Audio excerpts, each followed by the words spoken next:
All right, let's get this filled up. We're going to have a little discussion. I discovered some interesting tweets on here. I want some clarification. Um, Looks like our friend Chuck may be supporting Trump again. I want to make sure that this is not hyperbole or um, I want to make sure he's not pulling our legs. So let's get to the bottom of it.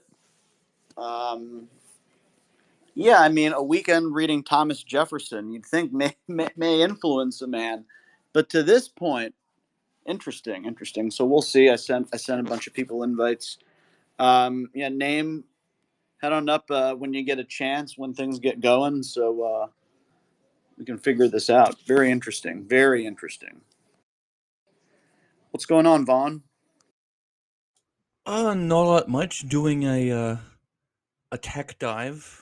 It's kind of breaking my brain.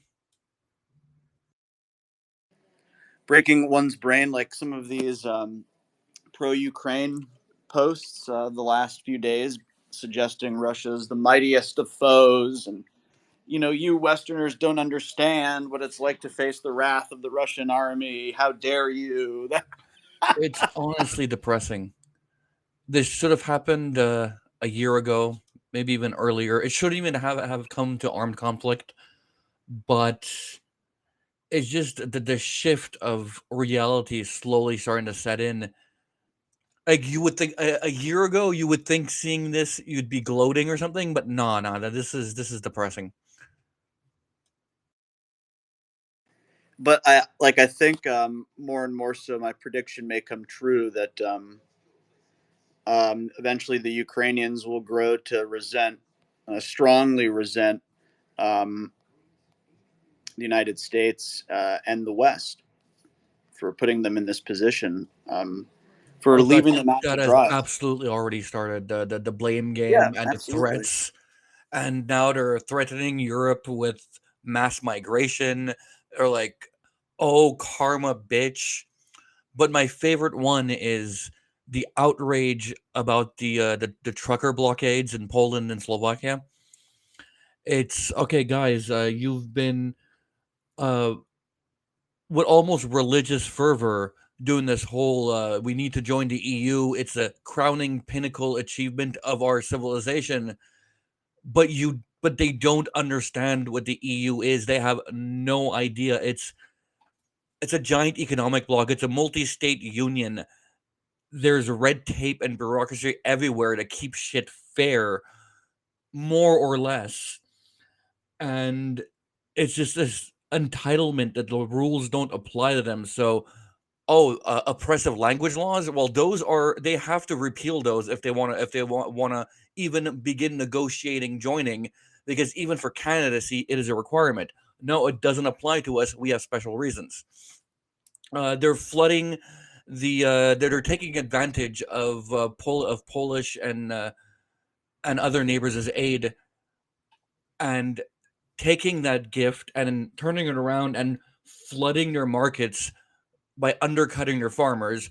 Potentially, they complain about the initial blockade last year, but that averted collapsing grain prices, which would put European farmers out of work and cause a global grain crisis. Now they're undercutting the transport industry because that doesn't the rules don't apply to them. But I think it's cute that they're complaining about about delays for road-based cargo, but they make empty trucks from the EU that delivered goods to Ukraine queue up to return to the EU. And despite all this, the worst part is there are the blockades expressly exempt humanitarian aid, perishable goods, and military aid. So all this uproar about military aid being withheld by the blockade is utter bullshit. About food shortages because of it is utter nonsense. It's yeah. Consider this a tutorial. This is what life in the EU is going to be like for you. Yeah, they shouldn't want any part of the EU, man.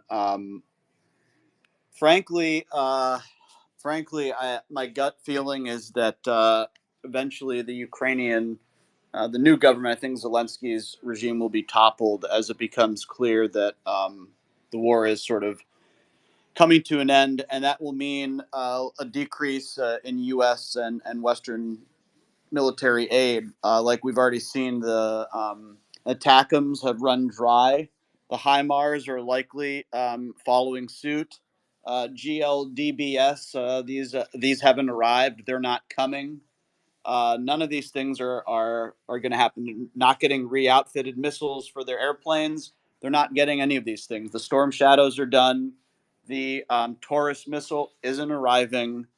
The Abrams tanks, the Pentagon now wants back and will offer 28 Leopards of any model and variety that they have in their inventory in exchange for 7 Abrams tanks to be returned. That's basically like, okay, we don't think you can win anymore.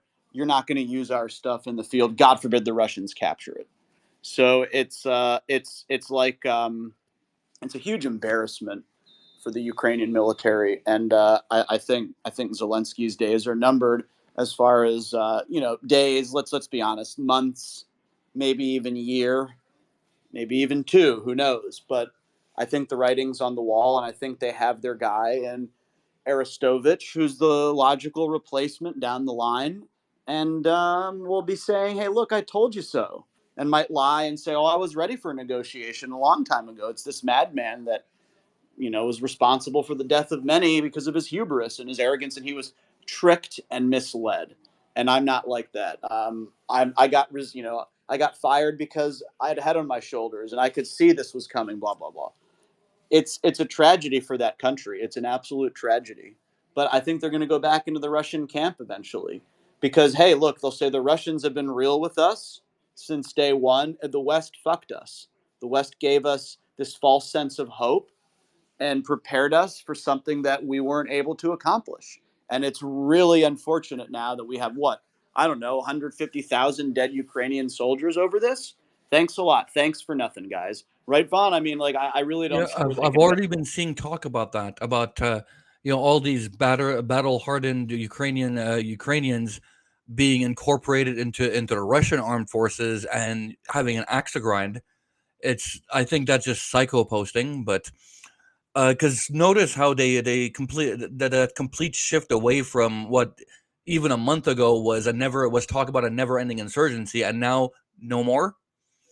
But I wouldn't say that it's embarrassing for them. I got to give credit where it's due. They fought valiantly, but um, there was never a realistic shot of them winning. At least not after, or even like negotiating out on favorable terms. At least not after a year ago, because we've been saying since the beginning that the longer this goes on, the more the balance shifts in Russia's favor, because it takes Russia forever to get the ball rolling. They went in with a parade army, like the army you would use on a Victory Day parade, not an actual army. Now they've kicked their production into gear because the sanctions helped a lot with that. They had to import substitute. They had to switch over to domestic production. Then they had to militarize domestic production, and then they got the opportunity to start transitioning to a war footing. And note, when I say a war footing, I don't mean a war economy. We're still a long way from that, but they switched to a war footing. They're cranking out an obscene amount of shells, and everybody laughs at North Korea. But North Korea has supplied Russia with more shells than the West has supplied Ukraine with over the last 2 years. It's insane. It's not. There was So, never a possibility of them being able to of being able to win this. Sorry, not even win. I have to choose my words carefully and accurately to come out with favorable terms, because, and remember, everyone said that time was not on Russia's side. Time did not shift the balance of Russia's favor the longer it went on. They were wrong. We knew they were wrong. No one has walked that back. so would this count as the U.S. Losing this war, right? It's an interesting thought, Chadical, because the U.S., in my opinion, this is controversial. The U.S. was winning this war for Ukraine. for a minute. The Ukrainians were taking advantage of ISR, that the NATO provided, intelligence, reconnaissance, surveillance, that they could sort of, the Russians were aware that they had some of those capabilities, but never really thought that the West was actually going to give them the serious coordinates and really cause damage to their military at times. And it's possible in the back channels, the Russians said, look, we can amp this thing up and you're going to regret that. And the Pentagon finally came around and decided, all right, this is crazy. We're allowing Ukrainians to hit Russian Black Sea Fleet assets. Are you kidding?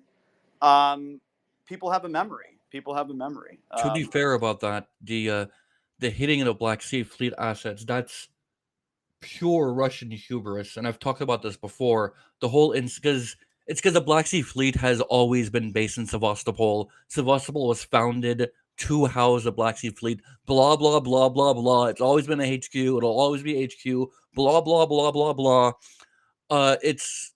Novorossiysk is the ideal place to headquarter at Fleet. The port is bigger. The port is deeper. It's more insulated. It's more secure. It's in an inlet inland. It's further away from anyone who would threaten it. It's better protected from a storm, as we just saw. It supports much larger ships because it's a deeper harbor. And the refusal to move it there was, I think, and any Russian knows this, it's Russian arrogance. It's not just arrogance, it's specifically Russian arrogance.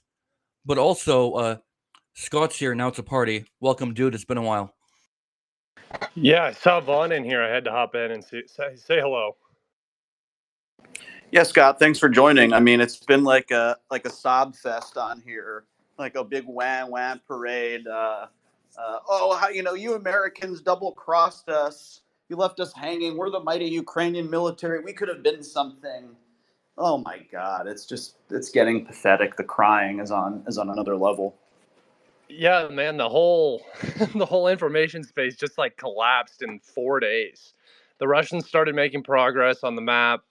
The rhetoric from the West started to sound not so favorable, and then everything just kind of collapsed.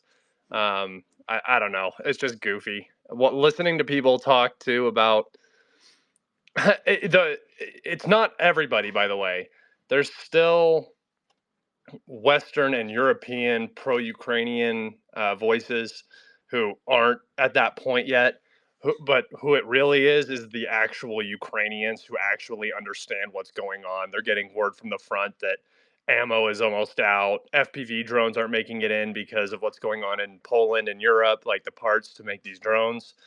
And they've been basically replacing artillery with these FPVs and, I mean, HIMARS for counter battery fire. So things are just not looking so shiny for Ukraine right now. And it's just crazy how people, I don't know, specific people were gloating and everything a year ago, and then times get hard and everybody just kind of collapses in on themselves like a dying star. It's goofy. Speaking of certain people, anybody notice that Massaro disappeared? Hey, does anybody notice that Defmon also disappeared, and everybody else who has half a fucking brain to get as far away from this thing before it crashes? The only person I didn't. I forgot Defmon exists. Yeah, no, the only the person who did it the best was Aristovich, and then after that is James Velasquez and Malcolm Nance, and Sarah Ashton Carrillo. She's in a transition period now, right? She's both literally and figuratively. Apparently detransitioning, yeah. Yeah, that's interesting to watch in real time. I don't know what was going on there. Well, they got a multi-book deal. Who did? Sack. Really? Sorry, I got a phone call. I just cut out. I didn't hear. I will say one person who has still not shifted his support for Ukraine, and I got a lot of respect for that, is Richard. Richard, you think this is still something worth pursuing? But we all agree it's taken a big back seat to what's going on in Israel. I think Israel saved the Russian offensive basically because they have there's a new pet project for the West, something to analyze, something to get autistic about something to really grind your axe on. I Oh think yeah, and it's kind of funny because this was a huge gift to Russia from Israel, but all it cost them was their relations with Russia. Because remember a while ago, like maybe last year, there was a deal between Iran and Russia, a trade of drones and intermediate range missiles for Su-35s that Russia withheld because Israel objected. Well, Russia decided to send them over, and that means that Russo-Israeli relations have imploded. That's interesting analysis. I definitely agree with what most people are saying here. I mean, like, you could blame it on Hamas, I guess, even of October 7th was a massive gift to Russia. Certainly Bibi Netanyahu, of course, who of course funded Hamas. Uh, so he's involved in this as well. But yeah, it's a massive gift to Russia, just in the sense of there is a limited attention span. I mean, so much of what goes on in the world with the American empire we don't know about, and so on. But for something this large and monumental, you need to have popular legitimacy. And they had it. They really had it. And I do think that it's slipping away. The other thing is just the reality of, and I guess this has to do with attention span as well. People want some good news. They want to feel like it's making progress.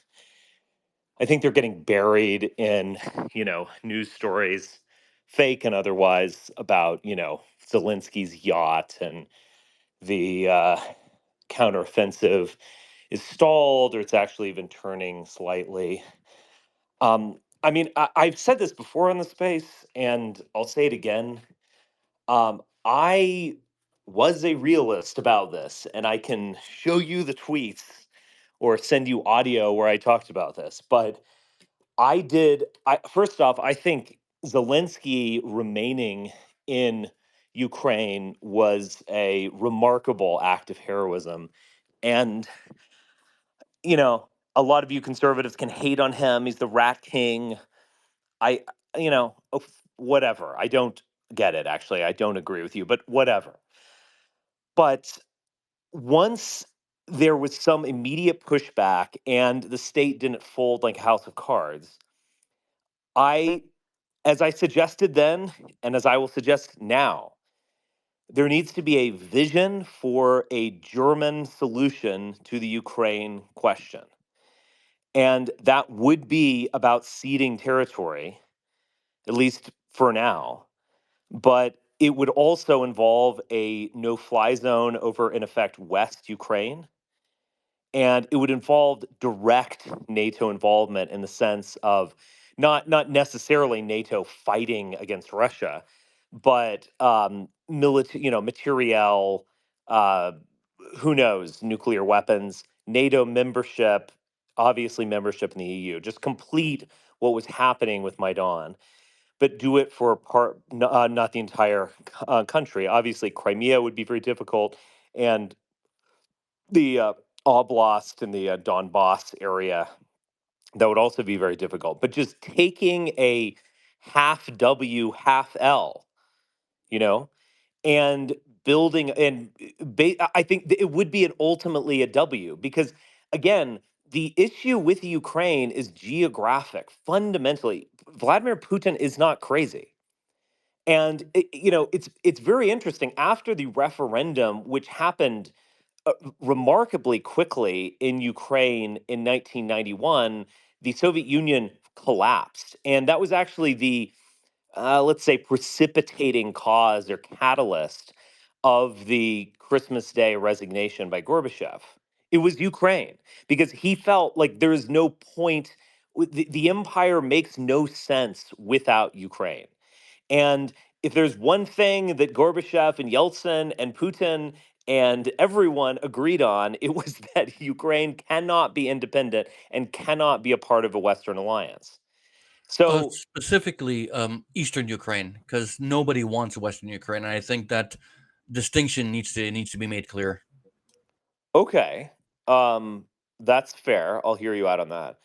Um, and it's not just the breadbasket quality, and there obviously are agriculture, huge, tremendous agricultural resources. It's the geographic placement. There can be a German army, let's call it a European army, that can march through Ukraine, knock out Russia. Period.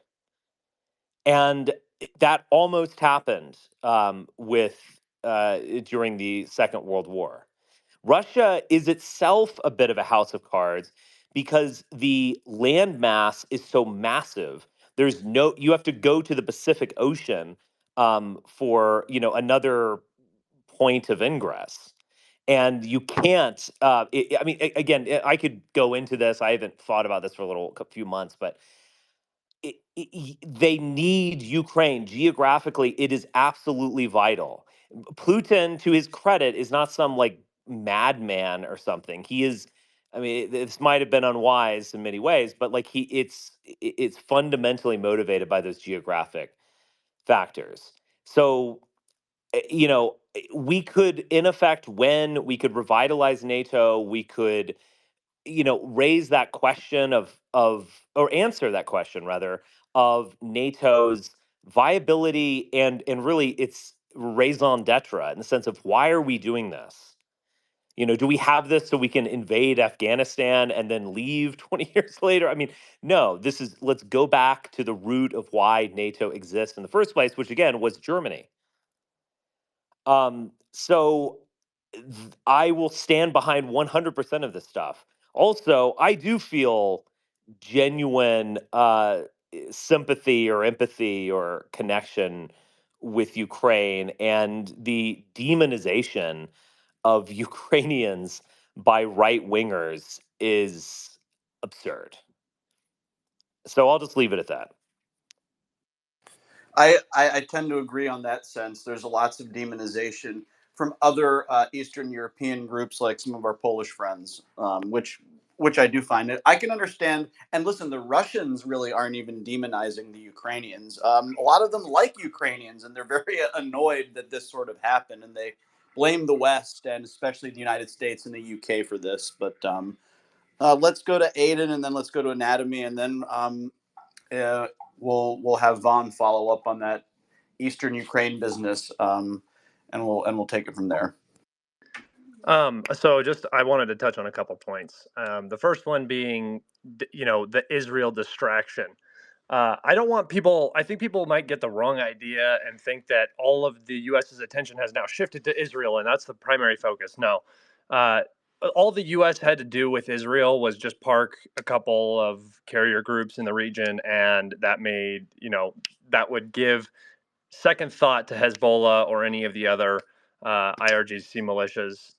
Uh, you know, it would give them pause about doing something with Israel. So, uh, there's not a huge distraction factor with this. I mean, obviously it's a distraction, but I think it actually favors the U.S. far more heavily because I've been talking about the U.S. looking for an off ramp for a very long time, and they were coming to that off ramp in a very unappealing way to the public and to the Ukrainian people, and everything to Europe and so on. And then, Israel happens. And yes, all of the, I guess public support, like, normal people, uh, dropped because of another distraction, sure. But at the political level, there's nothing distracting from the plan you have. And the US was in a position, and Ukraine is in a position where this was going to happen no matter what. Could it be a slight catalyst for a speedier process? I mean, potentially, but we've known about the artillery issues for a long time. The F-16s aren't going to make a damn bit of difference. They're not even going to be here for forever, if ever. The Leos did nothing. The Abrams are going to do nothing. They're not in enough quantity to actually make a change on the battlefield. So I don't really think Israel was a distraction. It is distracting, but in terms of U.S. foreign policy, this was always the move.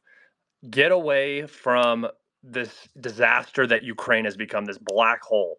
Ukraine was never supposed to be invaded to begin with, and once it was invaded, the sanctions were supposed to kill Russia, and that didn't happen. And everything since then has been controlled chaos, trying to find an opportunity to force regime change in Russia, and it's just not happening. If anything, the Russian military is now stronger than before the war. Putin's power is even more consolidated, and the Russian economy is humming and self-sufficient. So the U.S. is definitely looking for a way out of this now, and Israel presented that perfect opportunity.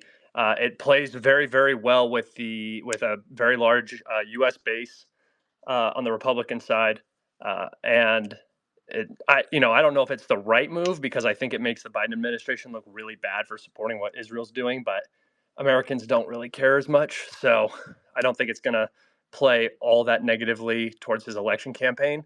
What would play very negatively is a catastrophic loss with all of the attention focused on Ukraine. That would look really bad, especially if gas prices ended up going up or something like that, something that voters care about. But no, I think moving away from Ukraine was always the plan. They've been talking about it. The rhetoric has been in that direction. Negotiations, peace. They don't have firm control over the regime in Ukraine. I often say that Ukraine is a puppet. They're a puppet in the way that they are reliant on the West for everything. So they have to play the West's game, but they're still making their own decisions. I think a lot of those decisions don't play very well with U.S. leadership, both military and political. And um, Ukraine is now finding itself on its own without the support that it needs. And they're still talking about, stalemates in 1991 borders. And it's just nonsense. Richard talked about something about NATO involvement. I don't see how that's possible. I just don't see how that's ever going to work. NATO is down and out. The European economies are going to hit a wall here. Germany is on the way down. There's no eagerness to get into a conflict, especially with Russia. Just say they send in peacekeepers and there's not a direct conflict or whatever.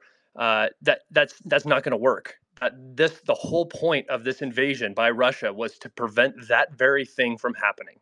There cannot be NATO in Ukraine, and a no-fly zone. It didn't even get close to happening in Syria. There's no fucking way it's happening in Ukraine. That's absolutely ridiculous. That would just be World War III right there. And to Vaughn's point, yes, Western Ukraine is pretty much devoid You're of just giving infrastructure. in to Russian desires and strategy, and it's like we don't have to give in to Russian desires and strategy. What We What have do a you mean? more Wait, hold on, powerful. hold on. What do you mean I'm giving Well, in?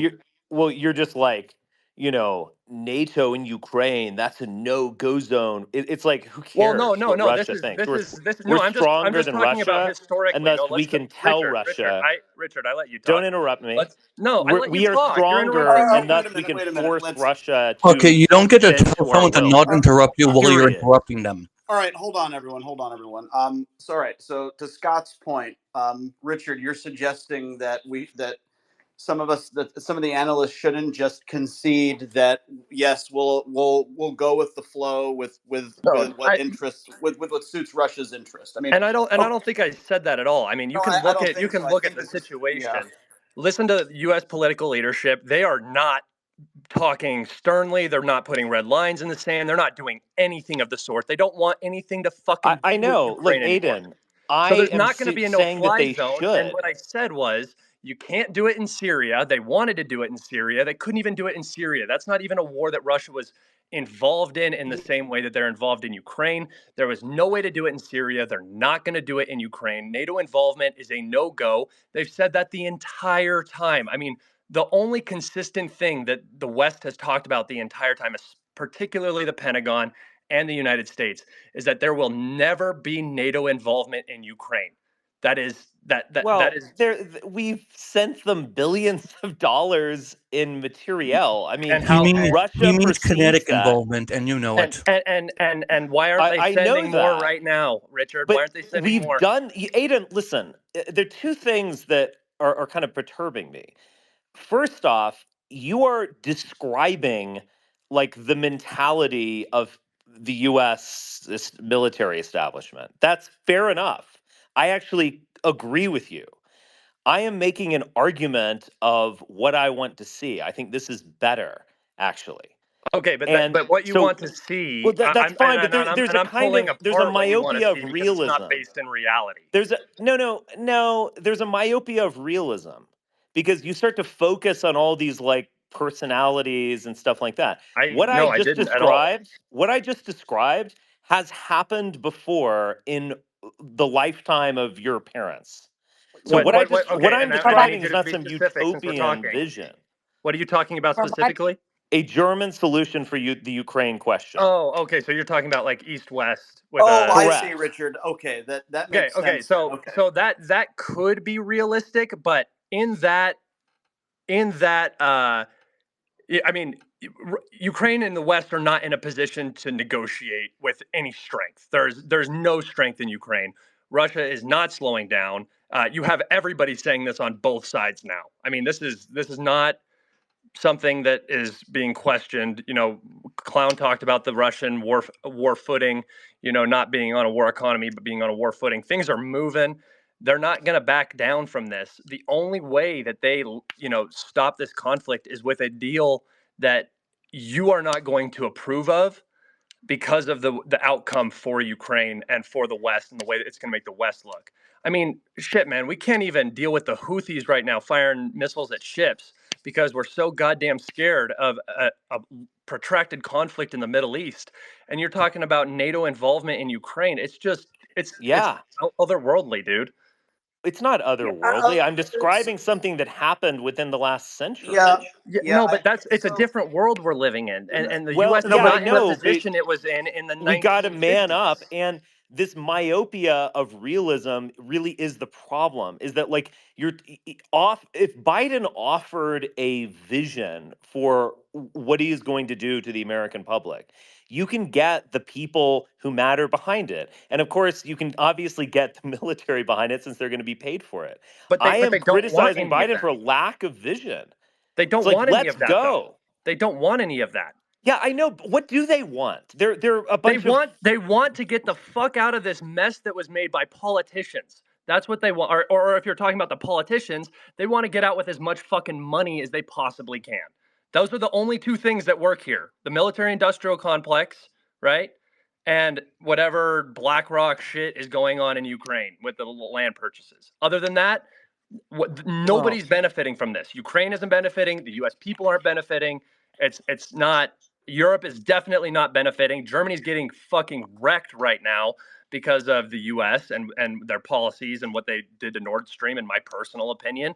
And if not, then Europe is supporting a country, Ukraine, that sabotaged their energy infrastructure, which is fucking crazy, dude. Nobody wants anything to do with Ukraine, and that's why everybody is talking the way that they're talking. Not extending they have to support, have a not sending broader weapons, vision. German Ostpolitik needs to blocking go. commercial traffic in Poland. All of these things are actively playing against Ukraine, and you have to ask yourself why. So you can have this beautiful little vision of a perfectly Don't split call what Ukraine I'm with a saying NATO world beautiful coming little in, vision but to demean. it's It is just by no so means hyper utopian. unrealistic that you gotta no. step back and play Secondly, devil's you have advocate it. with yourself. Guys, Richard, can I ask you something just for clarity? Yeah, sure. When you say NATO involvement, you mean in the context of the German-style East-West solution you're talking about, right? Correct. Putting Okay, that makes military sense. materiel in Ukraine that is direct NATO military materiel, inclering potentially nuclear weapons, Good stationing that in. fucking luck with Okay, that. yeah, The no, only that's reason they never gonna invaded was happen. to That is prevent not that Guys, realistic. fucking thing from happening. let me just tell you something really quickly. All right, I am not working in the Pentagon, and so I could be a guy who just kind of like reads the paper and cheerleads on like these buffoons who actually work there. But if I'm going to offer anything to the world, I'm actually going to try to offer something that is critical and idealistic, like another way forward. That's kind of my jam. So if you guys just continue to tell me that like this is so ridiculous. I'm just going to get kind of annoyed, to be honest, Then because get it's like annoyed by what all I'm means. No, no, wait describing a minute. is called the Richard, Cold War. No, If you can't handle We did pushback, this we then shit. live be in It's a not annoyed. I that completely don't care. different dystopian. global. all right, just a second. I don't like muting, but no, like I like Richard's idea a lot about East West Germany. The Russian army can't conquer all of Ukraine, and I see someone's laughing. Go ahead They and laugh. they they There's been don't no they don't want indication to. that's right. And but so do the Russians want to deal with a broken sort of Western Ukrainian state? That's a welfare case. Yes, No, absolutely. Because here's what's going to happen. They're going to get whatever puppet they want into power there because Ukraine's going to have no economy. There's going to be no Western draw. There's going to be no protection. So the political system in Ukraine is going to go to absolute shit. It's going to turn into a Belarus, and then you're going to end up having another union state.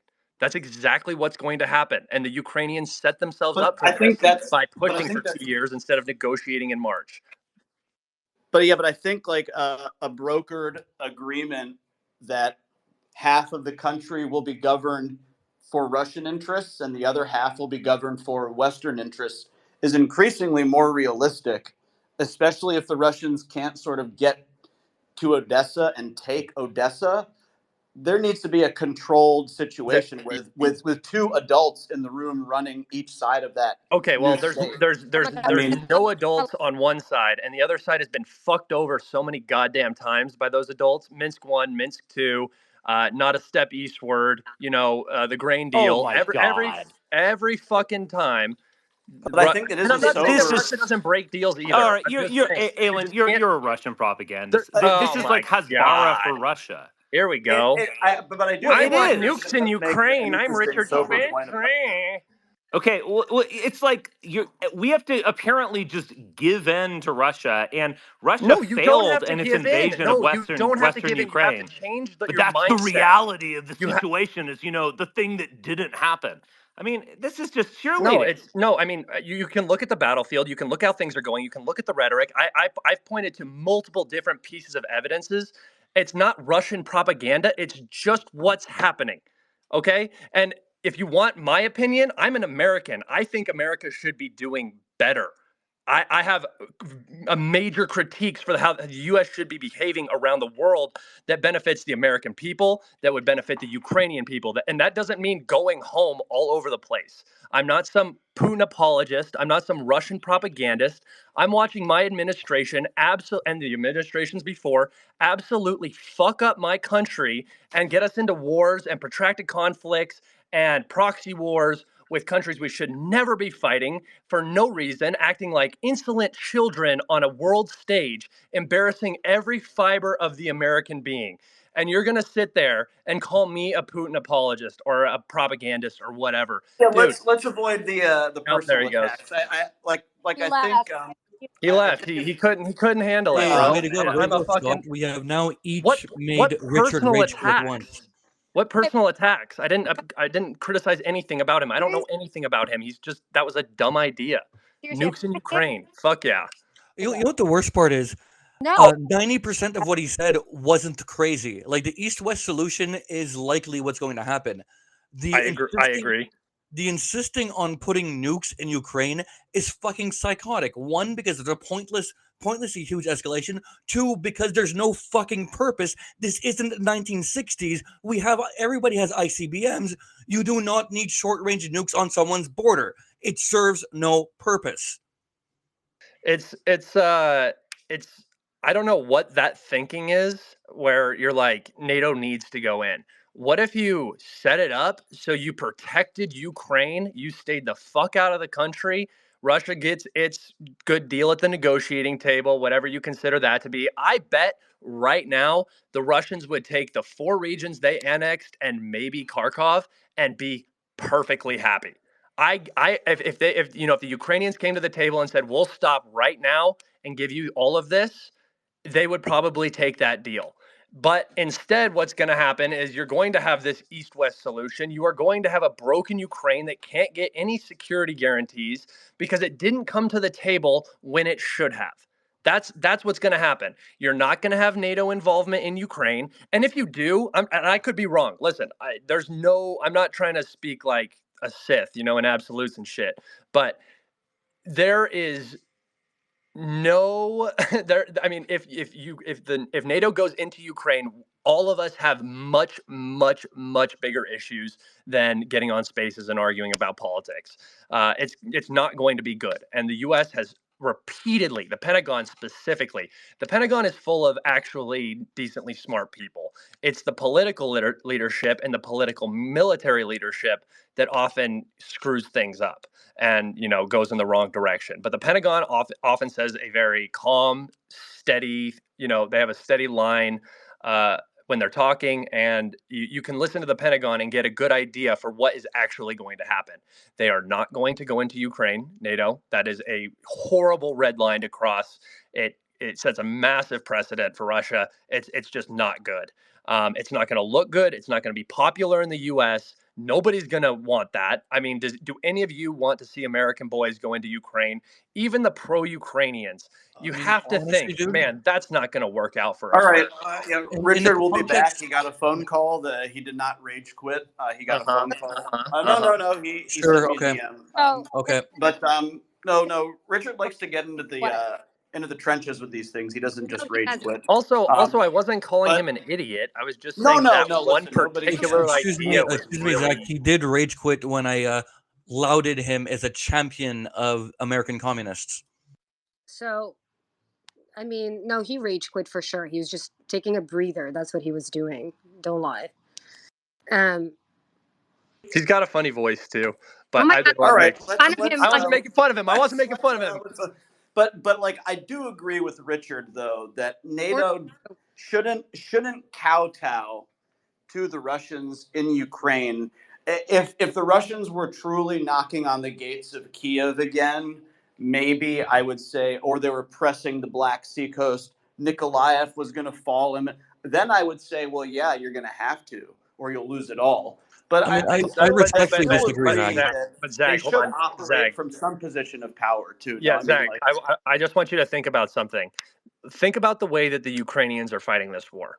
Think about the casualties they're sustaining. You know it. You think about how they're never giving up a single inch. You talk about Kiev being pressured or Odessa being pressured. That's not how this is ever going to play out. You're never going to see a Russian push down from the north. I doubt you'll ever see something from a landing. But what's more realistic is that the Ukrainians are going to keep fighting on the line of defense that they're currently on, or maybe potentially back up further into the Donbass. But after that's over, if they don't get a hefty, hefty influx of both weapons and financial aid over the next for the 2024 fiscal year, they are going to be hitting a disastrous wall. And I'm pretty sure this is why every single actual pro-Ukrainian account, like a Ukrainian pro-Ukrainian account, the people who are close to the military, the people who are involved in the country, they fully understand what's about to happen.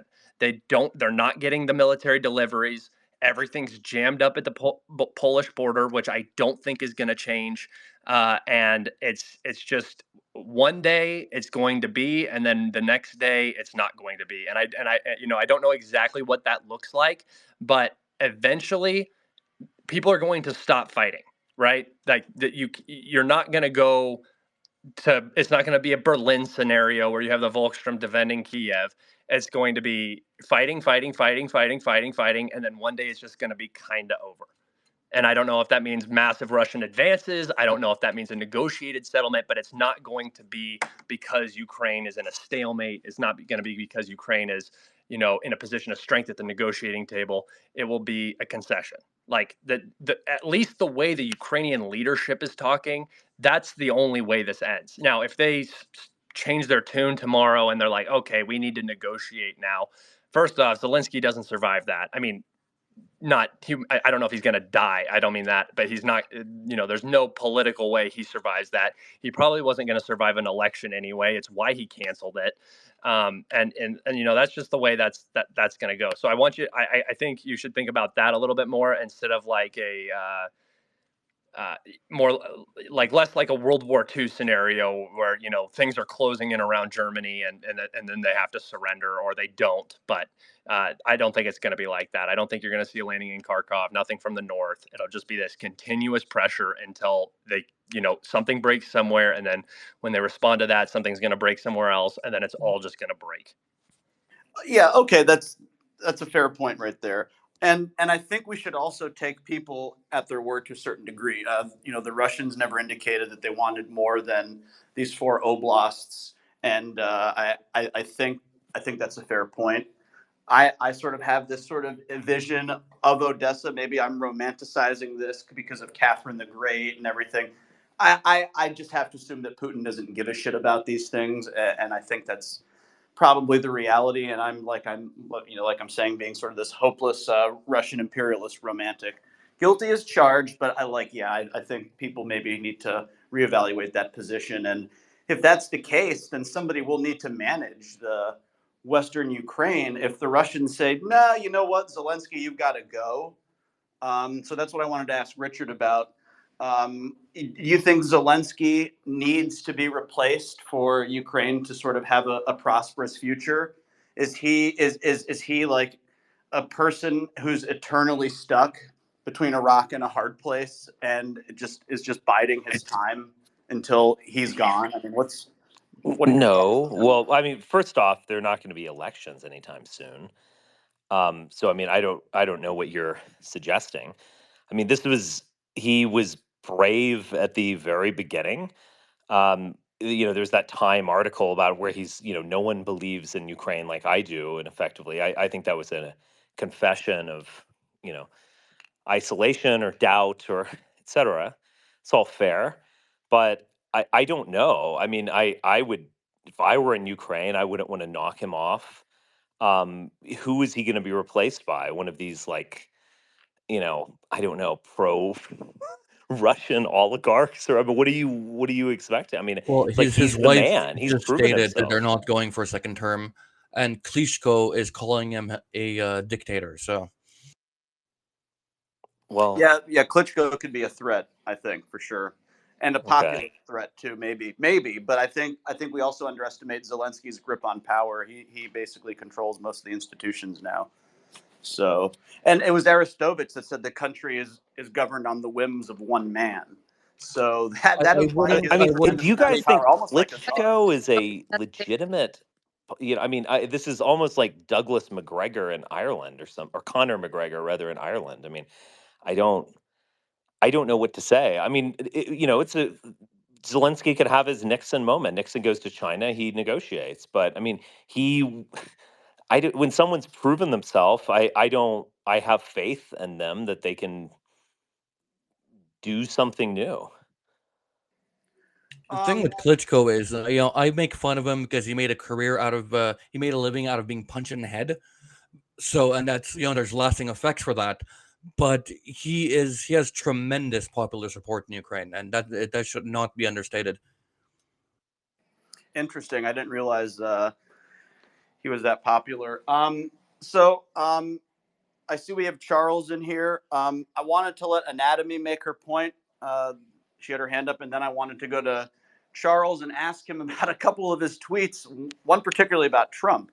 So let's let Anatomy speak, and then we'll go to Chuck. I mean, my point is already kind of irrelevant. I was going to surprisingly agree with Scott on his earlier points. I just wanted to say that Israel may have been a distraction, but that's not the reason why things are unraveling. I think that Russia has been course correcting for a long time, and most people that have been looking at it, at least critically and from a logical standpoint, could see all of this coming. So it's a distraction. It's definitely an inconvenience for the Ukrainian side, and I agreed with most of the points. But you can't take the credit away from the fact that the Russians have been course correcting for months now, and that this was just the only trajectory which this could have been, or the only projection this would have gone.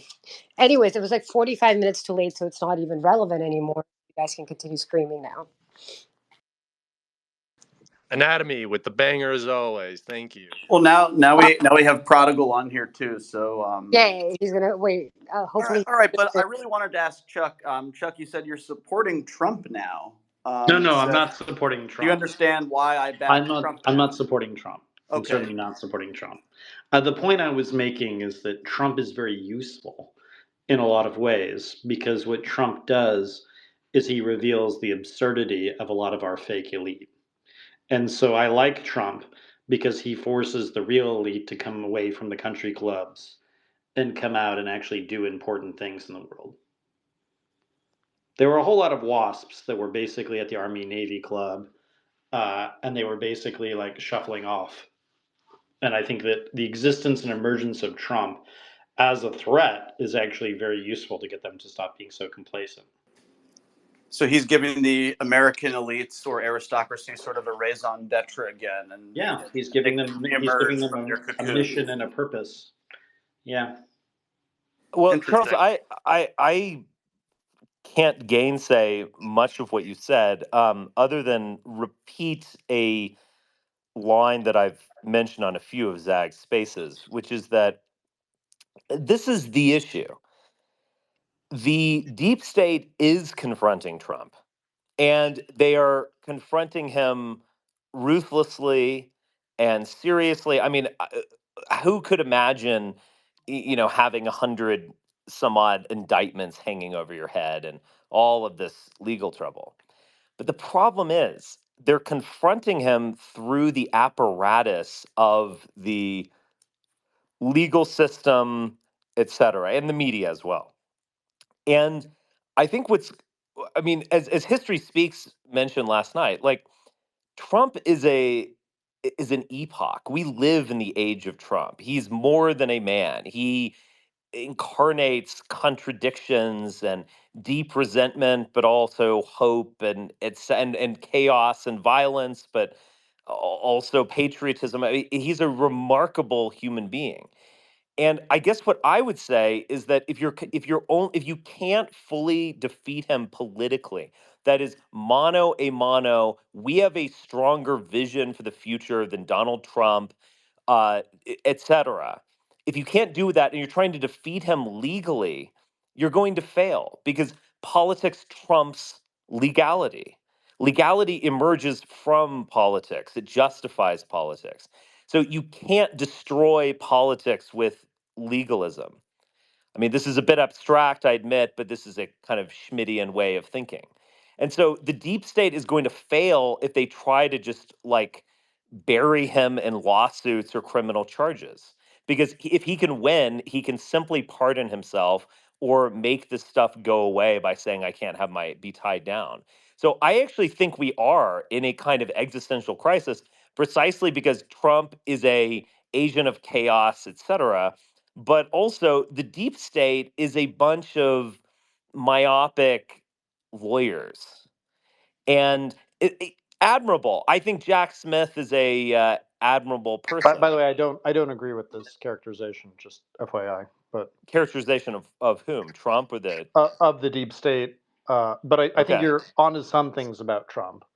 I mean, if we want to like talk about what Trump is, I mean, Trump is a cultural figure that became a political figure that's now becoming a mythic figure, and I think you're kind of missing that the window for Trump as the political figure has closed. okay, The energy of 2016, the power of 2016, the number of foreign countries that were engaged in 2016, all of that was very real. And if you just look at the way the world is, look, the way I think about this is a dear friend of mine, uh, who's very wealthy Texan, did not finish high school. Wife was born in a trailer park. He went and hung out with Trump at Mar-a-Lago recently, and this guy is very, very wealthy. He's one of the big backers of Ted Cruz. He's one of the big backers of a lot of Republican things. And he said to me just very bluntly, like, Trump is my president, right? Trump is the kind of person that I kind of aspired to be like. But Trump is old, and Trump just, Biden is old too, but there's a lot more institutional heft behind Biden. And Trump has a lot of problems that are all kind of coming and being revealed as we speak. Now, I think what's likely to happen is that there will be a Sarkozy-like deal with Trump because the deep state never attacks you directly. They always get you on like a technicality. Like you see this ambassador who got busted for being a Cuban agent. And it's like, no, no, no. This guy was doing all sorts of favors for the Israelis over the years and for the organized crime world. But they always get you on like, they get Al Capone on his taxes, right? Not on all the murders. So the Right. state, in a certain sense, has to be more powerful, or we really are in a crisis. And I don't think that Trump is the Caesar. Like, he's certainly not a Napoleonic figure. He's not organized enough to be a kind of Hitlerian figure. And so, in a certain sense, Trump is. He's just lots of sound and fury signifying nothing in the final analysis. Um, and by the way, I like him. Like, if Trump were to invite me to Mar-a-Lago, I would go out of respect for him having been the president. Like, I'm not a Trump hater. Okay, like I'm not one of these people that like gets off on hating him. In fact, in many respects, I find him to be quite a tragic figure because he's got an extremely complicated relationship with his children, to put it politely. He's got he didn't really have that many friends who could actually serve in his administration, and so he was left to like deal with basically making Jared Kushner viceroy. And over time, it seems like the whole thing is kind of collapsing around him. I mean, he at every opportunity he has, he's lost in the courts. um, you know, that's kind of where we are now. He could hope for a Netanyahu-like situation, right, where Netanyahu gets busted for corruption and he triggers a war, right? But then Trump needs to like get in office again to make that happen, and I just don't see any universe in which that's likely. Hey, Charles, let me just break in. First off, I would say this is good stuff. We're talking more theoretically here, so I might tend to disagree here and there, but I think it's a good conversation. By the way, We'll see who's right or I wrong. like that But Trump is forcing these conversations. I want to be very yeah, clear I about that I totally because agree. because I think that the fact that Trump has forced the deep state to like stop being such pussies and like wake up and do interesting things, that's very encouraging to me. Um, Well, okay. All right. I've said my piece on this subject. But what I would say is I'm just making a phenomenological observation in many ways. Isn't it interesting that I'll probably never live down the whole hail Trump business, but regardless, like I was a Trump hater. Like I hated this son of a bitch. And I was actually speaking to someone today uh, who's a liberal who just admits that she can't stop like being fascinated by them or even liking him or even maybe even secretly wanting him to win. yeah, but your And desires and it, your fears are very linked, right? totally. Well, Like, Charles, you're just like stealing my lines at this well, point in time. but that's just true, right? I mean, that's very obvious. As anyone who's ever Oh, like it's just true. Yeah. I mean, That it is just true. it's Anyone just who's ever had a situation with a woman like knows that it's true. Like how much they fear. I mean, there's that element of fear and danger that the bad boys of the world like cultivate very well. Like oh, no women, doubt. Yeah. women are drawn to that, as are weak men. But Yeah. in times of crisis, uh, in times of seriousness, they don't go for those sorts of people, right? Right. But we're never I don't think I doubt America will ever go back. I don't I doubt I think the age of Romney is over. But anyway, No, I'm I mean, just I think back to my observation. Hold on. we're You in a keep we're in a super party now. Like I think that Biden is creating the circumstances by which the Democratic Party rules for Okay. Well, for we'll its generation. see. We'll see. I probably would have almost agreed with you a number of months ago. I've had a change of mood, but isn't it interesting that like for instance, our reaction to DeSantis was just so like vitriolic and almost unhinged, And isn't it interesting that we are kind of like defending Trump, even though not doing it explicitly? And at some point, you kind of do just like give it to the bad boy for being a bad boy, you know? Well, Trump Like, is Trump is very American, which is yeah, why people like him. There's something, and this is what I was talking about with my redneck friends down in Texas, which is like I understand totally why all the rednecks love Trump. I mean, he golfs all day, he fucks beautiful women, he eats what he wants, he enjoys life. And he's a kind of male fantasy that they wish they could have. And I myself am not immune to that fantasy, right? Like it's pretty appealing, I must say. Um, but it's a fantasy, right? It's not the real deal. It's malarkey. And if you look at the Trump presidency, who got everything he wanted? It was Netanyahu. Like it was. I mean, it was not. There were so many problems of the Trump presidency that it's hard to know where to begin. Like, I mean, the pandemic, the response to it. I mean, all things that you and I've talked about ad nauseum. But the point I would just make about Trump is I understand why people like him. But I yeah, also understand why he will never win again. And that's simply because the rednecks love to lose, right?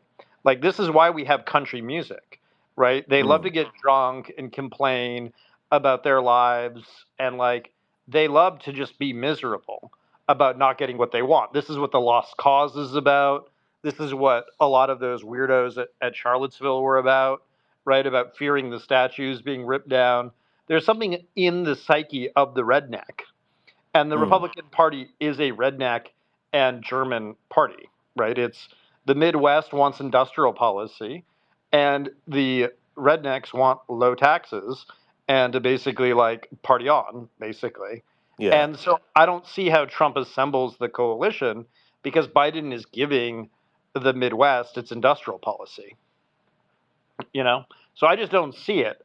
I think Trump is actually more useful to a lot of people as as a mythic figure than he is as a political one. Because you can always imagine what the Trump presidency might have been, right? What the second term might have looked like, yeah, right? And I also understand why Trump had to run for reelection because he couldn't, he had to renegotiate a deal, right? And the deal is going to be the price of his freedom and the price of his bending the knee to the deep state. And Trump can never really be free so long as Netanyahu is in power, mm, right? So as Netanyahu's grip on power weakens, Trump is freer to speak honestly about the Israel stuff. And then, of course, the government is going to be moving very obviously against OpenAI and against Sam Altman and against all of the kind of Jews around Altman, which are, the Thrive Capital guys, Josh Kushner, Jared Kushner's brother, the Saudis and the Emiratis, who are key to Trump's political victory and sort of financial, they sort of helped him in a lot of ways by pumping oil and by pursuing various policies for him. Um, they are, of course, they have no choice but to go with a Biden over the next few years, as much as they would like to go with Trump. And then the Chinese economy is just sucking wind. So there's just too many problems in the macro that make it very hard for a Trump to come back. But I do think that there should be some sort of mercy or accommodation with Trump, in much the same way that there was mercy and accommodation, with people post Civil War, right? With malice towards none and charity for all. Because I think we kind of, as a society, I think we want to move past January 6th. We want to move past the Trump presidency. And in a weird way, the only person who can make us move past the Trump presidency is Trump himself. He's either got to die or he's got to basically acquiesce to the system. yeah.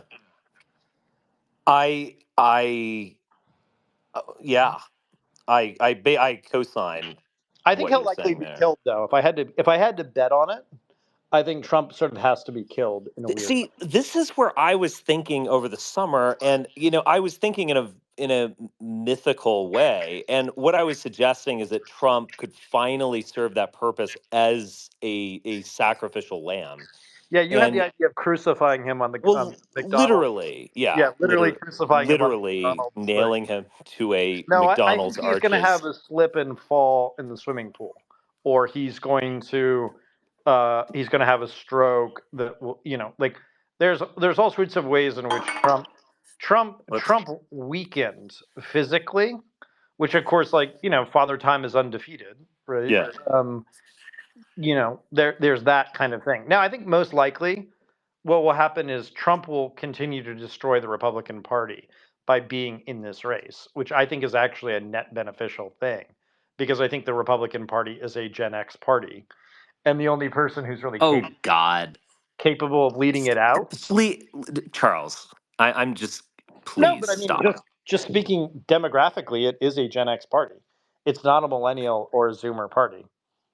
It just is what it is. Like, if you look at who its leadership it's Well, Mike what is the Johnson. Democrats? A millennial party? You're like doing No, millennial it's a nationalism or no, something? no.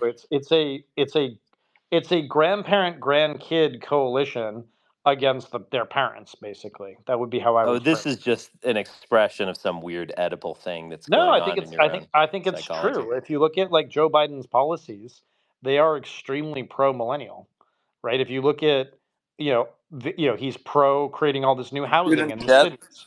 What's that? The student debt relief is The very much student debt oriented to relief. people I mean, in their 30s. yeah, I mean, we could go down the list of all these things. There's a lot of stuff in there for the old people too, like the Inflation Reduction Act when it comes to drug prices, right? Meanwhile, what does Trump do? He does all this tax cutting, and all the tax cutting is super beneficial for people who are in their peak earning years, right? If you're rich Hmm. already, you don't care about a tax cut, right? You care about it. I mean, it's just not a thing that you worry all that much about. So I think to some extent, what I would just say is that, like, I think that if you look at Kevin McCarthy, he is the quintessential Gen X, politician, and his political career is effectively over now. And he was, of course, executed by Gates, and Gates, I think, is the heir to Trump, not DeSantis, not any of these other pretenders. Let me ask you, because we've got a few geopoll people on here. The next U.S. administration, whether it be Joe Biden's second term or a Republican, how do you think they're going to? How do you think they are going to treat Ukraine's current situation? Some people, Chuck, are sort of suggesting that Ukraine's counteroffensive is completely through. They're not getting armed the way that they were promised. Seems to be sort of like a quiet backing out. You think they're going to be abandoned? And do you think they're going to shift their allegiances? Because they sort of seem like a very disgruntled client state right now. Yeah, I mean, I think the Ukraine conflict will just go on for forever. So I don't think Zelensky will survive.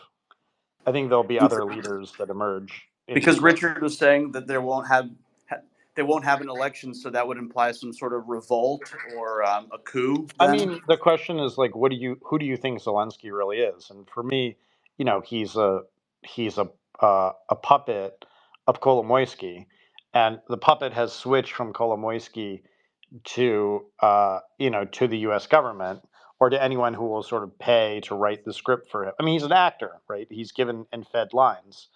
So at a certain point, Ukraine needs a real leader, and I don't think Zelensky can achieve that objective. So I don't think he's going to remain as the leader. I think effectively the real leader of the country right now is Umerov, who's the Tatar who is the defense minister. And I think that if you just roll back the clock 100 years, you're looking at a Black Sea that is Turkish, which I think is net beneficial for all the reasons I've talked about before. And I think Ukraine is going to be a buffer state between the Turkish Empire and what remains of the Russian one. And so long as the Chinese continue to buy from Russia and prop up Russia, the Chinese and the Indians, that'll just be how this goes. It's kind of my read on it, for more or less. I don't really think, though, that the Ukraine war will ever really end, because I don't think that empires ever really solve all their border disputes. So I think that part of the way you are an empire is you're constantly expanding or contracting, and a healthy empire is always expanding. whether that's militarily or ideologically or what have you. So I think to a certain extent, this conflict will go on for many, many years. Unfortunately, I should say. So you don't envision like a German solution? No, I don't. Interesting. Because I think Richard and Why everyone would else. it? Why would it end? Right? It would Well, end. in like a proper global world order of outcomes and solutions and I things, mean, the there Korean would be War. an ending. The But Korean War is still ongoing, right? Officially. yeah, Yeah. but there is a demarcation, though, right? Okay, but like maybe that will happen in Ukraine. I don't know. But like the point I'm making is like people have this idea like what is the Korean War about? It's a conflict between the Chinese Empire, which effectively controls North Korea, and the American Western Empire, which effectively controls South Korea and Japan. And so there's a conflict that's there and has been going there for many, many, many years. And I think the same thing could be true of a Western kind of style empire against the Russians. I think you could see Ukraine being the battle lines of that kind of conflict. And by the way, I think that suits the United States just fine. I don't think they care if Ukraine is unified or not. In fact, I think they might prefer that it not be.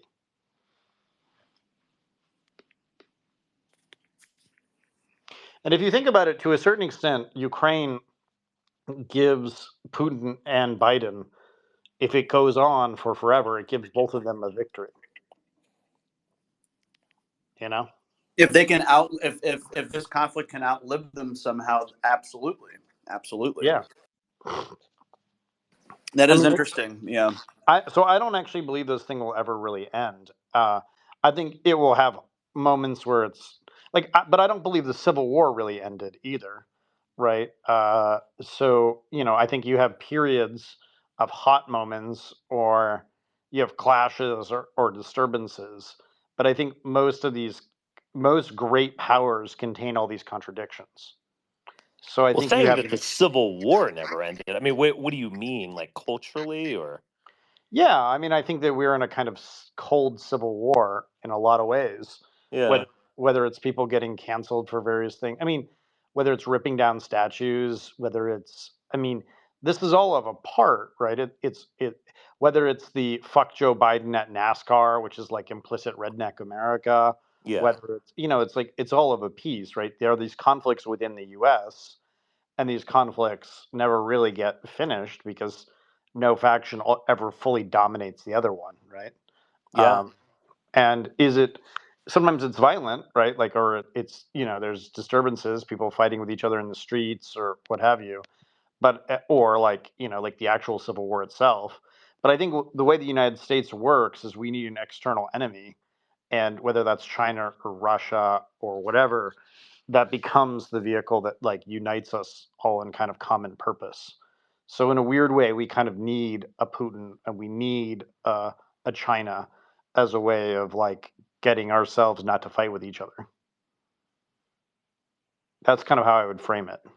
Yeah. Yeah. Chuck, we're back in our mode of agreeing with one another again. I guess it's.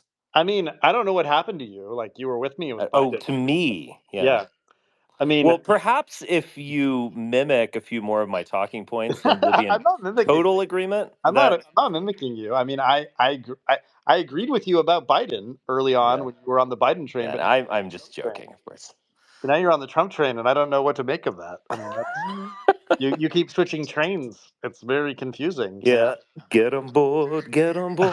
I Get will on say that board. I will say that I The found myself train like is coming. I will say Train is I coming. found myself liking Trump a lot more recently. But I I don't think think I I might have a support him secret demon politically. inside me that's just like, let's go. Like, let's do this. Let's let it burn. Let's bring down the world. It is You interesting know? to imagine a Trump presidency without Jared Kushner. Like that's kind of an interesting thought experiment. Very interesting because who's actually going to run the show? Yeah. Exactly. Well, do you Why not? think Kushner's out this time? Yeah, I think Kushner's done. Okay. Yeah. Due to what? Due to his own resignation from it, or due to Trump not trusting him? All of the above. I Okay. also think he's done with it. I think he's made his money. I think he Yeah, doesn't want to go and near his it. wife doesn't want this anymore. I just don't think that they want it Yeah. anymore. I think they got what they came for, and they're on to other Yeah. things. But I also, just to be blunt about it, I don't really believe that this will have a happy ending for Kushner or for others.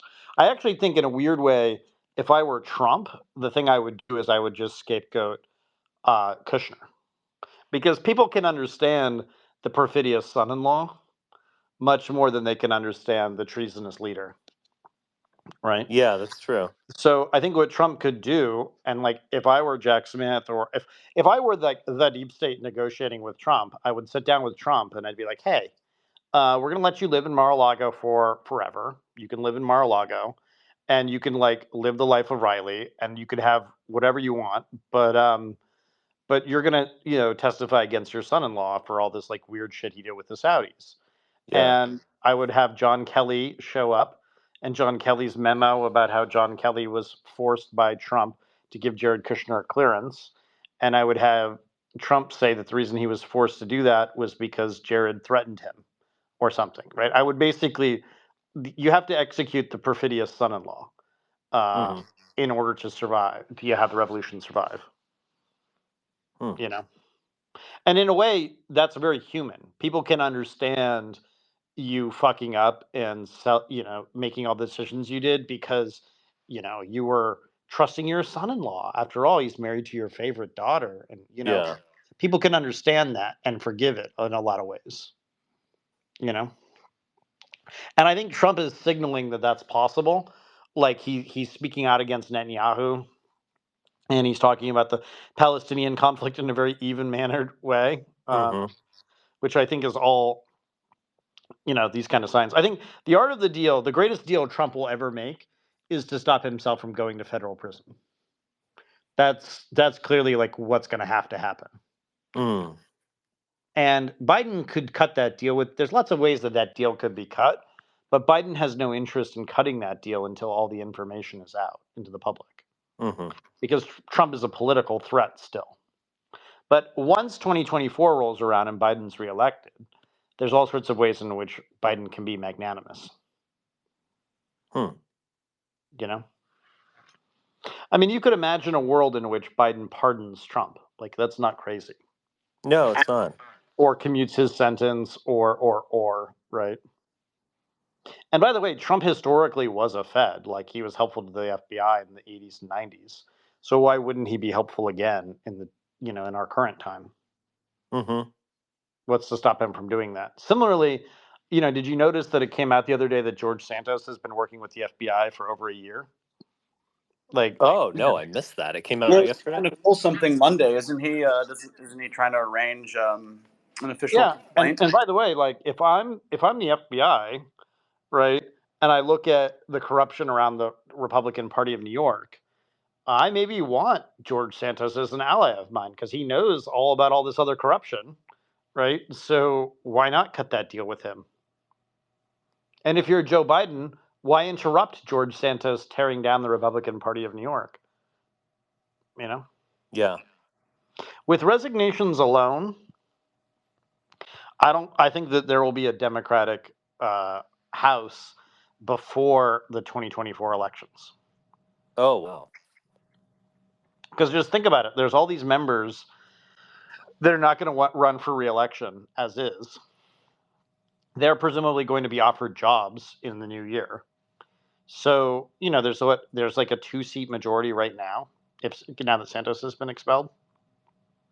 Something like that. We suspect Kevin McCarthy is not going to serve a full term. So then there's a 1-seat majority for the House of Representatives for the Republicans, which is effectively ungovernable. Well, we sort of knew that this country is ungovernable for the next 2 years. I mean, I was under no false impressions of that. They can't get anything done, and that's part of the reason that they can't honor their foreign obligations. And if you're very pro-Ukrainian, you're quite frustrated by No. it. You want, I want them not solving the Ukraine conflict right now. Well, not And I yes, want them but what about funding? not giving money to Israel right now. Like, I think that is all very good. Like, I'm for all of that. Well, they'll come together to fund Israel. I mean, that's the No, one what they'll come to point of do is unity. they'll fund all of this stuff because a 1-seat majority. You know, if you're Mike Johnson, you want to preserve your speakership. So how's he going to do it? He's going to need Democrat votes to do it. Hmm. He doesn't have a choice. Interesting. I mean, think about it. 1-seat majority is a 1-seat majority. Yeah. You know, if you're the Democrats or you're the deep state, you just look for the Republican you can buy off, and then you flip the entire House of Representatives, right? And that's very obvious what you do. You know, who wants to be a decamillionaire? Who wants to manage the whatever foundation? Hmm. Yeah, Charles, what were your thoughts on that? Within the last year, that picture of Bibi and Erdogan looking very chummy. I mean, Uh, they were always very chummy. That's not surprising. but you know what's interesting? A lot of people from the Erdogan coalition on social media, the sort of IDF propaganda space, and satellites, often scorn the Turks terribly and call them the new Ottoman Empire. Oh, we'll be damned if we are encroached by the new Ottoman Empire. We're not going to be ruled by anybody. I mean, They're going to they be seem ruled to by bristle at that idea. they're going to be ruled by the Turks because they're the better boyfriend than the Israelis, obviously. I mean, Interesting. what does Israel have to offer? Well, a lot of Israelis would say they have a very robust sort of tech sector, sort of the Middle Yeah, East that's a Silicon lie. Valley.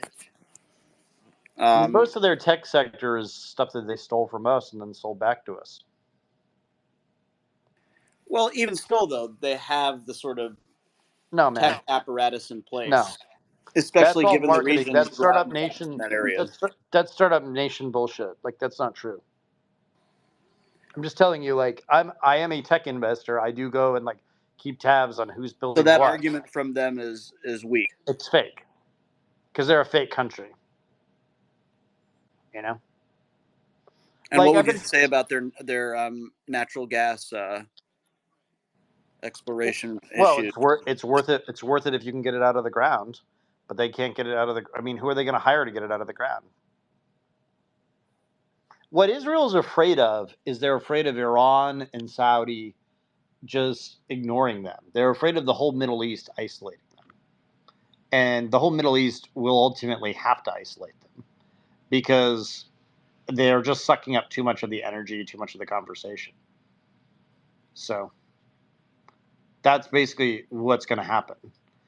Yeah, I do agree that Israel has this existential fear of Iran, and I kind of laugh when I hear a lot of the pro-Israeli people say, "Oh, we would easily defeat Iran in a war," and then they're confronted with some realities, and they go, "Oh no, but you know what? The United States, of course, would help us." I mean, get effed. We're not sending our people to die so you can have a war with Iran. Sorry. No, well, they don't want a war with Iran. What they want is they want to have Iran sanctioned because the Israeli state is an apartheid state. And as an apartheid state, they need other groups to be under subservience to them. And so by sanctioning Iran, they can get cheap oil through a black market, which they need to keep their economy running. And of course, China needs that oil cheaply too to fuel its economy. But of course, the Chinese economy is not growing like it was, so it doesn't have as much demand for that oil. What's most likely going to happen, and you saw some signs of this already, is that Saudi Arabia is developing all these relations with Iran. And they're going to go and they're going to invest in Iran as a way of making money because Iran is a relatively good deal, all things considered. It has, 80 million people, relatively highly educated. Persians tend to be smarter than Arabs, and that just is what it is. And so that, and then of course the Persian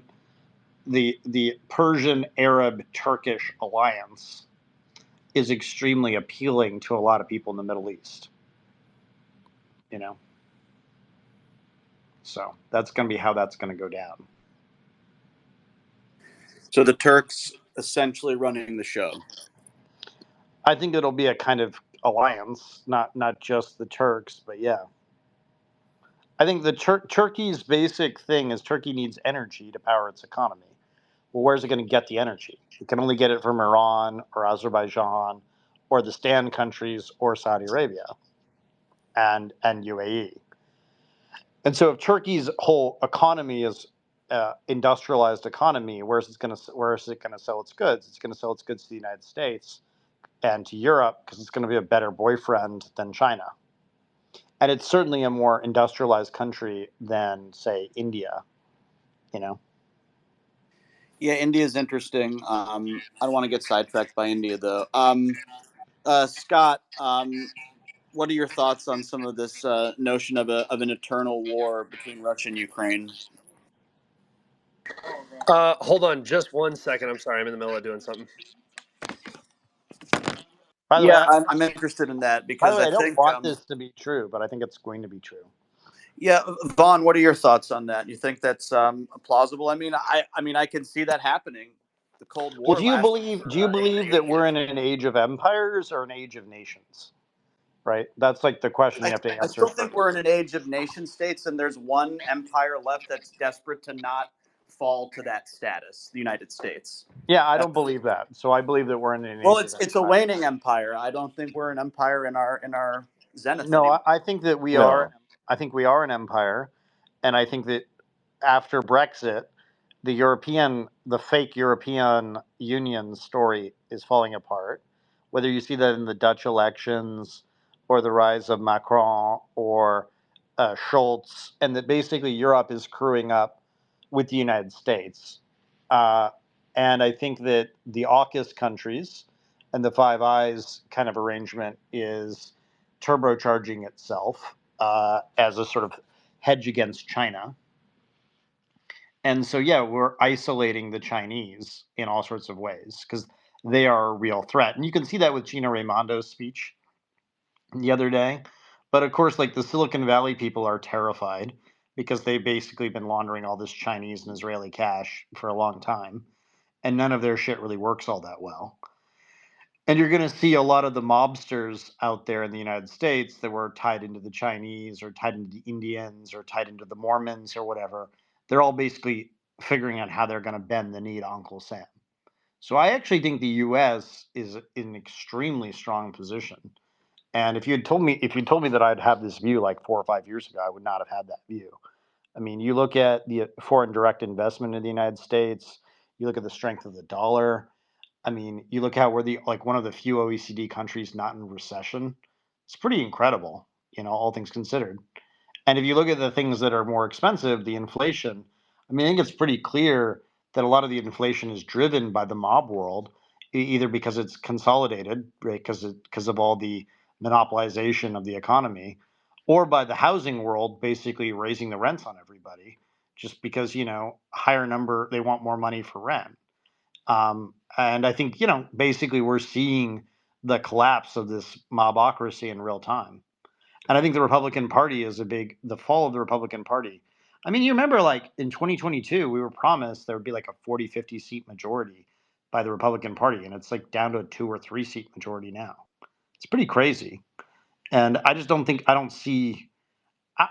don't see, if you have the view that all these empires are coming back, like the British Empire is coming back, the America, but with America as the head of it, which is I think pretty obviously what AUKUS is really about, is America dominating the Five Eyes countries. Uh, and you look at Turkey is making all these moves all throughout the Middle East. You look at China is like not as powerful as it was, but they're still trying to make moves in the South Pacific. Yeah, I think we're in a world of empires, not nations. And every nation is going to have to figure out which empire it crews up with, and some will try to play them off against each other, the so-called non-aligned countries. But on the whole, I think most countries are going to want to affiliate with the United States over the Chinese. And I think you'll see the elections in the Democratic Republic of Congo. I don't know if you guys saw that Politico story about how the U.S. government is worried about there being a third war at this time in the DRC. The fight over the resources of the DRC is a very big fight. It's a very, very big issue indeed. And we want all those resources to flow west. The Chinese, the Israelis, and the Rwandans want them to flow east. And I think we're going to win. Do you foresee Wagner getting involved there? No. I see the U.S. running a covert war in the DRC and dragging the DRC into the Western orbit. I see that all being a very good thing. I see the fight over Africa and the fight over the resources of Africa between China and America as like one of the defining fights of the next 10 to 20 years. And the Chinese can do a lot of dirty shit on the top of the table. Like they can bribe people, they can do all this like shady shit that we can't do. So we're going to have to be smarter than them. We're going to have to figure out new technologies, certain people that we can prop up or not prop up. We're going to have to be just like more clever than the Chinese with our own existing institutions. And so this is going to require basically taking our empire and the money that we're making by running an empire, and we're going to have to figure out how to be good imperial stewards of the world. And I don't know that we'll do a good job of it, but that's what we're going to have to figure out how to do if we want to survive as a people. Yeah, I wonder if the U.S. bureaucratic apparatus is up for the task, because we certainly don't have any like standout quote unquote emperors. We don't have Well, I that think actually the leader. death of Kissinger presented a huge opportunity because, like, what Kissinger did was Kissinger was a part of those Jews that basically took out all of the WASP hands. Like, there used to be all these China hands, you know, the so-called Americans in Paris. There used to be that whole group of people. From the Dulles era, is that? Yeah, the Dulles era and before that. Like, if you read your Hemingway, right, A Movable Feast, there was like this group of Americans, basically post World War One, that effectively lived in Europe, and they were like European, but they were also American. And Blinken is kind of like the last of those. Like that's what his stepfather was. He Like was the very much talented Mr. Ripley people, perfect example. Yeah. 100%. Yeah, 100%. The talented Mr. Ripley people are an example of that. The Gettys, I think, I'd put them in that category. And Gavin Newsom is, of course, an adopted Getty. You know, his father was the consigliere of the Getty family. Similarly, you know, we used to have all these Americans that were like China hands, right? They would like live in Hong Kong or they'd live in like, you know, Shanghai or whatever, and they'd speak Chinese. And that they were very useful for us, this sort of informal empire, this business empire that we had around the world. And, you know, there used to be all these Arabists and people who understood the Ottoman world and all of that.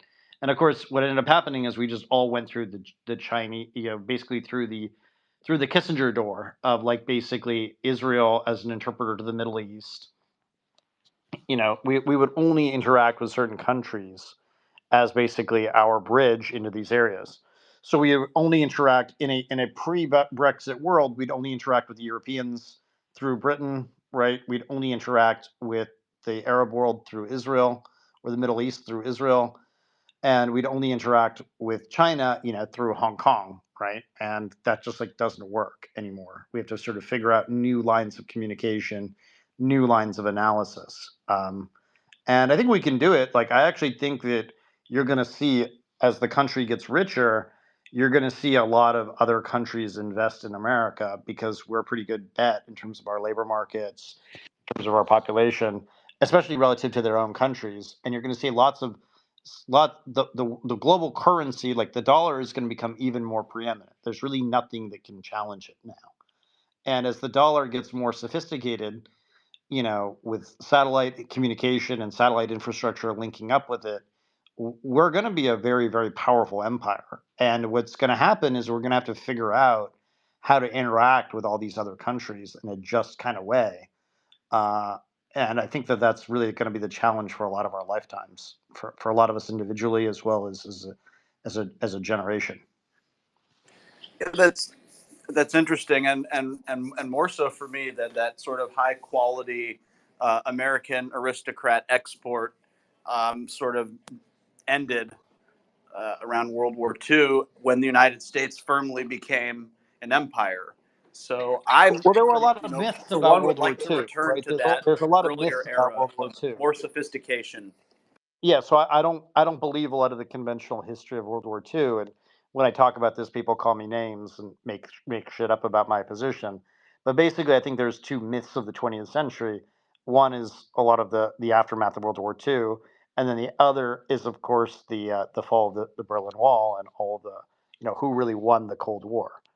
And I think the mobsters won the Cold War, and I think that World War II, it's very unclear which factions really dominated that war. And of course, World War II gave us a lot of countries that continue to cause all this trouble in the world today, among them Israel. So there's that history. And I think our inability to talk about a lot of these issues as Americans and base things on objective reality rather than like wishful thinking or fantasies, or like we encourage a lot of like Jewish nonsense in the United States. Like we encourage, like there's a lot of Jews who are like, oh, we have to have it in Israel because like we could have a Holocaust in the United States, and it's like, really? Like, you really believe that? Like that's crazy talk. Like this is the United States of America. We're not organized in anywhere near the level of state capacity of the Germans. We're gonna kill a bunch of Jews. Really? Like we watch Seinfeld. You know what I mean? Like this is We not the enjoy Steven Spielberg movies. yeah, this is like not the kind of country that does that kind of thing. Like we've always had Jews in this society, and it's frankly kind of insulting to those of us who've made a country that has assimilated Jews in such large numbers and effectively, largely barring like a little bit of anti-Semitism here and there, we've pretty much been very welcoming to Jewish, to the Jewish people. And George Washington is the first secular leader to refer to Jews as his countrymen ever, right? So it's like kind of have some sense of perspective here, people. You look at like the Biden administration is extremely Jewish, right? Like, oh, there's going to be another Holocaust, right? It's going to be driven by the Jewish Biden administration. Give me a break. Like this stuff is offensive. So we've allowed a lot of these people to have fantasies about politics that are just not in keeping with reality, right? Yeah, And but I mean that what you just described, I agree is implausible. I think it might be slightly more plausible than you're making it. I think we're going to witness in many ways precipitated by the Gaza bombardment and coming annexation. I mean, I think no, we're going to I think witness a Jews are rise. going to have a Hold on, choice. hold on, Yeah, hold on. yeah. I think we're going I think we actually are going to witness a rise of anti-Semitism in various weird forms. Many of which most of which will come from the left and non-whites actually, but I think some of it will come from the right. But I mean, like they wouldn't be Jews if they didn't quite think in the way that you describe. I mean that is a mythical justification for Israel. But like, what else do they No, there's been got a if they long don't? history. Yeah, there's been a long history of anti-Zionism in the Jewish community within the United States, and that history is going to be dusted off. I mean, Peter Beinart is a good example of that. I mean, there were and remain the children and grandchildren of people that were anti-Zionists who were Jews, who believed Mhm. in assimilating and running the American or British empires. You know, you could even make the case that the Rothschilds are in that category. That they I mean, there are many examples of FDR friendly Jewish, assimilationist Jews who were anti-Zionist. So this Zionism and Judaism thing being linked, I think, is increasingly not tenable. And if you look at like the history of the state of Israel, it exists in large measure because of the Pendergast gang and because of there's a lot of history here, right? So like the first is the British wanted to punish the Nazi Empire after World War II, and they wanted to put the Jewish state nation in Bavaria, like that was an objective of theirs, because they didn't want all of those Jews going to Palestine and disturbing the peace that they had with the Arabs.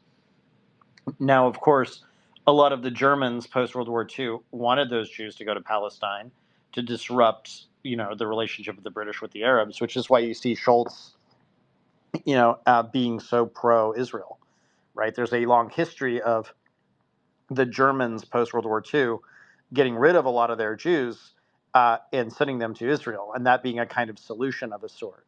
Similarly, if you look at the history of there are many anti-Semitic Zionists all throughout the history of or basically since basically since the 1870s, where they were like, yeah, like let's get rid of all these Jews, let's send them all to Israel, like let's get or Palestine, let's get rid of them.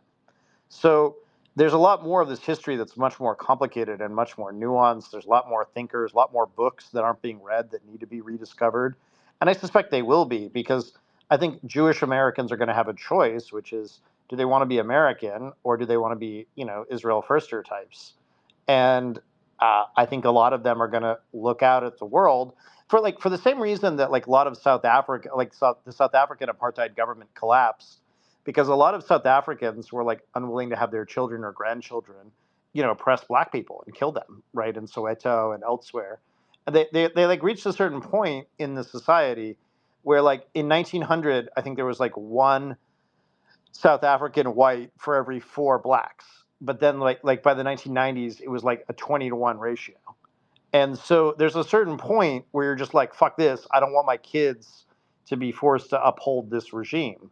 And I think that's happening with a lot of the secular Israelis who are like, I'm tired of having my kids going and policing and fighting, on behalf of all these settler fucks who won't even pick up a Galil and protect the homeland, right? So the default Israeli has moved from somebody who was like, you know, smart, worldly, spoke multiple languages, who was like good at math, somebody who was like that, the secular Israeli type that served in the military, the IDF, and like had a strong kind of quasi-socialist state. That's given way to the Orthodox Jews who are basically like de facto criminals and are like, they're like the evangelicals of Israel. And it's not tenable as a state unless people are willing to like pick up the guns and protect the country. So what they're going to do is they're going to try to take over the United States and get the U.S. to fight its wars for them. And I think to some extent Netanyahu has done that in a lot of ways through the Iraq War or through through pressuring Iran. But I think Americans as a whole are getting sick of this shit, especially as we become more multi-ethnic, more multiracial. And I also just think a lot of us are tired of like lying about how Palestinians are a big threat or about how Arabs are like bad or Muslims are bad. Like many of us have like had Muslim girlfriends, like know a lot more Muslim. Like the Muslim population of the United States is growing at a much faster rate than virtually any other population, and it's outstripping the Israelis or the Jews in big chunks of the country, and a lot of us like them more. Like just as like a just being honest about it, like we like hanging out with them. They're fun, like it just is what it is. And, there's also this thing about coolness too. Like, it's not cool to be pro apartheid. Like, it's just not. Like, being pro Israel doesn't get you laid, Like, it just doesn't. Like, it's not really a thing. It doesn't benefit you in any way other than being a pet, you know? Okay. The fact that they had to build a blacklist of all these Yeah, I people. basically agree with you, Charles. I think you're. Jesus, Richard, we're agreeing too much. Yeah, I mean, I know what's going on. Yeah, but I don't know. I'm not feeling to switch into dark mode. You're painting a bit of a rosy picture that like Israel will just kind of slowly vanish and it will be Oh, I don't think it'll okay, and vanish. the good Jews will get along. But it's No, I think what will happen is we will allow any Jew, any Israeli who is like secular and not a fan of the settlers, we will allow them visa-free entry into the United States while we sanction all the settlers, and they'll be trapped in Israel. We'll basically create a division within Israel between the Orthodox world and the secular world, and the secular people, many of them will come to the United States. Many of them have come to the United States and have stayed, and we've allowed them to stay here. And I think that it'll be like the South Africans that stayed in the United States rather than have their kids go fight for apartheid and all that. And then the state will collapse. you think that there will be a South African outcome to Israel eventually? Yes. Okay. And that the Palestinians will finally take over I don't know if it will representation be the of. Palestinians or some other country or what, but I don't believe. Let me put it this way: I do not believe that the existence of. I believe that we will witness the collapse of the Zionist state of Israel in my lifetime. Yeah, that's what I'll say. So in the next 50 to 60 years, Yeah, and I think it will happen much more rapidly than mhm. people expect. Yeah, I it would think have to. I think the Israelis are they're not a weak like the Israeli Jews are not as weak, I think, as maybe some people think the non-Israeli Jews are. I don't know. no, I think if you look at the protests against Netanyahu, and you see that there are all these old people that are leading the protests, those are the people who built the state of Israel. That's like the founding generation of Israel. All the grandmas and grandpas who are out there protesting, and the younger generations are either in the West, right, or their kids and grandkids have immigrated or are traveling around the world. And the religious Jews, like if you just look at the numbers, the religious Israelis way outnumber them. And those people are stupid. Like, first of all, like they're empirically dumber, just like as a matter of just like their test scores and whatever. And they're increasingly like belligerent and they're increasingly voting Likud.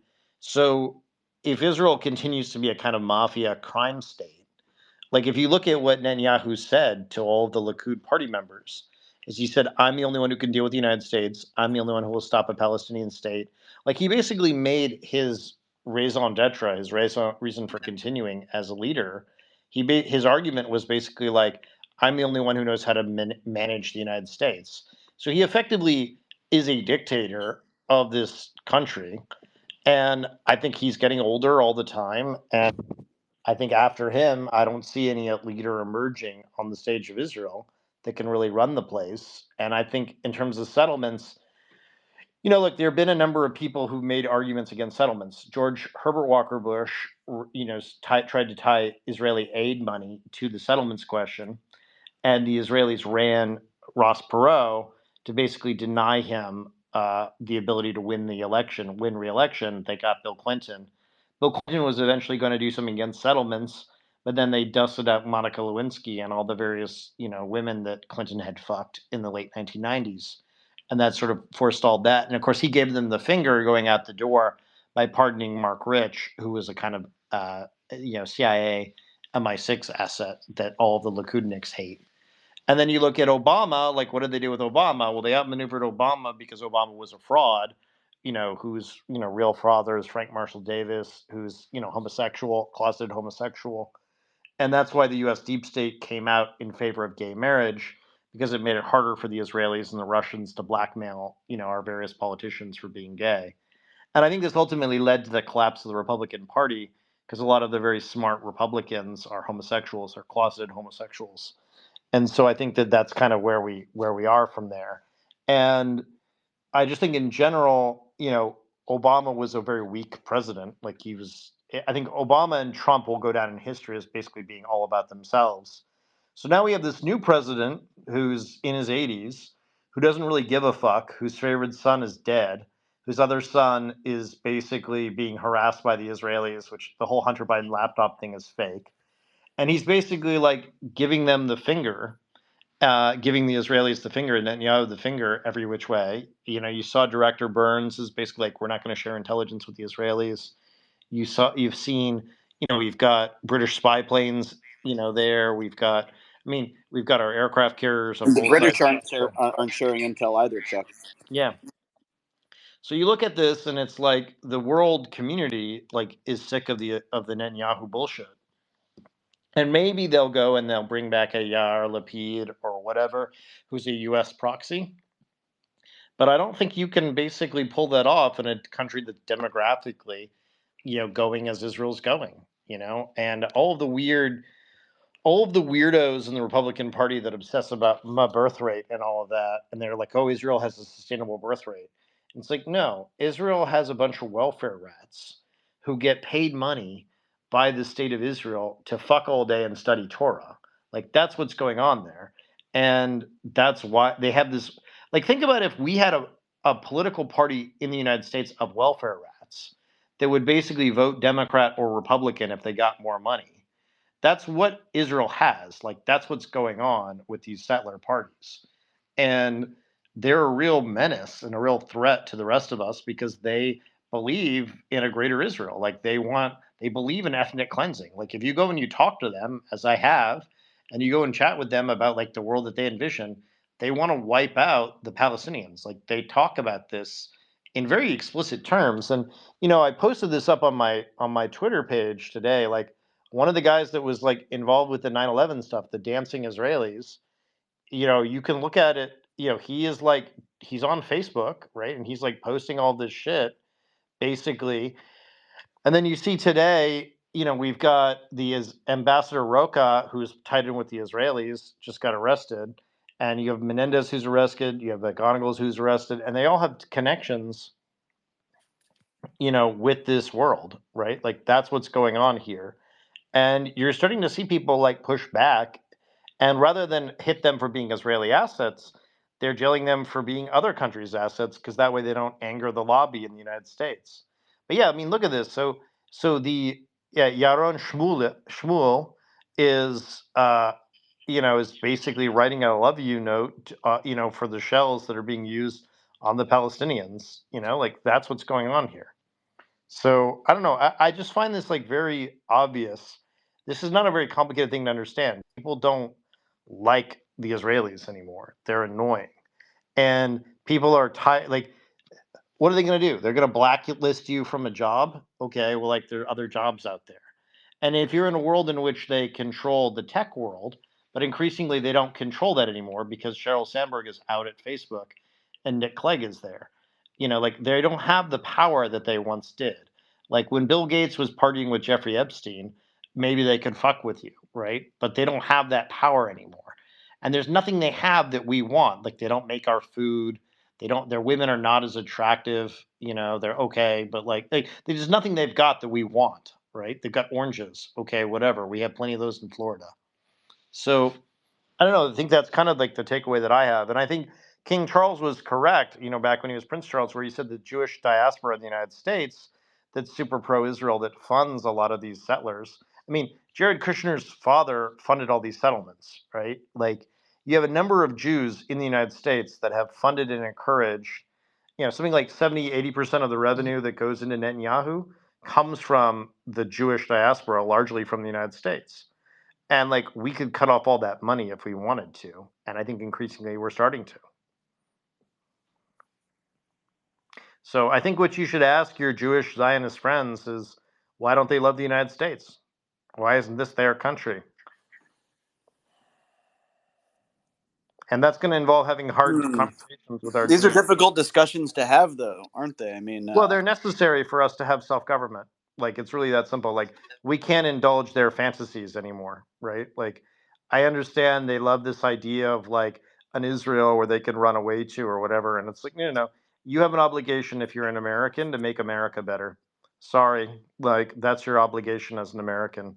We're not going to like humor you with all of these like stories about your Bubba and the Holocaust or whatever. Like, many of you are very wealthy. Many of you have not suffered all that much in the United States. Like, you run Harvard, you run various institutions in our society. We've asked very little of you. Like, many of you, disproportionately, you're not in the military, right? You're not in the intelligence services in the United States. Like, you don't really take up the duties and responsibilities of being citizens. And so you're going to have a choice, right? Like, do you want your children to be Americans? Now, functionally, many of them are becoming Americans. And I should say, like, it's very heartening to me, like, how many Jewish Americans are some of the leading people opposing Netanyahu and opposing a lot of the settler stuff in the United States. And you see this with all these protests that are going on of Jews being like, not in my name, Jews against genocide, all of that stuff. But and you certainly see it among the younger Jewish generations that are Americans who happen to be Jews, right? So like, they are taking up their responsibilities. But I do think we need to just sort of like dispense with a lot of the bullshit and be like, okay, well, you have these fantasy politics about how the world should run, and we don't have time. Like, it's a higher interest rate environment. Like, we're done with like allowing cults and weirdos to dominate our politics or our discourse.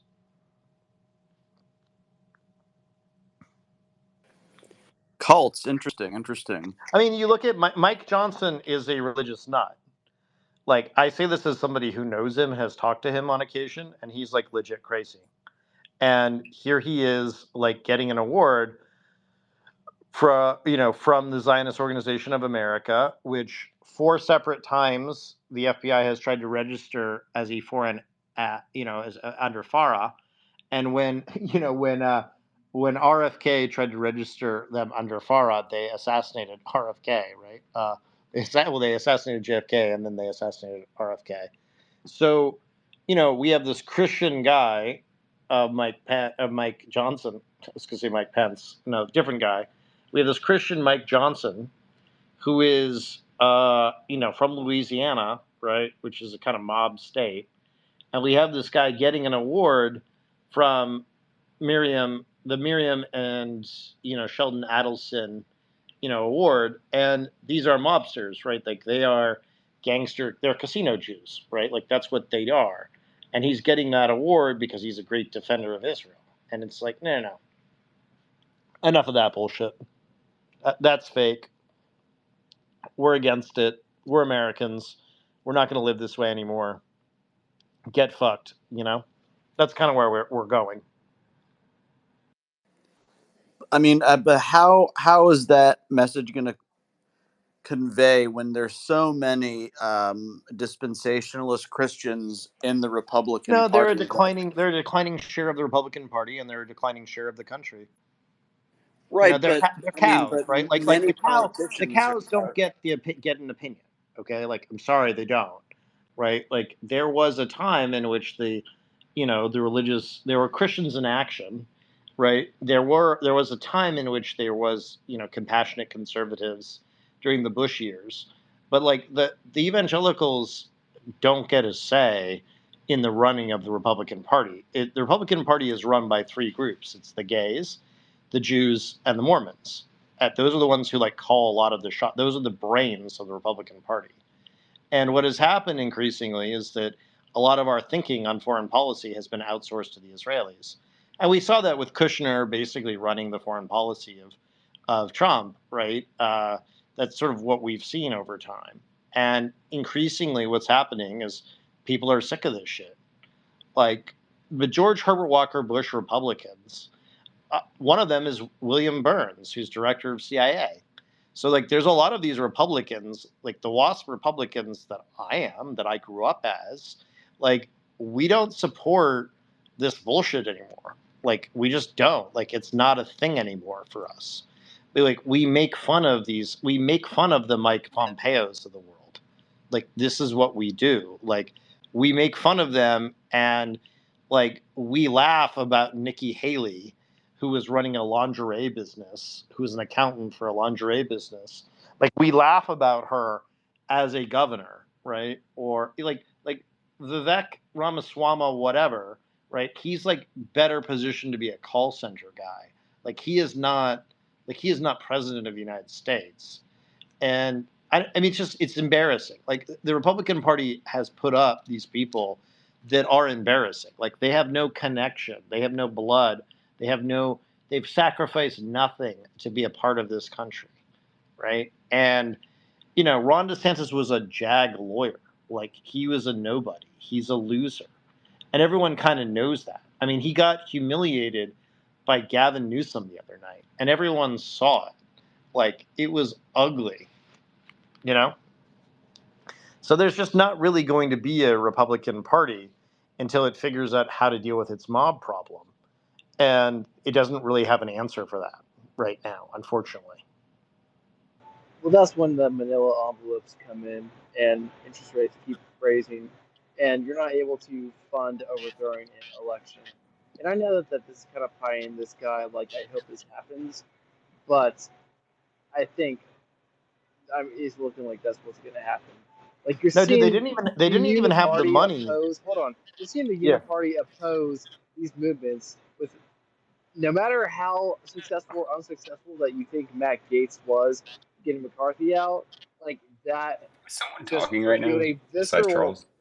Yeah, Phil's That talking. Well, I mean, Matt revealed Gaetz took. that revealed a visceral reaction to immediately Israel. And so like you basically have like more sovereigntists like American First people, however effective they are, actually taking this lead, and I think that their actions are representing like what the American people actually want. Is this shit gonna happen overnight? No. Is this Well, gonna I guess be you like don't really a tense understand. election to where maybe we don't even have an Yeah, election? I mean, I Probably. guess you don't really understand what really happened with Kevin McCarthy and Matt Gaetz. And I can explain it if people want to know. Like, I know Matt Yeah, very please. well. Like, I helped Go write for his it. book. And I know Kevin McCarthy very well as well. And Kevin McCarthy is a criminal. I mean, Oh Kevin shit. McCarthy's family history. I mean, Kevin McCarthy is a mobster out of Bakersfield. Like, he is from the Bakersfield mafia world. And he basically was the step and fetch it for the Israelis. You know, Jeff Miller, Frank Luntz, those are his people who ran him, right, for many, many years. And Kevin, you know, didn't have the majority that he claimed that he could get. And so what happened was Gates and others saw an opportunity to take out Kevin. And it's not really about ideology, although that stuff matters up to a point. It's about a conflicting vision of how the Republican Party should go forward. And, you know, he calls Kevin corrupt. He makes fun of Kevin as a Californian.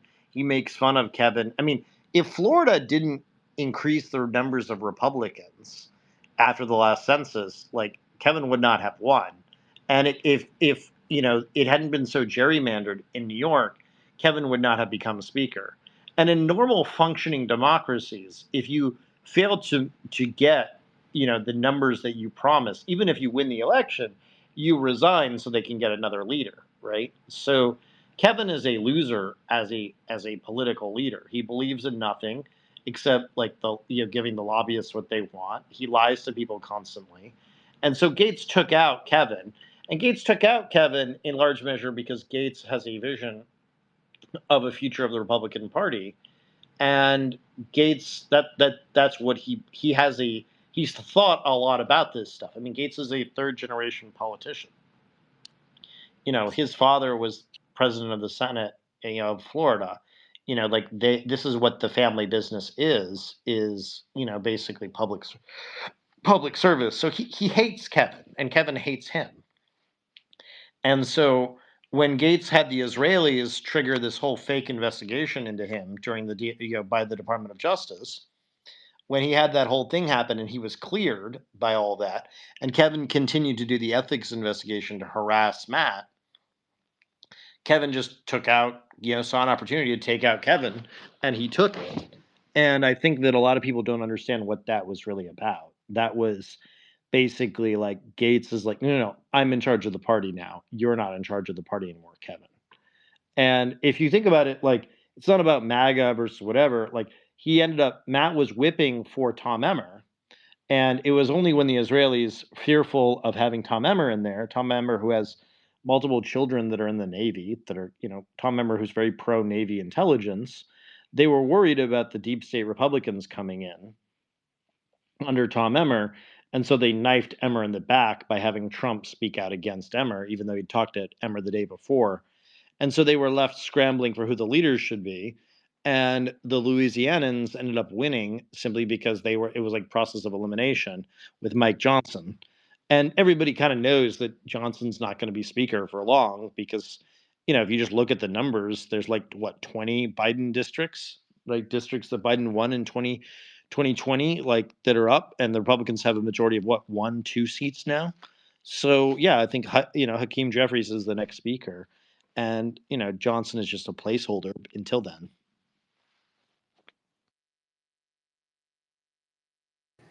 Yeah, I'm not sold on Mike Johnson at all. Thought that was weird that he had Just this think about it done. logically. Like Mike Johnson is going to have to raise like $100 million just to compete, you know, for the 2024 cycle. And he has never raised more than $1 million ever, you know? So he has to go to places to raise money. And where's he going to go? He's going to go to Zionist Organization of America, which is all the Sheldon Adelson money. But like, this is not 2016 anymore, right? Like, there's all these rules in effect about raising money. So I just think he doesn't quite have it. Yeah, go ahead, Chris. Yeah, my question is for Charles. I'm not contrary to anything you've said, but I was just hoping that in the nest or in this thread, you could respond with documentation and backup for the things you've said.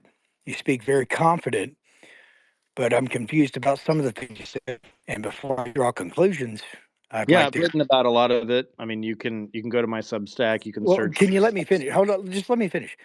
I'm just asking you to provide Yeah, some documentation for it, if you could. Some I mean, material. you have to be more specific. Like I'm answering your question. I tweet about these things. I write about these things. I speak about As these things. in, provide something as in documentation that people can follow research to be true. I don't. You have to be more specific. Like, what are you asking Yeah, me? like are you He's Sources, asking for sources, Chuck, sources. sources. Are you source broing me? Is that what you're doing right now? Shouldn't offend you. No, you're not offending me, but Chuck does know some of these people it's very personally, obvious. and Like and there's used to work with them. I think. no, not Yeah. used to. In many cases, I still work with them and talk to them all the time. I donate to political Well, again, I'm campaigns. not your enemy. I'm not trying I'm to. not saying you're my enemy, but I'm I answering just your want. I question. want to understand more. Yeah, That's because I all. think Chris wants to believe this, but he would like some sort of. Yeah, so maybe Chuck, you could post a Substack about McCarthy or Yeah, the I Mike mean, Johnson go. thing. I mean, my Substack's in my bio. Everything I say, just go to my Substack and search it, or search my tweets, and you'll see things that I've said. Much of it with documentation. I mean, It's true. He does write many, many Substacks, Chris. I mean, you I've could, written hundreds of you, tweets, yeah, you thousands can of take a tweets, look. hundreds of articles. People Correct. can read And that stuff for I'm not themselves. meaning, gentlemen. I am not meaning to come off I'm not taking you that. aggressive and offensive. I'm not taking you that way. Let me be clear Okay. about what I mean here. So it is true that, like, Congressman Gates and I know each other, right? Congressman Gates, I helped write his book with him. Like, we are friends. Like, I introduced him to his future wife. He married her.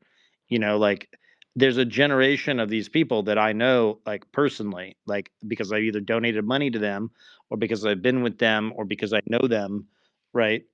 And so many of the things that you see covered in the news media about various fights that go on are covered through various partisan or ideological or financial interests, right? And it's not necessarily because there's a reason for this, right? Which is, there's lots of people that want a pro-Israel Republican Party, or they want a pro-Zionist Republican Party, and so they shade things that are going on. In the case of Gates, Gates took out Kevin McCarthy because of, differences that they had over how they thought the future of the Republican Party should go. And there's ideological differences, but there's also generational differences. I mean, Gates doesn't like McCarthy. Like, they hate each other. And some of this is also inner family too. Like, one of the biggest donors to Kevin McCarthy is Palmer Luckey, who is Ginger Luckey's, brother, and Ginger Luckey is Matt Gates' wife. So there's these differences, there's these, like, internal conflicts within family as well. Well, Now, of course, so with that being said, I just wanted to just real quick, like with that being said, I want you to understand the basis of mine is, people that provide information like yourself that have I mean, you're in tune, you're in touch, and you're connected in a lot of ways, and you have a lot of information that is valuable. But a lot of people on spaces don't understand this and they don't know how to get a hold of it outside of a word. And Frankie and I have both been on this pedestal lately that we want people to offer information so that people can better educate themselves by tracking it for themselves and becoming better educated with this type of regime. What Chris is asking for, Chuck, are footnotes. Do your subtexts contain footnotes or links to articles that helped inform you on the information that you provide? yeah, I mean, if you Well, go and not you just just, me, but the average listener. Think about it. It's Yeah. not just I us mean, guys, it's the just average listener. go and Google, or go and see the thing that I just posted up on the Jumbotron. I mean, there are many examples that I could point to. I have written a lot. Like, I have many McCarthy stories. Well, I mean McCarthy no camp. disrespect. Yeah, no, it's fine. I mean, the point I'm trying to make is, like, Kevin McCarthy has directed millions of dollars to his own family over the years, right? He is from a kind of politically corrupt family, and Gates does not like political corruption. Like, Gates's family pushed a number of ethics reforms I happen to when they like were Matt Gates a lot. Yeah, when they were in office in Florida, this is kind of like what they do. This is like the family thing or whatever.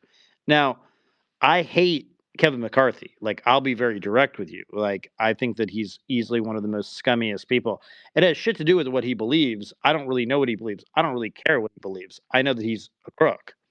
And I don't want anything to do with him. If I could figure out a way, and by the way, I think he will go to jail at some point because I think the U.S. government will indict him over all the corruption that he was engaged in around the China Lake Naval Air Station in his district, which is the name of where he directed all these federal contracts to family members and friends and all of that. Many of whom lied about being Native Americans so they could have no bid contracts around those resources. And if you look at the piece that I posted up in the Jumbotron about his family corruption, you can see all that. Like, that's all there for you to observe. So McCarthy is going to go down in history as one of the weakest speakers we've ever had, and he's upset. He's part of the most damaging bill he ever signed too. Yeah, I mean, he's a loser, basically. And a lot of losers, it's not like, Matt Gaetz defeats him as speaker and then he kills himself or something, or he falls on his sword, or he does like the responsible thing of resigning from government. No, he's going to bitch and complain to all the journalists that he built up. And by the way, many journalists are very lazy. So what they do is they ingratiate themselves with the leadership of the party, and then they just go and act as stenographers for the leadership of the party. So what I do is I donate money to I donate money to the AOCs and the Steve Kings of the world, or the kind of more outlandish people. And I do it very deliberately, which is that the higher the partisan voting index, right? Like you're going to be the head of a committee if you're a Democrat who's in like a D+20 district, or a Republican who's in an R+30 district. So if you donate to these people, you get more of a say in the type of legislation and in the type of policies they push. So I'm friendly with like the extremists on both sides. Most people tend to be just friendly with the leadership of each party because that way they can kind of influence the leader rather than influencing the committee chairs. I'm much more interested in the committee chairs. Just say they give you the most money. Like, it's not that hard. No, it's not about the money. It's about having the right connections with the right people. So money. No, it's not just money. There's a lot of these speakers, like each politician has a different thing they want. Some care about legacy, some care about being popular, some care about ideas and policy. I mean, why some do care you about donate money. to a particular campaign? Some of Connection it I do breeds just to money have and more. just to have access, just to have them take my calls. So, Chad, I mean, can it's I very ask you this? Machiavellian. Like, it's pretty dope. Okay. Not gonna lie. No, I mean, here's what you do, right? I mean, if you want to know how you do it, it's very simple. Some of them are motivated by money because they need to be they want to be reelected. Some of them are motivated because they want something cool on their Wikipedia page that they go down in history for. Like, a lot of these people are fundamentally stupid people. And I don't mean that like in a mean way. They just are. They're representative. Like, we have a lot of dumb people in our country. Like, I don't want to like shock anyone, but it's true. Like, and it's a bipartisan thing. Like, there's bipartisan stupidity. And so there's a lot of members of Congress that they get elected and they're like, oh, fuck, like I want to do something. Like, what should I do? And they call up the smart people that they know. And many of the smart people they know are donors. So you give them like $1,000 or $2,000 or whatever. And then they will call you and text you and ask you for money or talk to you or whatever. And they're constantly raising money. So you get to talk to them as a result. And so that's kind of how it works. You don't. So Charles, you're obviously wealthy enough to do this, or have organization or contributions. I Well, don't that's doubt one thing that that. happens, and then I also have a Well, lot let of me let me investors. finish. I just Hold wanted to on, ask you something. let me just explain this so people can understand this mechanism. Sure. I also have a bunch of companies that do business with the federal government, and so what happens a lot of the times is they will call me and ask me about capabilities that my companies have. So that's another way that I stay in touch with them. Well, I So understand that. So yeah. let me ask you this personally. What would you say, and I just want to understand better. What are your core values and what do you stand for? Like what are you about in when it comes Yeah, to I like most of the the United situations that I you like the United States of encompass? America. I think it's a great country, and my family's been here for 400 years, and I'm not going anywhere else. I'm not going to Mars. I'm not moving to Israel. I'm not like running to Canada. Like, this is my fucking country. and I want it to work properly. So I'm against corrupt people. I want to kick them out of office. I'm against people who work for foreign governments. But I yet want you utilize money to control them. No, you don't control them. You're getting access. You're not controlling them.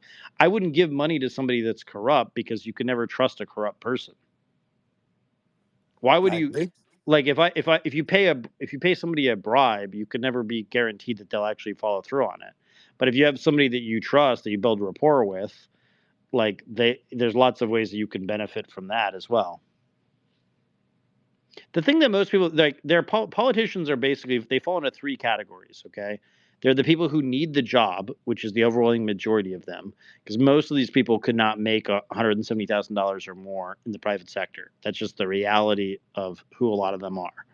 Okay, like I don't mean to be mean about it, but like Mike Johnson is like not the smartest guy in the shed, right? Like he's not making more than 170K a year in like his Podunk Shreveport district. It's just not going to happen for him.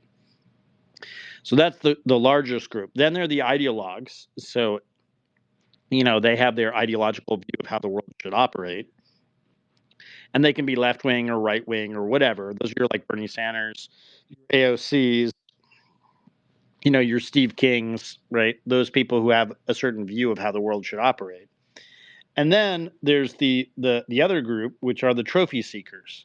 They're the people who were the president of, their company, or they like ran Bain Capital or whatever, and they think they should be president of the United States. And the trophy seekers, they just want to do stuff. They don't even really care what it is. They just want to be significant in the world. So each of these people have different psychology and motivations. And just like in the business world, you're trying to figure out the psychology and motivations of the people you do business with. That's also true of like the political world when you donate money. Like, does this person want to be president? Like, does this person, like, is this the capstone of their career? Are they going places? Are they a rising sun or a setting sun politically? What is their family life like? Are they married? Are they divorced? Like, do they cheat on their wife? Like, what are they like as human beings? And then what happens is, over time, you try to give them good advice that you think is good for the country, because over time that you build a lot more trust that way than if you're trying to like force them to do things for your businesses, which by the way doesn't work anyway, because a lot of our companies, a lot of companies out there, there's a very competitive bidding process through the federal government. Like if you're selling stuff to the federal government, there's lots of ways that you can become the best at it. So I typically have my companies try to be the best at whatever for the government. Like I don't want to invest in companies that sell shitty goods, because that's just not interesting to me. Like why not be the best? I think So it's safe to say that Charles, and Charles, correct me if I'm wrong, but Charles is effectively a millennial oligarch, and he lobbies to multiple parties to help out his businesses, and eventually his businesses will be successful, and the government will want to continue using his businesses' services. It's a pretty I great wouldn't say strategy. that I wouldn't say that I'm an oligarch. Like I think of myself as a knight, not an oligarch. And I think there's a difference there. A ginger knight. I like the United States. I think it's a good country. And my companies, I never ask for something that my companies aren't good at providing and aren't the best at providing. And What are your Well, yeah, companies, you don't by the want to way, run a that you shitty represent? company. yeah. What are the companies that you represent, if you don't mind, Charles? I have a satellite company. I have some genetics companies. I have a facial recognition company. I have about 80 some odd investments in different categories, and I try to make sure that the companies provide the best service at the cheapest price, because every dollar that the federal government spends has to come from somebody, whether it's borrowed from China or whether it's paid for by all of our taxes. Like that's what I'm about. And Charles is basically the anti-Musk, Chris. I don't like Musk. Yeah, Musk and I are not friends. Is he the Antichrist? He might be. I was just going to say Musk is the I man. think Jared Kushner is the Antichrist. Actually, I had a conversation with this rabbi friend of mine, and we talked about it. And he actually agreed with me. He was like, "Well, if there was a Christ, it's possible that Kushner's the Antichrist." And we Well, started to discuss if that. he's going to a rabbi, then that must be a compliment if you call him as a Jew the Antichrist, because that's essentially what they are. Well, I mean, biblically speaking, he says he's going to be Hebrew. I mean, take that nugget. Hebrew's a dead language, and it was in the New Testament. Fun fact. They spoke either Greek or Aramaic or both. Yeah, I don't know that I believe any of that stuff anyway, but it is funny to think of Jared Kushner being the Antichrist. Well, if Musk is the Antichrist, he has Musperger's disease or Asperger's, excuse me. So I mean, I think Musk. Musburgers. I think Musk is just a fraud, as many of these people are. What did you so think he's a about he's a Elon pretty brilliant fraud. calling up Bob? What was it, Bob Iger? I mean, when people who all work for the Chinese are fighting, America is free. So, whether it's Musk being super pro-Chinese, I mean, look, when the Chinese money dries up, all these people fight amongst each other, and I think that's good for America. I also think it would be pretty great if Twitter went bankrupt, because then somebody else would buy it cheaper. Yeah, I mean, Scary. with the CEO in place, I think it would be appealing to a group to purchase. I think she's sort of got insider ties. Charles, Then they'll just make this platform wouldn't you even have to worse. agree that if Twitter had a new ownership, Musk was out of the picture, we wouldn't be able to openly criticize Israel, Zionism. I feel like you would have already been canceled 5 times over if that was the case. And it wasn't until a couple of months, or even months before October 7th, people were openly. You have your Lucas Gage, Keith Woods, all these people just I openly think all that. criticized Israel with thousands of people in No. their I face. think all those people are now coming forward, but I think the macroeconomics shifted against Israel after Trump was defeated in 2020. So I've been criticizing Israel for a long time, and yes, there have been consequences for it. Yes, there have been attacks on my businesses or on me or whatever. But it's not as like allowable It's like it certainly has not been as on Twitter for the it's past certainly year. louder now than it's ever been before that I can recall, for sure. And if Musk wasn't in charge, I don't think that would have been possible. Well, it depends who the person was that was in charge. I don't know. I mean, look, when Twitter was run by when Yoel Roth was running it, Yoel Roth is from an Israeli family. Okay, like when Sheryl Sandberg, whose family was connected with the Likud party, was running Facebook, it was a different environment. So yeah, look, I think the reason Twitter is not a business, it's a battlefield. And I think the reason the advertisers aren't advertising here is because the US government increasingly doesn't like Musk, and there's pressure that's being brought on Musk from all different directions. And I think if Twitter goes bankrupt, that's good. Like that means the whole company will be restructured and Musk might lose control of it, and then we'll incinerate all this Chinese and all this Chinese and Arab money that's behind it. But I don't think Musk. Look, so first of all, But like people lose control of the zeitgeist. We, to some extent, have taken control back over the zeitgeist and openly questioned Israel and Zionism. I think Twitter belongs to the postal office. I think it's a public utility. It should be treated like a public utility, and it should be cleaned up of foreign influence, of which there's a lot of it. And I think that Musk or Jack Dorsey or whatever, these people are not gods. They put their pants on one leg at a time. They take a shit. They trip over the stairs. Like they're not like magical people. And so my criticism of Musk is that I think Musk is a fraud, when it comes to self-driving cars, when it comes to a lot of the things he claims about himself. I mean, there are many people who've written a lot about this. I've written a lot about this. But I will say that it is a good thing that people are allowed to have a lot of these conversations. But I don't know what the counterfactual looks like. Is there a world in which Twitter is owned by somebody else? Like, is there a world in which you own, Twitter, Phil? Like, why not? Right? Like, I Because I'm not mean, a fucking billionaire. well, not with that I'm not. attitude. I'm not Musk. You Yeah, it's can't so true. say Not with that that this shit would attitude. happen Not if with that Musk attitude. didn't own Twitter. I mean, fuck it. If Twitter goes down enough in value, I'll just buy it. Like, whatever. Not a big deal. You know what? I hope that happens. And if Uncle. I Yeah, we do can buy go it, in on it. We and can if I go in do on buy it. it, if I do buy it, you can be the president of it. You'll be the CEO of Twitter, Phil. At least let me apply. Yeah, of Let's course. let's sell it to the Russians. No, I'm just kidding. No, and you know what you think we should do is I think we should buy it and shut it down. Sell it to That's Likud. Russian disinformation. Though. Sell it to Likud. You said. No, just shut it down. Just shut it That down. is what I said. Have All a right, week. Have a week a year. No, have like one day a month where everyone can use Twitter, and then the rest of the time shut it down.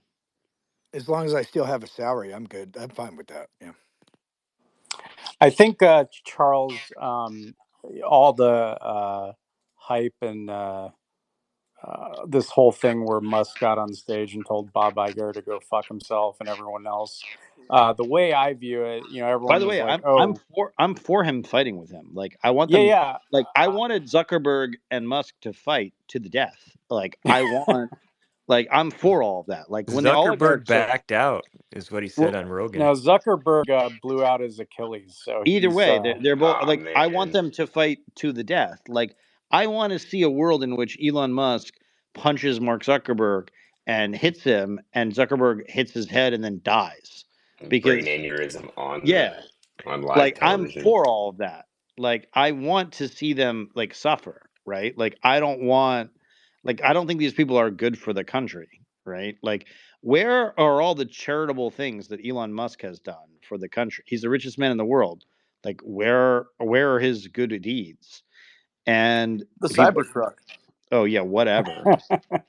I mean, it does Well, answer he the did age-old unblock you, question of Charles. what does the love child of a Toblerone and a DeLorean conceived over a 4-night cocaine bender look like? Now we I mean know. I mean I don't even know where to begin with how fucked up the Cybertruck is. The whole reason the Department of Energy gave money to Musk in the first place was to have a cheap electric car. And here we have $100,000 plus cars that accelerate from 0 to And the 60 and body whatever. panels don't even line up properly. It's just fucking weird looking they're too. pieces of shit cars, and I don't know. I think I wouldn't be surprised if Cybertruck production was shut down by sometime soon in 2024. I just don't see the demand. But the way I see this Musk thing, again, telling the advertisers to go fuck off. I get it. I'm glad he's taken that stance, but I also think he's trying to make himself somewhat of a martyr in advance of a Chapter 11, because Of no one course. can convince He's me gonna he's looking for that somebody that's else to coming. blame for Yeah, the collapse of Twitter because his dumbass bought it at an inflated yeah, price. And and he it's going to knows that happen, he's and it's going to happen really of course soon. it's gonna There's no way happen. around it. There's no money. Look, Twitter was never a good business even when it was publicly traded. Like it they tried to blame all of the trolls, like people like me when they kicked me off in 2015. They tried to blame us for the advertisers not advertising here. And it's like, no. People don't want to advertise on Twitter because there's not enough information about people on Twitter. They'd rather advertise on LinkedIn or on Facebook where they collect a lot more data on who people are. Like people can there are many people who are in this space right now who aren't even using their real name, right? Like you can't have real identity on Facebook or on LinkedIn, without having your real name. So where do advertisers want to spend their scarce dollars? They want to spend it where they have the best ROI. That's And the dopest shit I've heard you say yet. That is the dopest Well, shit. but I mean, the that's thing so too, right? obviously It's true, right? a lot Like, of people on TV can't have notoriety if they use their real name. Like a lot well, and of also think television about it. Just personalities change think, their names. think I about it. mean, my actual name is Clownsovich, and I'm reasonably certain Zaganel is Zaganel's real name. The 85 is his last name. Yeah, my real name is Chad, but I added the Chadical because I think it's funny. Think about Zaganel's real name is Bigot Chicken. think about the numbers, okay? When you have a zero interest rate environment, people consume a lot more because money's free. Okay, when interest rates go up, people consume a lot less, they save a lot more, right? So what ends up happening Hey, is thank people you, Jerome consume. Powell. He was appointed by Trump. By the way, I'm for all this, by the way. I think it's great. Fuck all of you I consuming know things. you just get twisted because you thank Biden for it when it's really Powell and I think people I that think I Biden think is. I think both of them are to thank for it. No, You know, Biden wants to appoint Brainerd or some MMT dipshit in charge of the Fed. I think he said that, but I don't think he's ever going to do it.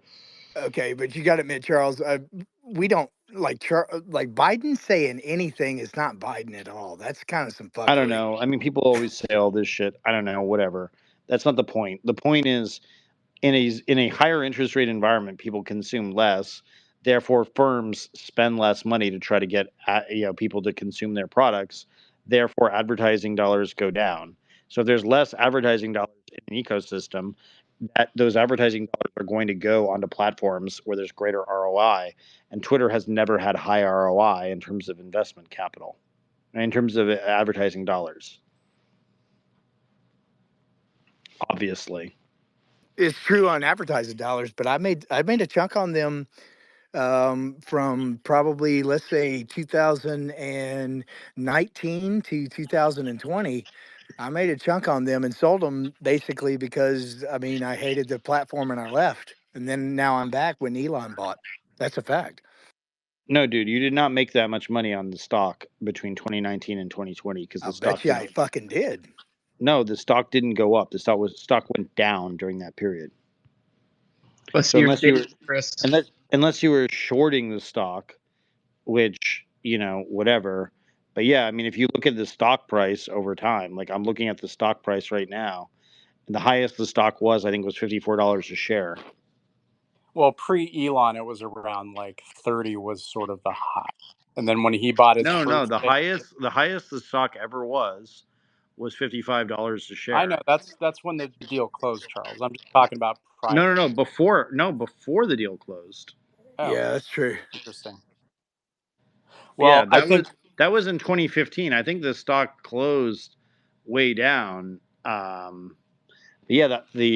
the last closing price was 53.70 because that's when it went higher. But yeah, interesting. I think the funniest part of this is the leverage buyout. By the way, all of that bank debt that he took out to finance this deal is all adjustable rate.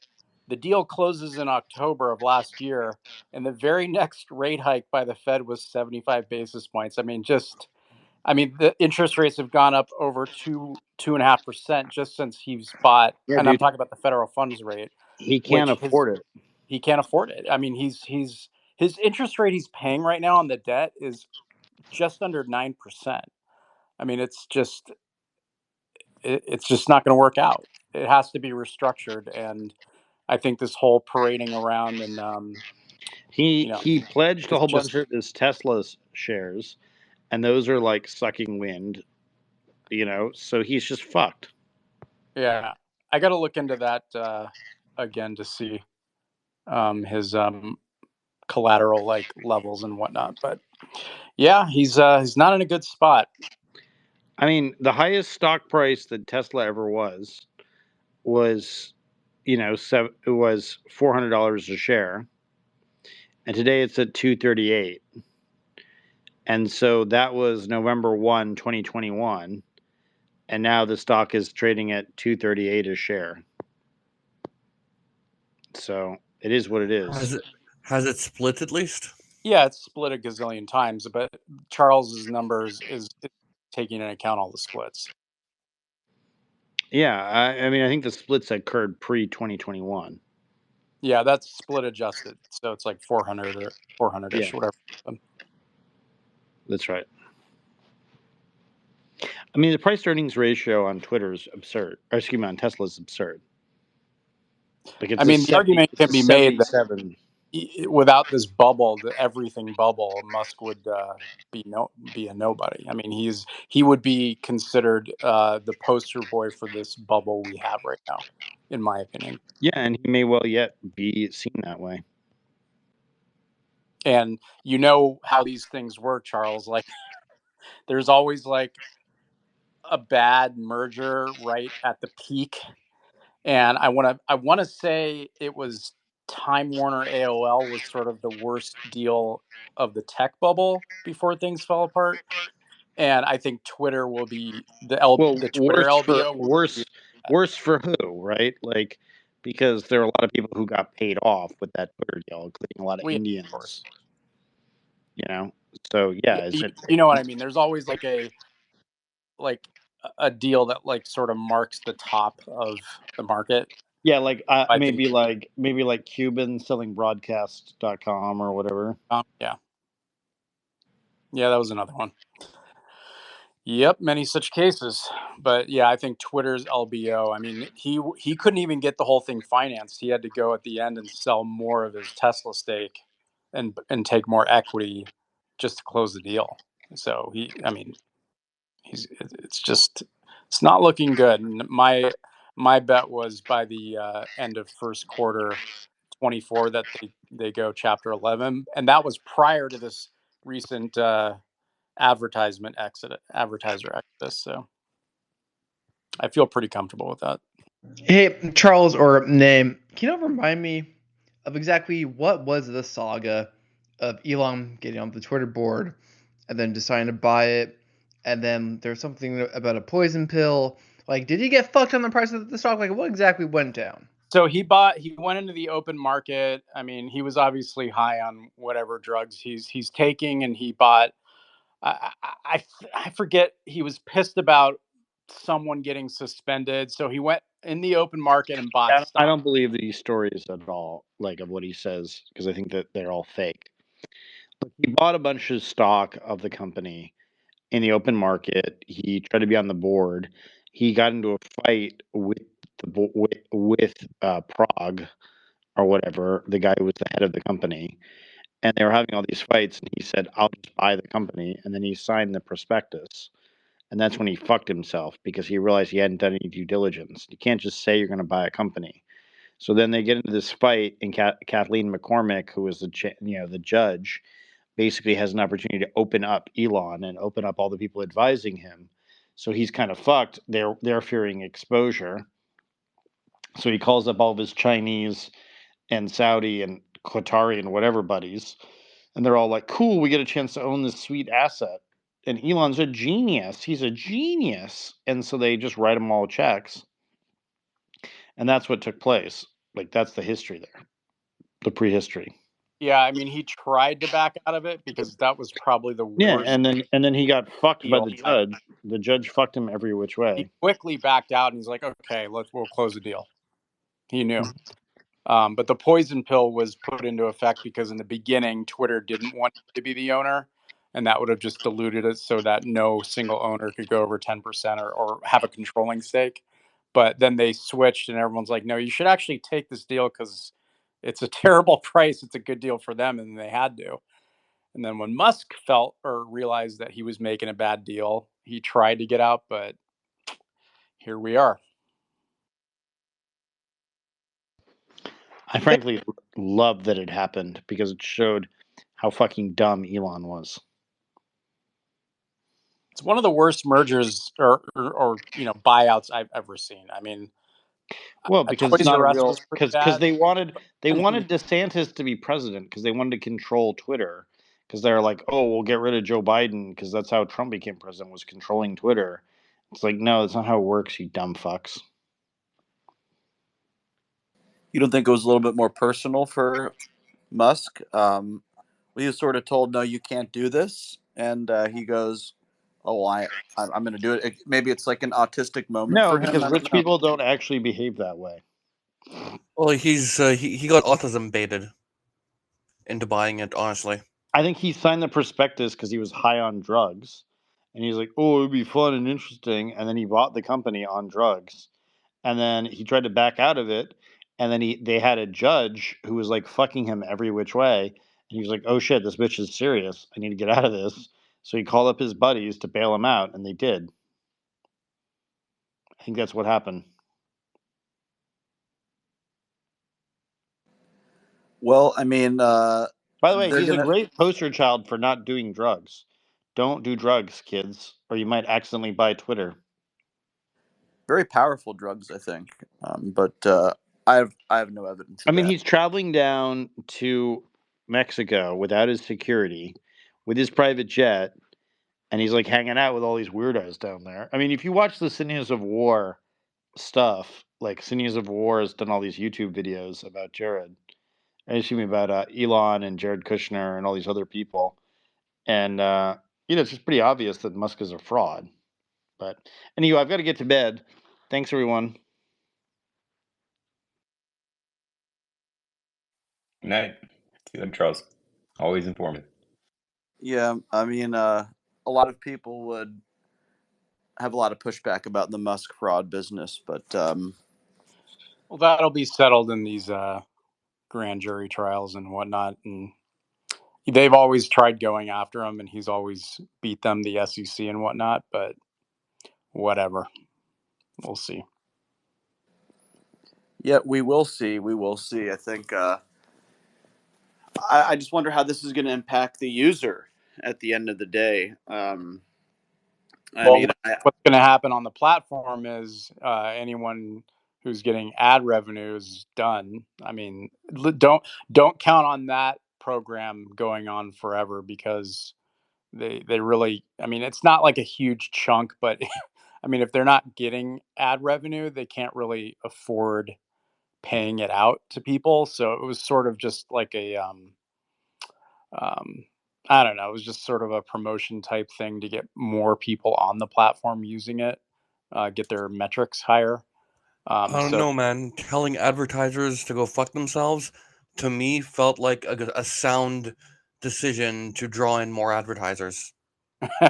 yeah, No, you laugh, Well, I think but it has to do with Disney's kind of, lost, was it 23 million subscriptions or something ridiculous in the last 4 days?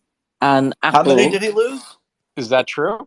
well, I can't tell you it's true. Somebody else told me in a space just recently. We were talking about it. I wouldn't believe that unless Disney actually announced that, and they There's typically will lots of not. press coverage saying they've lost lots, but there's nobody citing numbers that I've seen. Well, I don't know. I mean, I'm not canceling my Disney subscription. Oh, I mean, loads have. I'm And sure people have, but I mean, that's at Walmart, a load of people You have a Disney. I've You also have a heard Disney saying sub? they're never going into Walmart again. I mean, I'm not even in the country. I don't know what Walmart is, but you know. I've never even shopped at a Walmart. I'd never go in anyway. So, and I'll I'm bet you, just gonna I'll throw bet this you, out there majority for. of people that shop at Walmart aren't on Twitter. And I'm just gonna Apple, throw this obviously. out there for Elon in case he's listening in. See, if it were up to me, I would have told the advertisers to go fuck each other. That way they multiply, and there's more advertisers, and there's more revenue. You're on the same drugs So, that Elon must have been on, according to Charles. so Moneypenny, I have a question for you. So there is part of me, since you have a finance background, there is part of me that thinks that he's purposely trying to tank it to take it into Chapter 11, and he would actually be able to buy the bank debt himself um, at somewhat of a discount and then retire it and then Yeah, get out that's a a lot of big lease call. obligations. Mm. He'd not be able. There's a lot of any employees that he hasn't paid severance. They've become creditors. There's a lot of long-term like liabilities he'd be able to cancel and restructure through that. So part of me wonders if It sounds that's good, but in all honesty, logically, analytically, with any type of even mediocre regulation, he would not get that one through. There'd be so much plausible deniability. There'd be so much evidence of constructive dismissal, effectively. Well, I don't know the US rules, but there's got to be some sort of corporate rules that are similar to what would happen in the UK with that type of case. I don't think that would wash. Do you know? I actually think there is a scenario here. If you accept, without going through the numbers, that there has been a huge backlash by a very loyal X market, where the X users are formidable influencers, followers of fashion, whatever you want to call them, that there are a lot of very wealthy, independent, entrepreneurial types of people on X who really back him, who Sorry, have what is stood by X? him, or Twitter X, whatever, Thank you. and that because of this loyalty, this fashion sense, let's call it, it is a very attractive market for new advertisers to come in that want those killer app type influencers who are not the sort that are going to sit by and be at all ruffled by saying fuck off Disney and fuck off Apple. There is such a loyal following here that there is potentially, because we see they've already voted with their feet by kicking out Disney's and Apple's and whatever, there is a marketplace for a very different type of cool, loyal, honest, Elon type follower. There is another market here for an advertising commercial. I mean, he's looking at other revenue interests anyway coming in. He's just done a big deal, apparently, according to the UK News Tonight, with Amazon to provide satellite through the SpaceX link up. Maybe this diversification he's not that bothered about at the moment, but I don't think Chapter 11 is something that's feasible, personally. That doesn't help the financials at Twitter. We're just two separate. No, but him personally, I mean, his assets are pretty rock, aren't they? Yeah, but I mean, he's not going to pump more money into Twitter. I mean, it's just... He doesn't need to, though, at the moment. What I'm saying is the money that he's losing through the advertisers, he's being shown to have this uber loyal walkout amongst the people that he's kicked, the Disneys and Apples that he's kicked. His followers of fashion, are loyally kicking them down even further. And they are losing probably more than X is losing in advertising money. I would disagree with that, even though I like it. I think there's a lot to it. Just wait till the next Disney earnings and see how many subscribers they lost. Net subscribers, right? Yeah, I look for numbers because I'm interested as well. And obviously people have been throwing numbers around. But I think there is potentially quite a sexy angle there. More on, let's go on the civilian journalist, the independent journalist, the fact that nobody uses traditional media, nobody believes in it, nobody buys into it. This platform has become the new media. It's become the place where people of a certain type go to. It's their first go-to call. This place has become the only place that the person with more alternative views can speak out. It has an incredibly niche, or niche as the American call, audience that is not replicated at all or even crossed over by all the other social media platforms. It is a standout platform and has a very different type of audience. And I think there's something in that commercially. Amen. Yeah, I would be curious to see how many subscribers Disney actually lost. I did see a lot of screenshots. I think it's going to be like a Bud Light type situation. You think it's going to be that bad? No, I said I don't think it's going to be a Bud Light. Okay. Yeah, I mean, Bud Light's a lousy product, and a lot of the Disney subscribers love the stuff that they get. So, do they really? Because everything that Bob Iger I mean, has really done. I mean, think of all the people that are fucking fed up with Star Wars and how they have pretty much made every Marvel superhero soft. Like this By the was way, intentional. This was an intentional hit job to corrode the heroic characters and destroy the preservation of like American culture by shitting on Disney. Like, I think that's why Bob Iger and other people were in there in the first place. It's not just Disney, though. I mean, Apple was the biggest advertiser, and he told them to F off. Are all you guys getting rid of your iPhones and your Apple products? You gonna buy Google Androids instead? I mean, you understand what I'm saying? Like, I already do. People can sort of showboat, like, oh, let's cancel Disney. Like, what about cancel Apple? We all gonna get rid of our iPhones? No, they're uncancelable. No, but Apple would be. Well, no, because then you're stuck with Google. Then you're stuck with Android, which is Google, and also $512 million was lost in subscriptions in the last quarter for Disney in the most recent quarter. So there's that. Yeah, I mean, now the argument there is what Phil said, is that their product sucks. I mean, that's the streaming service. The stuff they're putting out, the content they're putting out is terrible. I mean, She-Hulk, I mean, they're just putting out shitty stuff. So that's just going to happen, right? Plus inflation and other things, and it's like, how many content subscriptions are you going to have? There's so many: Netflix, HBO, Hulu, Paramount, Disney, Showtime. I mean, and a lot more, I'm sure. So yeah, I found a reference I've sent to you, also to Zaganil. This is the claim, the 23 million. There's a fact check article. There's more than one, actually. There's several on it. It's not really conclusive. It says in November 2023, Disney Plus lost 23 million overnight after, quotes, trying to cancel ex-owner Elon Musk. The Dunning-Kruger Times website published an article citing the Disney Plus streaming service lost these 23 million and there's a fact check on it, which doesn't seem to go one way or the other, except it says the company cut ties with Elon because he mentioned the word Pizzagate, which we all know the background to that. But then there's another article in the Washington Times saying the same thing. Bob Iger suspends X advertising, 23 million cancellation. Then there's loads of special offers on get your Disney subscription now, get a bonus amount of money off. In fact, there's loads of them everywhere. Not that that helps, but I've sent you a reference.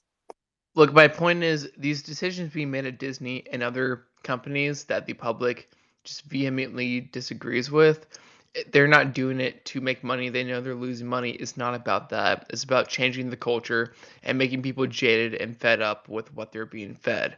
Elon saying what he said was maybe like a virtuous fuck you and fuck all of that. We are tired of it. Maybe he's trying to appeal to people's fed up emotions, or maybe he actually sincerely agrees with all that.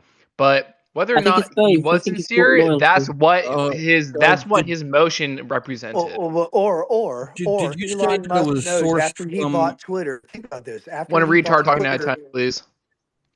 Did you After guys he bought say that? Twitter, Elon knows what the pulse of a lot of people are. And Yeah. that's an absolute fact. And think So about the he fucking knows what's blackmail that he realistic has on these versus what the globalists in their media is saying. DMs.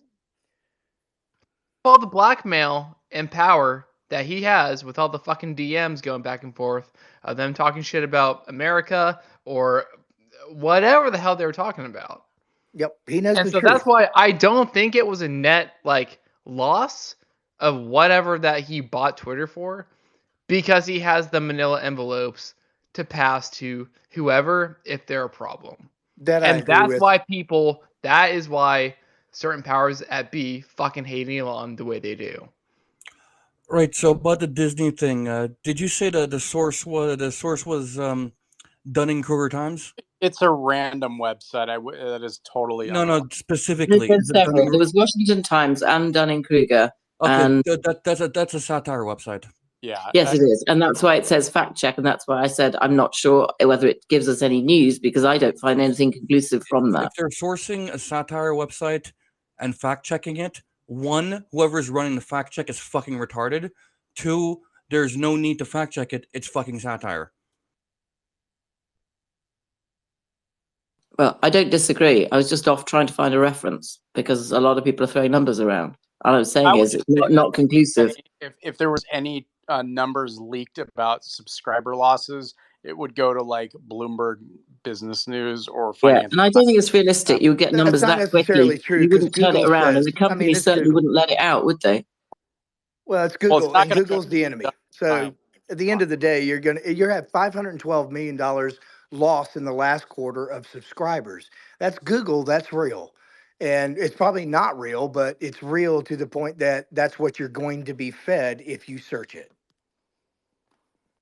I think the bottom line is irrelevant to those numbers and irrelevant to whatever data has surfaced in the last 2 or 3 nights. It's the fact that he has bought big loyalty on a very niche and a very nice, tidy, powerful, loyal market of people who are probably disillusioned from the normal stuff that they're fed, and certainly definitely disillusioned from normal media, who are the people who are being watched, who's people who do not like to be spied on 100 hours a day, who also appreciate freedom of speech. And this is the people he's got.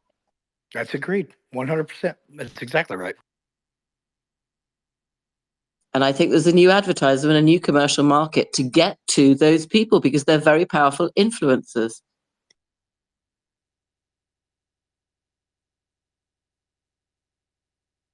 Anyway, bottom line, Chapter 11 would be ballsy. I don't think he'd get away with it. I don't necessarily believe per se that he's got dossiers on people. If you're really that stupid and you're some not sort Elon, of I mean the Five Eyes leader and you're corresponding on Twitter This or a isn't new, high-ranking though. politician, that's very foolish. Well, but this isn't new, Yeah, though. I What you didn't gotta mean him. I understand is meant that there's a the lot of platforms that agencies. people communicate through that are in these positions of power. There was this thing with like people like using Xbox to communicate, and like they had like some kind of communications had been obtained through there because they were like, oh, well, nobody's ever gonna consider this being something. So And Zach, I mean, it's not unprecedented. And Zach, if you are like a person in government, in power, and you are somewhat friendly or adjacent to the person that is running Twitter, like before Elon, you don't expect that Elon's going to buy it out. And so, like, your cockiness and hubris is telling yourself, oh, I have friends in high places. I'm fine. None of this is going to blow back on me because people are just arrogant and stupid. So they didn't expect Elon to do what he did. And that's why the fight for Twitter, him buying it, was probably so nasty as it was. Okay, but in a perspective of loyalty, if I may. So most of us, most people, would mind your P's and Q's in a media platform openly, or an open forum where including media are there. Keep in mind, Elon Musk said openly in front of everybody, fuck you if you want to control me with money and advertisements. And I'm sorry, but that carries a lot of weight. I know we may not see the end result of what he's doing with Twitter, X now, and so on and so forth, but you realize the man's goals, in my opinion, are genuine. And when you say that on an open platform, which we've all seen it, all of us got a thread where we seen that shit where that motherfucker literally said, fuck you. And then everybody was quiet. And he goes, yeah, fuck you. I mean, he doubled down on it. And think about this. I don't see that type of individual as being controlled. I don't. I think that's the middle finger of not being controlled.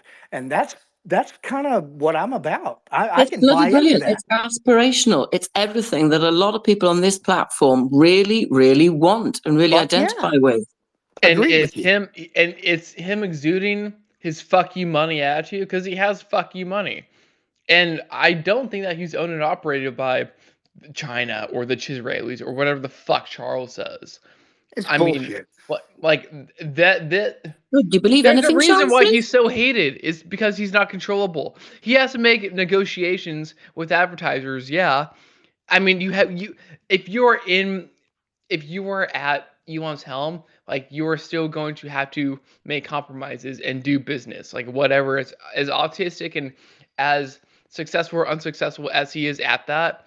But still, what he did was saying, "I have fuck you money. I'm He tired did of your go. shit." Did go to And Israel though. Twitter, we would not be able to have these conversations, or at least conversations that we've heard as of late the past couple of months, without Elon's Twitter.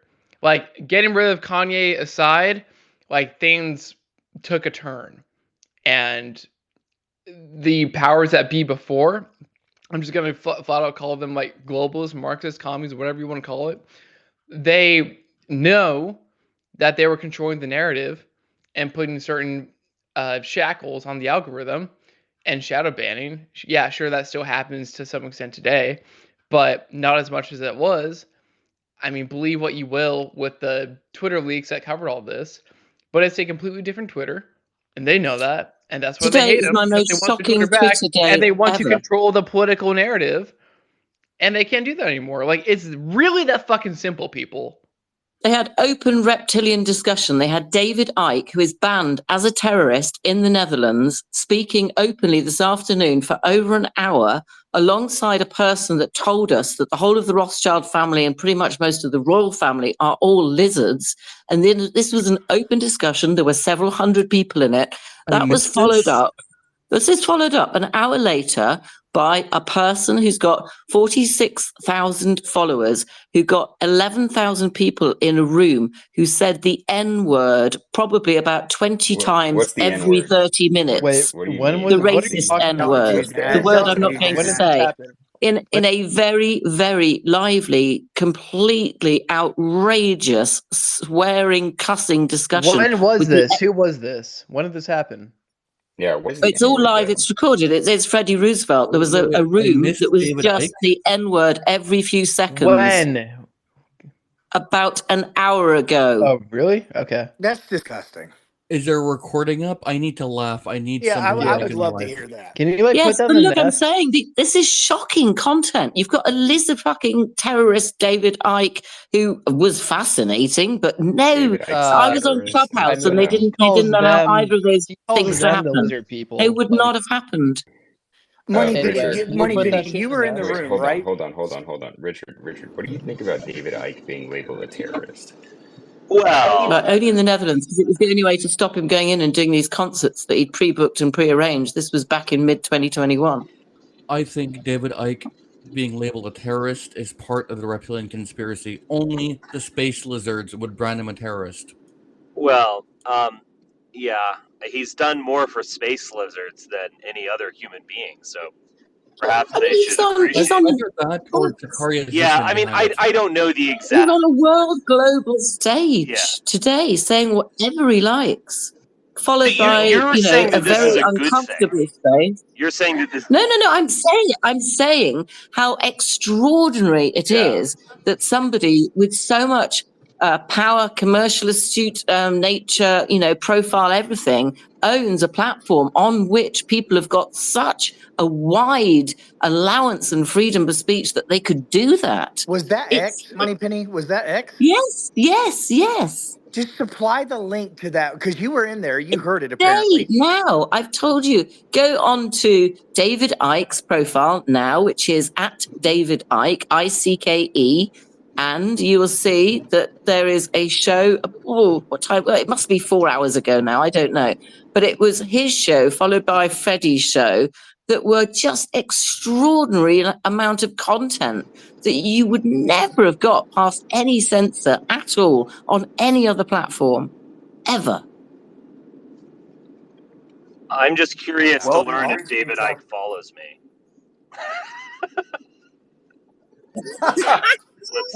I don't know. I hid. I think I went in with an alt account in the end. Oh, okay. He doesn't follow me. So, I mean, little. Oh, well, yeah. thank God Well, for what is that. he thinking, Richard? Well, he How who dare knows? he? He might It think sounds that like I'm one afraid of them. to search the guy out. Yeah. I kind of hope he thinks that I'm one of them. I would find that 11,000 people. 11,000 people were in Freddie's okay, room. but isn't 11,000 this just people in his a room. little bit disturbing? Like, I actually, It's very I disturbing. agree. It's very Okay, so disturbing. you're offering critical. I was just trying to get a feel for your perspective because No, I'm just making a point with it. It could have been anybody's room, but yeah, I've never heard a room with so much cussing and so much N-word in such a compact 45 minutes That of room is full-on not on N-word the cussing. timeline. I just Have you ever If heard you a haven't rap heard the song? N I word mean, that many times, it means you haven't had the privilege of being in a space with fish, in which case I envy you. Or you have an I have IQ listened to below fish. Fish It's doesn't nothing say like the fish. It's N-word. fish on acid, acid fish.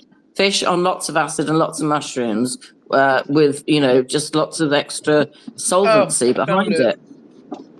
it. For the nest. well, listen, I'm Play any very. part of it, and you will hear what is going on. Any part of the first 30 minutes, it will be unbelievable.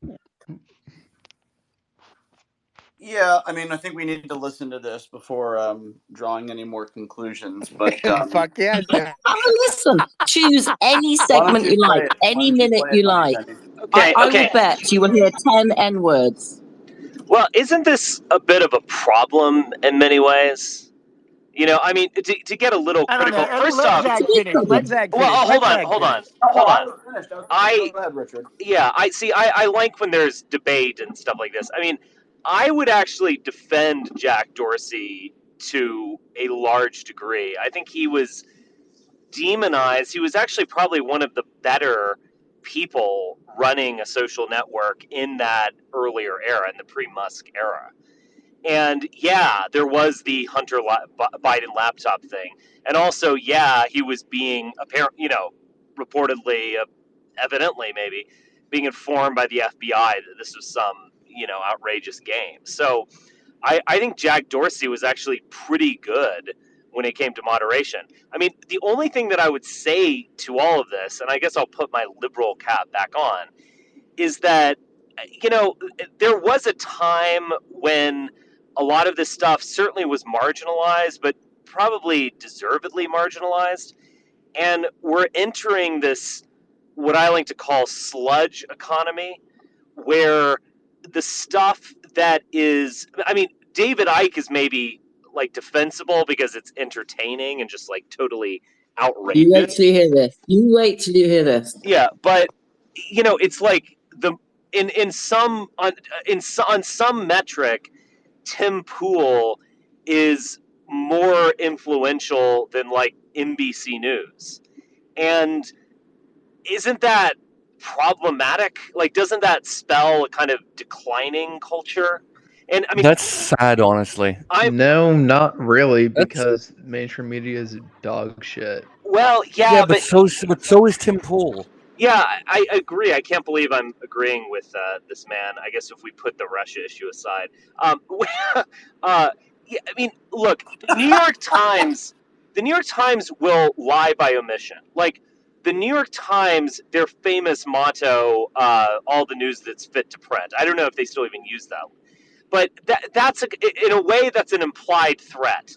You know, if they CNN will not let Scott Horton filibuster on the Israel-Palestine conflict for 2 fucking hours. Are you fucking serious right now? What do you say? Can you repeat that?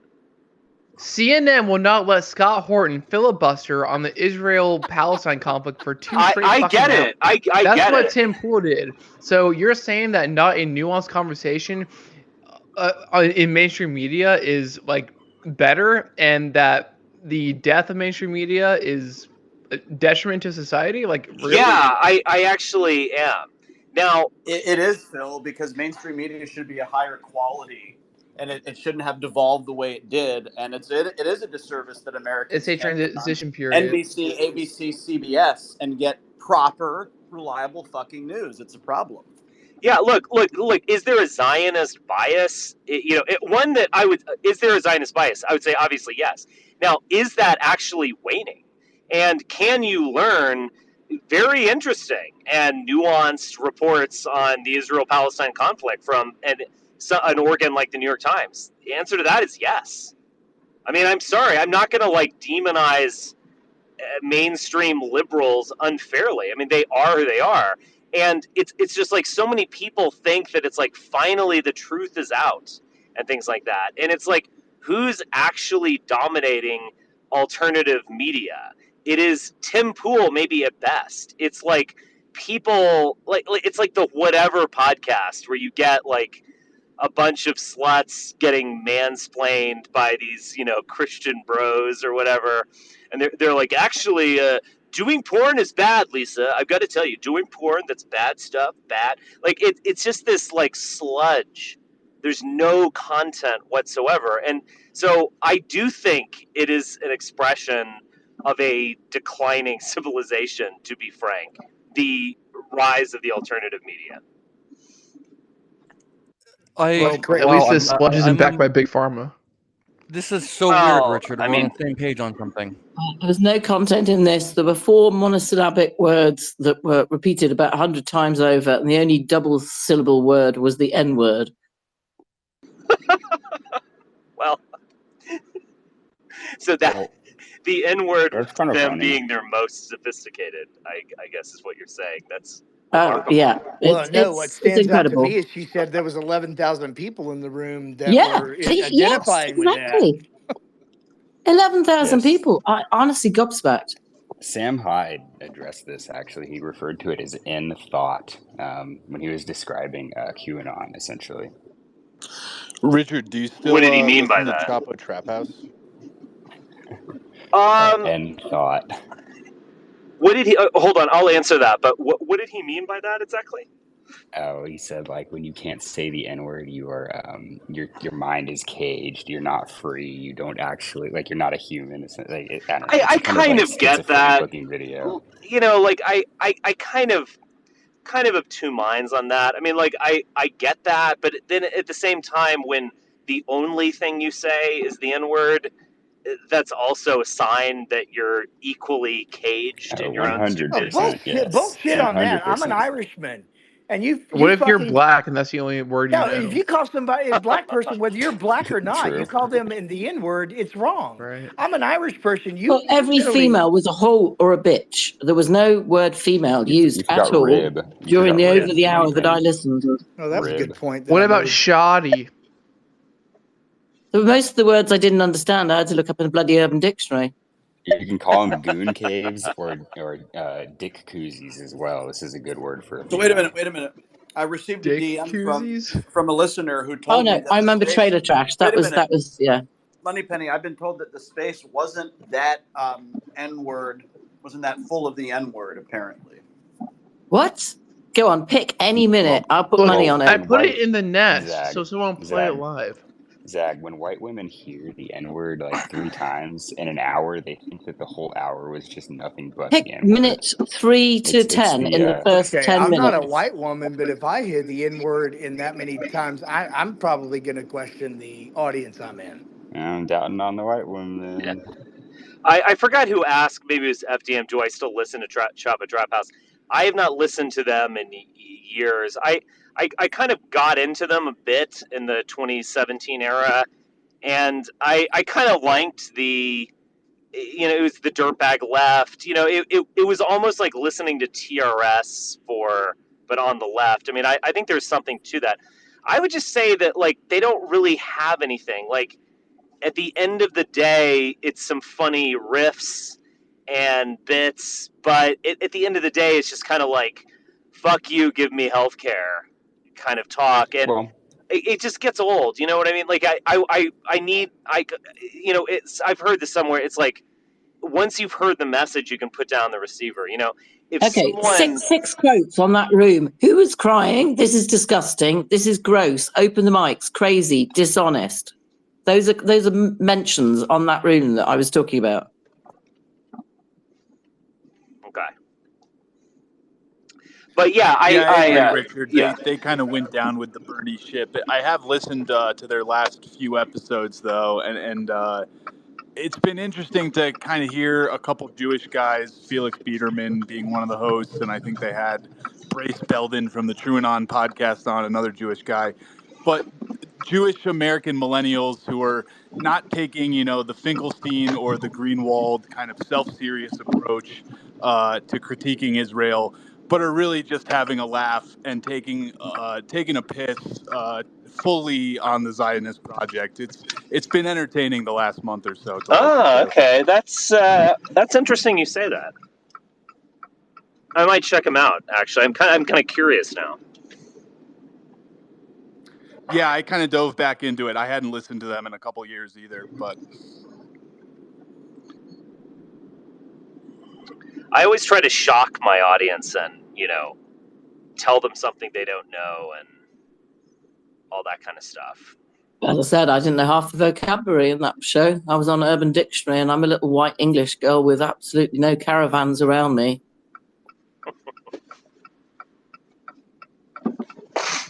Hey, Shadical, did you ever listen to that Big Lie episode from the Stone Choir podcast? No, I've been super busy. I haven't really listened to any media except for Twitter Spaces that I've been in as kind of like background noise while I'm doing my development stuff. Yeah, if anybody's interested in guys that get canceled from churches that have been infiltrated by progressivism and speak truth to power through scripture and just comment on normal goings on, Stone Choir podcast, highly recommend.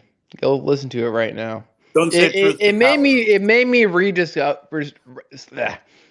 rediscover my faith in Christ. Like, no shit. Hey, Zach, I just wanted to say real quick, I got to bounce out. Got a big day tomorrow with the little toddlers going to school. I'm going to crash, but hey, love you, man. You're always awesome. And all you peeps, everything you said, you guys are awesome. Some of you are weird as fuck, but that's okay. I mean, weird as cool, I guess, in a big way, but be well, and everybody be yourself. Be great at it. Talk to you guys later. I guess our Irish friend is returning Hi, to the Zach. bottle. Hi, Phil. Hi, Chadical. Hi, Richard.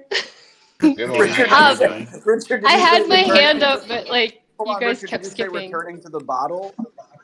Yeah, like his toddlers. I think that's referring to, his whiskey and his Guinness or something. Before I you don't know, go to probably, May, probably wouldn't be able to afford Guinness, so maybe it's just rubbing alcohol at this point. I think he does have young children. Hey, before you go to May, My 2 Lacey's had her children. hand up forever. Yeah. So Zach, if you want to address Lacey. Yeah, May, go ahead. May, you talk first. She can go. She can go first. That's All fine. right, She Lacey, had why her don't you hand go up. ahead, then we'll go to May, and we'll take it from there. Go ahead, Lacey.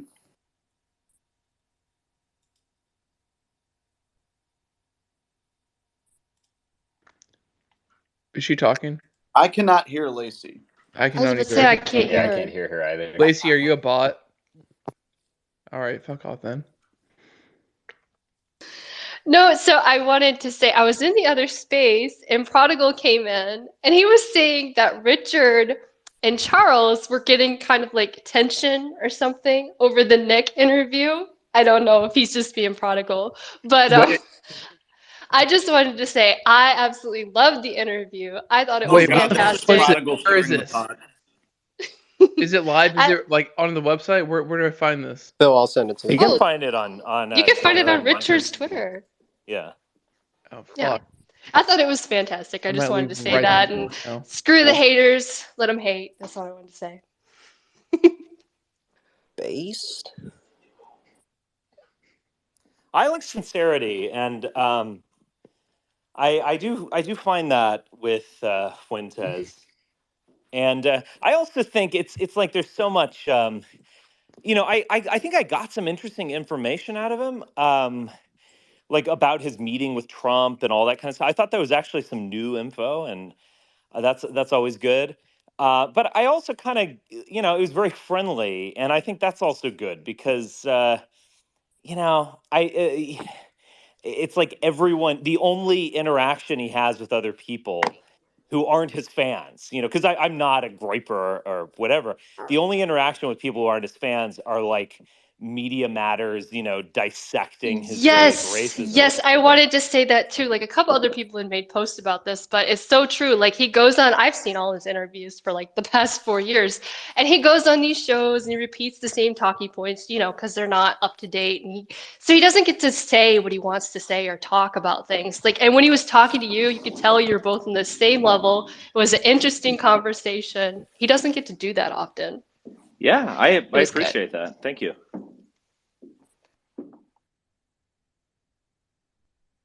Yeah, I wouldn't necessarily buy into Prodigal's analysis. I think he's just looking He's for some probably just being entertainment. prodigal. Exactly, stirring the pot, stirring the pot. So jealous. Richard, was But that's Nick what we said. We said receptive to bringing Chuck the likes Roman Nick. pantheon back? Repeat that. Pantheon what?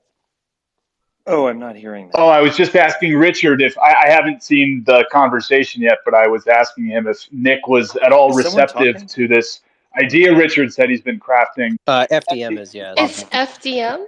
Let me leave and come back. Can you guys hear me now? We can hear you, but No, we can hear you. Richard Richard. couldn't. Yeah, Richard couldn't hear Yeah, you. he probably got back on his Wi-Fi and just lost the ability to hear you. I wouldn't for be those surprised if Charles is Nick's handler, or at least one of them. That's what people keep saying, but they're wrong. For those who haven't seen the interview, the whole thing is free in the Jumbo. Just FYI. Why wouldn't it be free? Well, some certain dissident right figures like to paywall everything. Yeah. Yep. That's me. Richard, They gotta make I was money. They asking gotta if make Nick money. was at all receptive to your idea of bringing back the Roman pantheon. I don't know if that was a topic that you guys bridged in the convo or not. Well, actually, there was a moment where I explained the God question, because I think with Nick, I asked him, I was like, you believe that Jesus Christ literally walked the earth. This is a real man. He was crucified. He died, was buried, and rose again.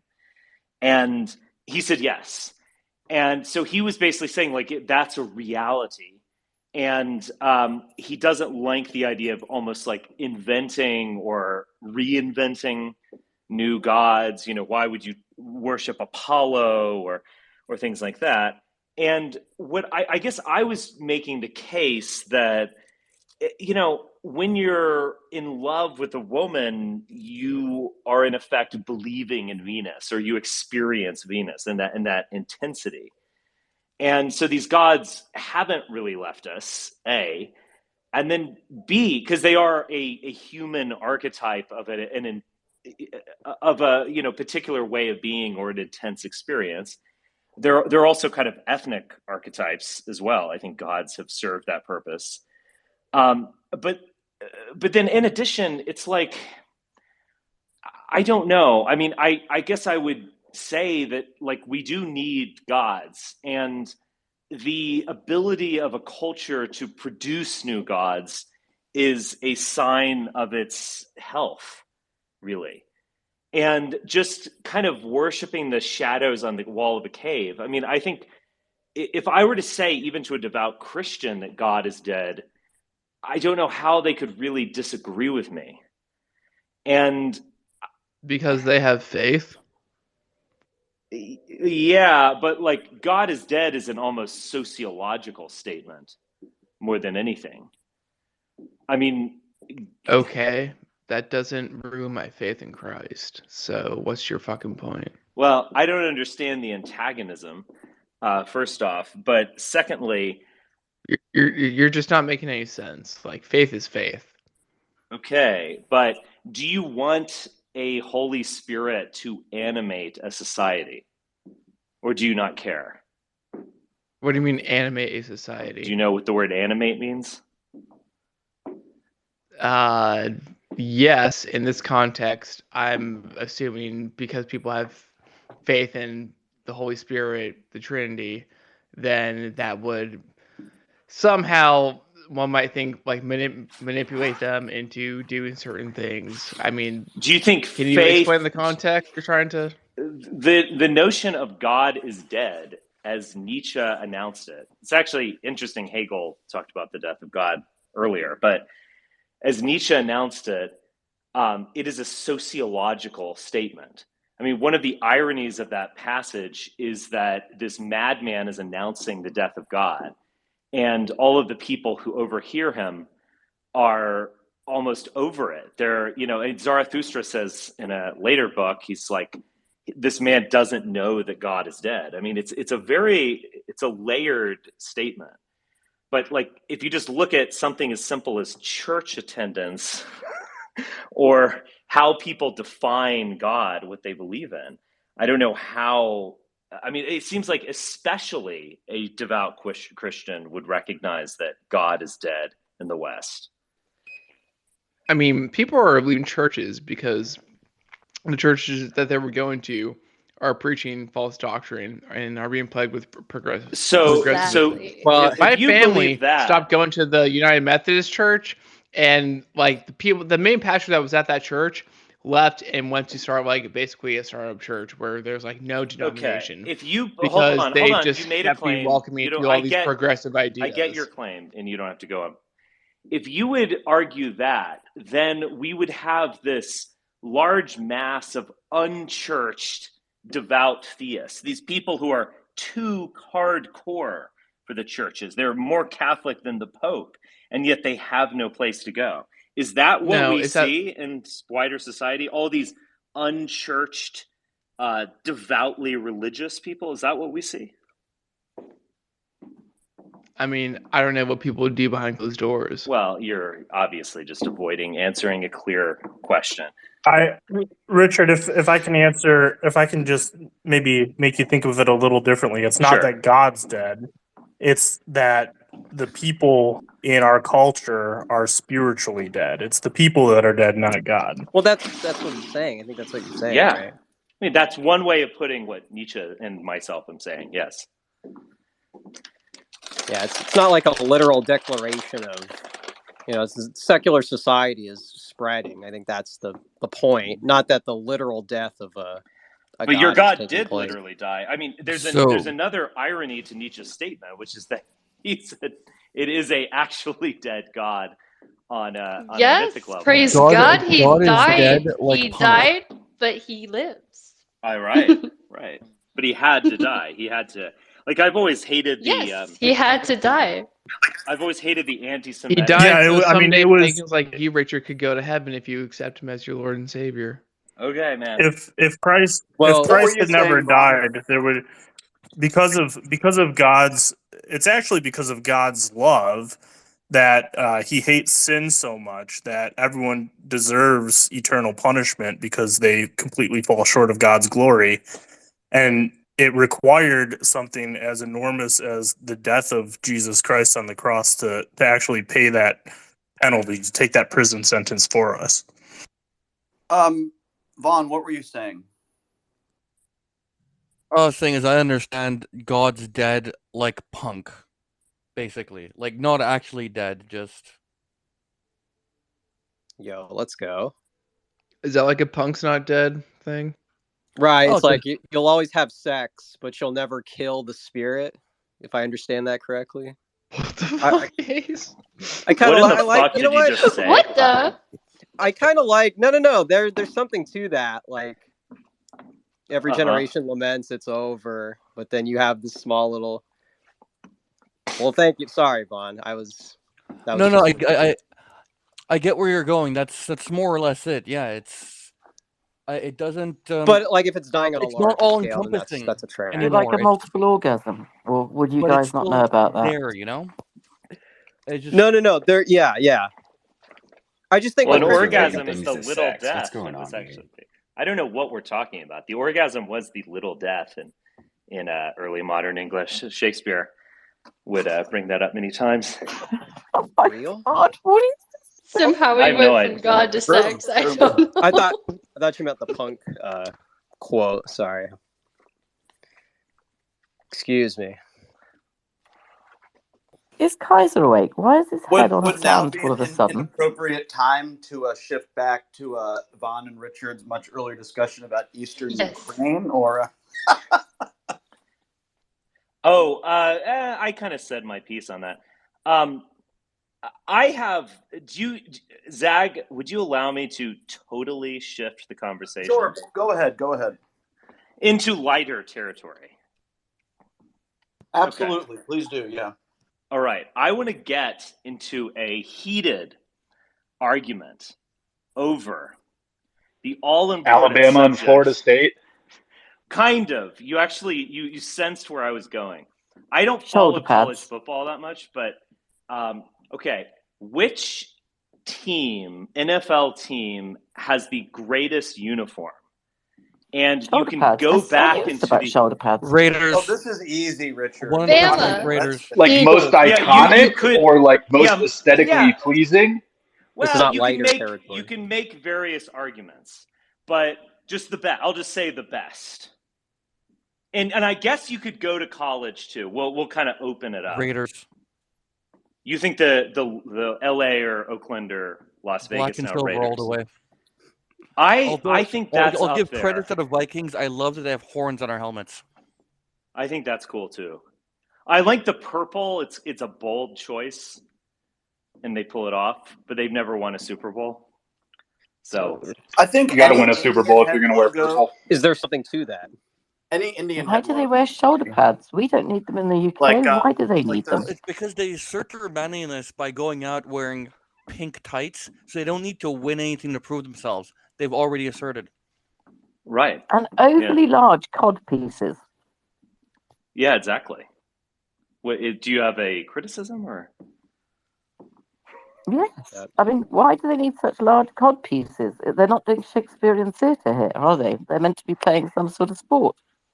Right. Well, over here in the United States, as it's been empirically proven, we just have larger genitalia. Isn't it? You all want something bigger, but they'll grow into it, no doubt, because they're only at school. Is that real? I mean, most of them are black, No. so I don't know. Oh man. I wasn't even referencing that, but May went there. Yeah. I would say Notre Dame, I think, has. I was just going to say that the gold helmets, as much as I hate them, the gold helmets are pretty iconic. Let me ask you guys. It's totally simple. Like the navy gold, I think that is totally classic. Yeah, the navy gold is nice, but I've always found the Indian head logo to be very tasteful, very sort of like iconic. And you're talking about the Redskins? Yeah, and also some private country clubs that have an Indian head logo that are terrific. And I've been told by people all my life that they believe they're not Skins fans, and they believe the Redskins logo is the best and most iconic in professional football. And for me, I stopped being a fan of the team, Richard, a lifelong fan. I used to have season tickets because they changed the name. That was it. That was the end of it. Are they have Pocahontas on their cod pieces? They lied to me too that day. Although I will say, The Blackhawks have the objectively better Indian head logo, but it's a different sport, so it doesn't count. But if it's not a pro sports That's team, true, Vaughn. my favorite logo of all time is you might like this, Richard. It's an all men's golf club called Burning Tree, just inside the Beltway in Bethesda, Maryland, on Burdette Road, and it's a burning tree, and it is a lovely logo. I love it. It's not a burning bush. It's definitely a tree, as it says. Not a burning bush. It's a great club. Yeah. So I would submit that the Dallas Cowboys have the greatest uniform in all of football, and I'm not sure it's close, actually. And it's interesting that they won this competition, at least in my eyes, because it's a weird mix and match. So they're kind of like 2 shades of gray, they're 3 shades of blue. It doesn't, and there's a kind of popping blue with the numbering, and then there's Cowboys a kind of darker Indians. blue. You boys are playing Cowboys and Indians. Well, yeah, I mean, look, Cowboys. Richard, they're not even the best uniforms in Texas. They're not even better than the Longhorns. Greatest rivalry in sports. Yes. Oh, okay. Their cheerleaders are the best, though. Oh, real? It's the cheerleaders uniform. It's so 70s and 80s. It's just, I love it. Yeah, it's hilarious. I mean, and Dolly Parton. I mean, goodness gracious, she pulled this thing off. Thoughts? I don't she know. did. I don't know how. I mean, if someone put forward that idea of like a 75-year-old woman in a Dallas Cowboys hot pants and they said that, people would be like, we just can't do it. We're going to embarrass. We're going to insult this fine musician, etc. And then she just does it. I mean, it's just. I mean, you have to admire her. She only does it 9 to 5, though, doesn't she? 9 to 5. She's a nice lady. I know her she sister. Is very nice people. Yeah, but okay. I agree with FDM. I do like the burnt orange of UT Austin, and also very simple. Woo. You know, just like white pants, white jersey, burnt orange Longhorn. I have to say, I think that is a good uniform. I like the New York Yankees uniform from like the late '90s, mid '90s when they were winning. The pinstripe. Did the Yankees uniforms look any different in the '80s or the '70s or the '60s? I mean, haven't they pretty much looked the same since Lou Gehrig was there? I think when Jeter was playing, there was a certain gray to it. There's a slight hue that when you looked at the older uniforms from like Mantle and some of the other Yankees, there's more of like a starched white. I passionately. Okay, yeah, I can see that. I like the old they introduced the gray ones uniform with the blue pants because they're fucking hideous, and I want to stab my eyes every time I see it. But it's nostalgic. Are you talking about the Astros? No, the Expos when they had blue pants. Oh, the in Expos. the 80s. Yeah. I stole your team. I'm sorry. Yeah. Like the marker? The Yankees are, I hate the organization with a fiery passion. However, I will admit that Yankees and Cowboys may be the two most iconic unis in sports. How do you feel about the Lakers uniform? I think it's good. Purple and gold. The 80s style stuff. I think they pull it off. There's a regal quality purple and gold. It's weird that they kept the team name Lakers in Los Angeles of all places. It's just bizarre, but because it's less weird than the Utah Jazz, right? But that is true. I mean, Jazz is like literally illegal in Utah, and yet they name a sports franchise. I mean, I don't know if that's ever happened. It's interesting though when black for a long time, Karl Malone. Even though the Lakers have probably or definitely had the most recent success, when you're in Southern California, you see way more Dodgers gear or even people still wearing Raiders stuff, just rocking the Raiders logo to this day. I mean, I can't really ever remember Ice Cube or Eazy-E rocking Lakers stuff. It was always Dodgers. It was always Raiders, maybe USC even, but interesting. Dodgers have a very LA good uniform. Lakers town, yeah. LA's always been a Lakers town more than anything. I think it's been a Dodgers town more than anything. They fucking live and breathe with Baltimore Orioles uniform too. I like that one. I like the '90s Orioles uniform with the bird. The like kind of it was very very kind of classy. You know, it like had an Oriole on the hat, and I thought that was cool. You're talking about the actual Oreo bird, biscuit. not the cartoonish one, right? No, the cartoonish one I think is too hokey. Orioles, not Yes, I agree. It's a little hokey. The actual bird was very nice. Yeah. Yeah, that like Mike Mussina with like the bird cap, and that was or Cal Ripken wore that. I mean that was a good iconic. Yeah.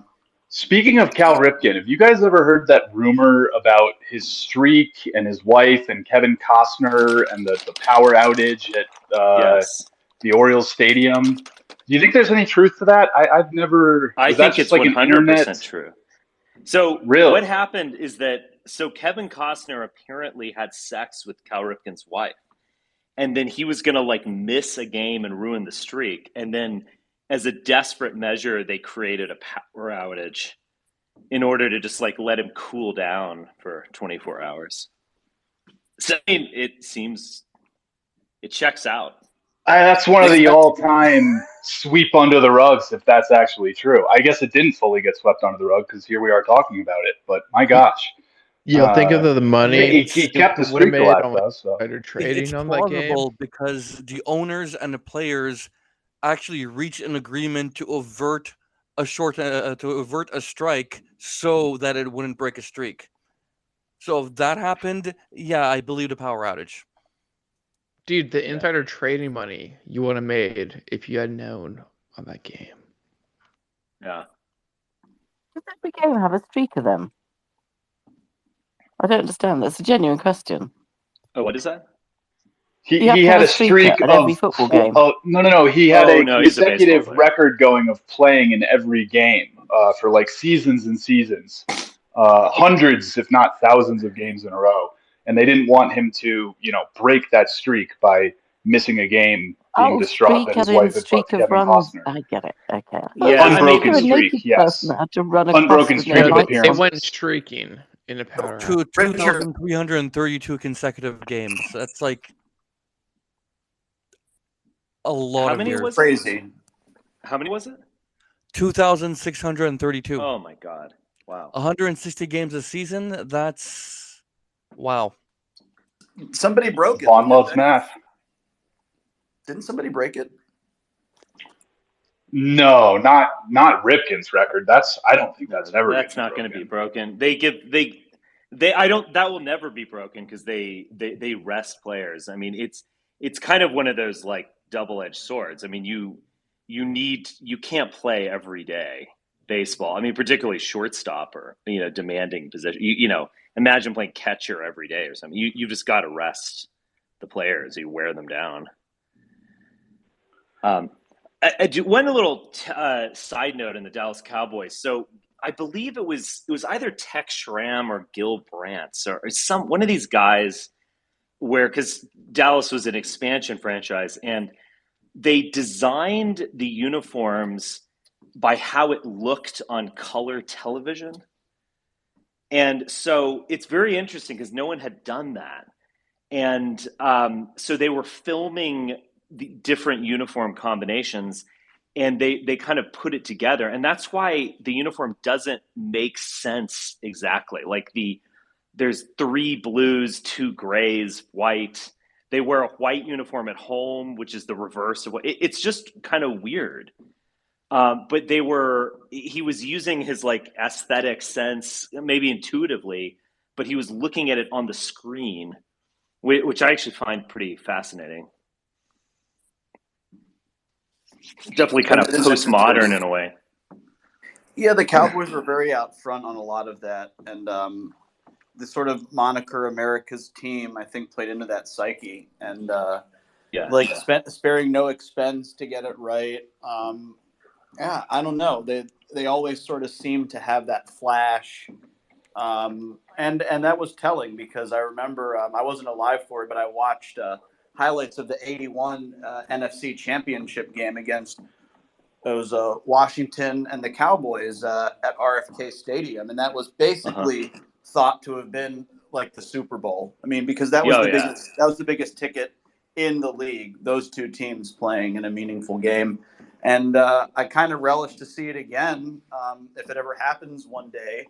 But I don't know. I think, and that's why it gets me so angry. The cancel culture nonsense. It destroys a great tradition that you just can't get back anymore. And it's it's evil almost. It's an evil I thing. totally agree. I think maybe some sort of compromise could have been made where they kept a Native American or Indian theme, but the Redskins, it just it's a bit harsh.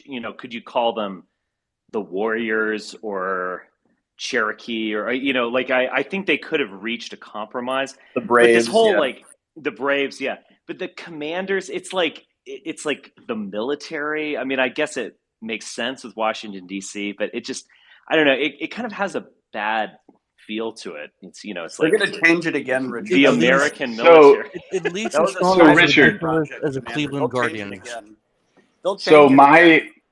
my public high school was the Warriors, and the other public high school in town was the Chieftains, and they both had like silhouette headdress logos. And a few years after I graduated, it was decided that well, of course, the logos need to go. So there was a total brand redesign. They got rid of all the Indian headdress logos, rebranded with some boring letter. And then a couple years later, just a couple years ago, they decided that even the words warriors and chieftains were, racially insensitive to Native Americans because, there were never Celtic warriors, there were never Germanic warriors or African warriors or Right, anything else. exactly. It's So they ridiculous. had to toss out warriors, they had to toss out chieftains. I think the Catholic high school in town, which was the Indians, they've gotten rid of that too. And they rebranded as the Titans. So, very safe. They didn't want to be called the pedophiles. Sorry, that was Low blow. No, Low no. blow. Lowest blow. Sorry, I apologize to all my Catholic friends for. Sheesh. It's fitting, though. It's fitting. They covered up a lot of that, Richard. They deserve a little ribbing now and then. And the reshuffling continues to this day. There's no doubt about it.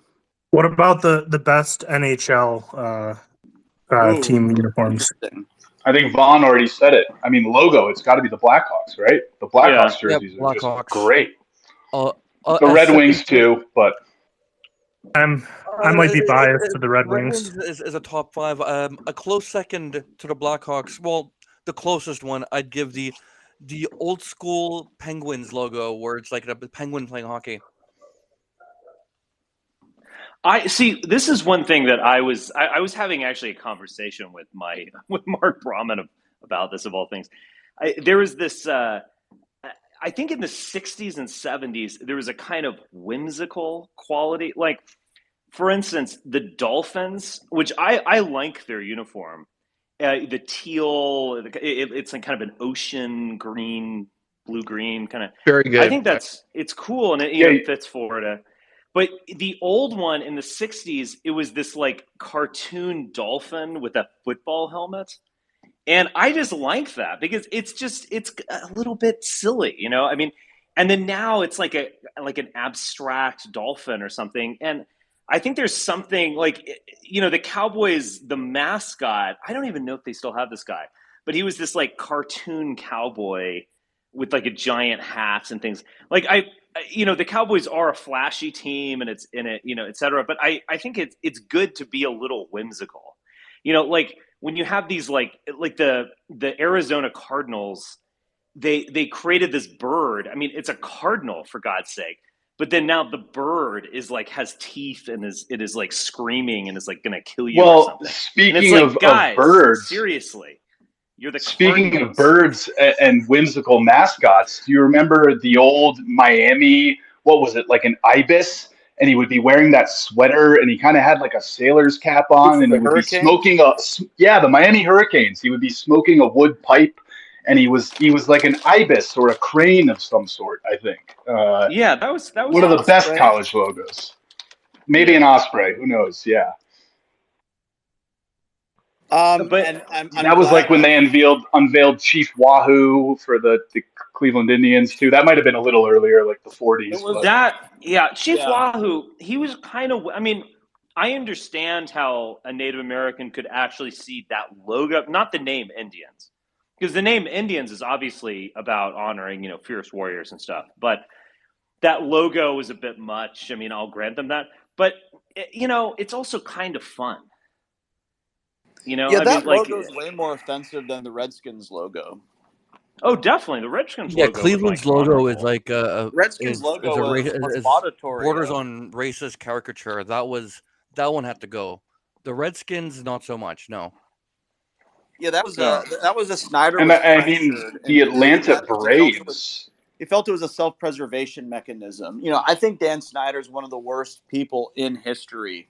Honest to God, if you read anything about him, so there is an old woman whose husband passed away, and they had season tickets, and she was beside herself, and just like didn't get around to paying for them, and she said, "Oh no, I'm canceling. Those were my husband's tickets, and he's dead, and like I don't want them anymore." "Oh no, too bad, lady. You like 3 more years left on your contract, and I'm suing you because you're trying to break it."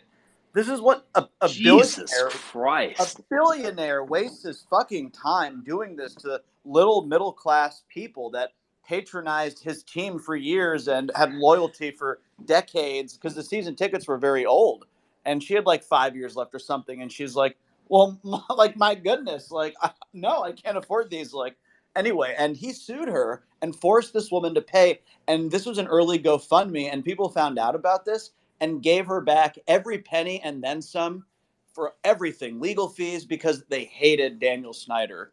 And like that was when I heard that story. I can't remember how many years ago it was now. I said, this guy is garbage. He's human garbage. Oh, yeah. And he's literally one of the worst people out there, truly. Zach, do you think you could be lured back into fandom by this new ownership group, or They have need you to just change the name totally back to severed ties Redskins. with I'll go back to what?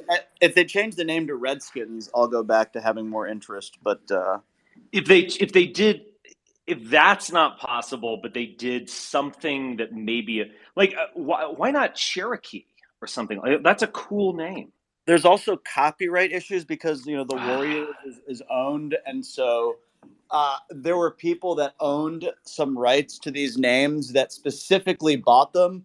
In the event Snyder one day had to change it, they would say, "Too bad, we're Well, not letting you have it." Yeah, there was one guy who copyrighted or trademarked like 100 different potential names, if I remember right. Exactly. That's just totally shitty behavior. I mean, first off, can you copyright a generic name? You can. I thought you couldn't do that. You can buy the likeness and everything. LeBron James tried to trademark Taco Tuesday a few years ago. But a lot of that stuff's been like taken or already been like made public domain or something. But it's like the domain names. So for like the websites and for the LLCs and all of that, they're all taken. And then there's people that sell them to you. If you really, really want it, they'll sell it to you. Usually it's like $150 to $300. But for something like the Redskins, there was talk that somebody wanted like $100 million for like several names that Snyder wanted. And apparently he was told to get effed. But fun fact call about themselves that. the scalpers. What they settle on, yeah. The reason this Is this platform the got its same? brand power murdered brutally in its sleep and is now called X is because Elon got suckered into buying X.com for $1 million like 20 years ago, and he's been obsessed with it ever since. Like one of the reasons he got kicked off PayPal is because every meeting is like, you got to change the name to X, guys. Is what's the this the obsession? same? What kind of Dan makes Snyder? the name of his childhood Grimes make a little more sense? But yeah, did you Is not this read the book? the same Dan Schneider that was but eating the to kid's answer feet Richard's from question, I Nickelodeon? think they would have to go back to a direct, almost like a Native American tribe type thing. But if they did, then I would certainly revisit. Or they just have to become like quite competitive for a little while, and then I'll have some more Or name interest. themselves the what about the scalpers? Perfect. Powhatans, the Washington Powhatans? No, That no, would have none been of that. None of cool. that. It has to be like something dignified and The graceful scalpers. and powerful at the It's a same double time. entendre. Was Scalping I mean tickets. Powhatan was Scalping the scalp. chief of I'm forgetting the tribe, but wasn't he like the head of the Indians that the settlers at Jamestown met? I think so, but there's Tom and the listeners pointed out a logo and uniform I often love and can't believe I forgot. The San Diego Chargers with that powder blue. Lovely.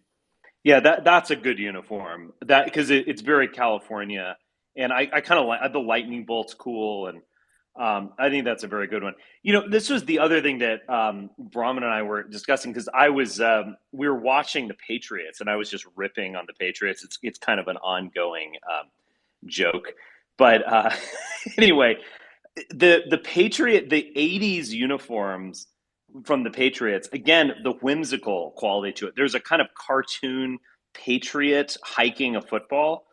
And yeah, Pat Patriot. Yeah, Pat. And I'm not sure. Look, it's not the best uniform, but it's better than this like 90s. The 90s was this just like terrible aesthetic period. It's all these like weird, like abstract logos, like that Patriot with a silver face and what the fuck is that? Yeah, it looked like it was like flying through space and like the back is contorted and elongated. Yes. Yeah. And like I think Nike might be actually to blame for doing this in the 90s. But like the Denver Broncos, the bright blue and orange, like orange and blue are very good. They're complementary colors, I guess. They're like opposed on the color wheel. And I love it. And the big D and then a Bronco like in the D. I thought that's a great uniform. And then it's like their version of the Patriots. It's this like abstract like horse, like a platonic horse head. You know who else did that awful 90s reband, Richard, was the Buccaneers. The Buccaneers had those awesome creamsicles. And then probably like mid to late 90s, they rebranded and just, I don't even, I guess it's just a T and a B, but. Yeah, you got to just own it. You got to just be like, we're doing creamsicles, motherfuckers. Like, we are just all in, like no compromise, full on orange, and just ridiculous pirate head with a mustache. Like, we're just fucking doing this. And you make fun of us, we're gonna own you. I think that would have been better. I don't like the Tampa Bay Buccaneers. It seems fake or something. The Toronto Raptors of the 90s, they just went all in and they said, you know what, we're going to have striped jerseys with a velociraptor dribbling a basketball on them. And so what? Yeah, this is supposed to be fun. That expansion and the Grizzlies had a hilarious one too with that Timber Grizzly. And the big claws. Those were good logos. Sorry to return to my earlier point, but like the Arizona Cardinal, it's like you're the Cardinals. Like we're not afraid of a bird, and you're not the vultures or like like why are you making this bird scary? Like this is insane. It's like a nightmare or something. It's like a nightmare bird on their helmet, but it's not scaring anyone. And so they should just own it. It's an old franchise actually that's from Chicago, I believe. And they should just have like a cool bird that's kind of whimsical, or maybe like a bird, with a football or whatever. Like they should just be classy. And don't try to like, yeah. Remember the Eagles? It looked like an actual eagle flying. I like that with some like. Well, the original Jets logo was actually like this big kind of cartoon jet. Yeah, it's this angry eagle. Yeah, just like with like its teeth showing and big muscles. Yeah, it's just ridiculous. I dislike the Eagles profoundly. Agreed. Kind of on the same I like the point. Cowboys more than the Eagles because their fans are way more graceful and way more polite and welcoming, and the Eagles fans just want to throw batteries and spill their drink on you.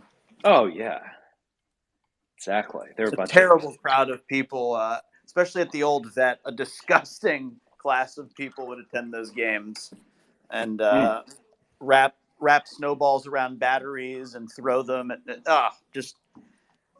Truly horrible. Yeah, and then remember the way they reacted when they won the Super Bowl. Remember the way they reacted? People were like defecating. on things and like climbing up poles and breaking cars, just acting like monsters. Yeah, they are the worst fans. I mean, they are just a terrible group of people. I Well, they're don't think close there's to any South hope for Jersey. them. They're close to South Jersey, Richard. You know this. This isn't a surprise. No. And they still look like choir boys compared to the ultra section at any European football match, soccer. Might be true. Oh, those get I don't crazy. even think the sacrifice of Jesus Christ could bring them salvation. The Philadelphia Eagles fans, that is.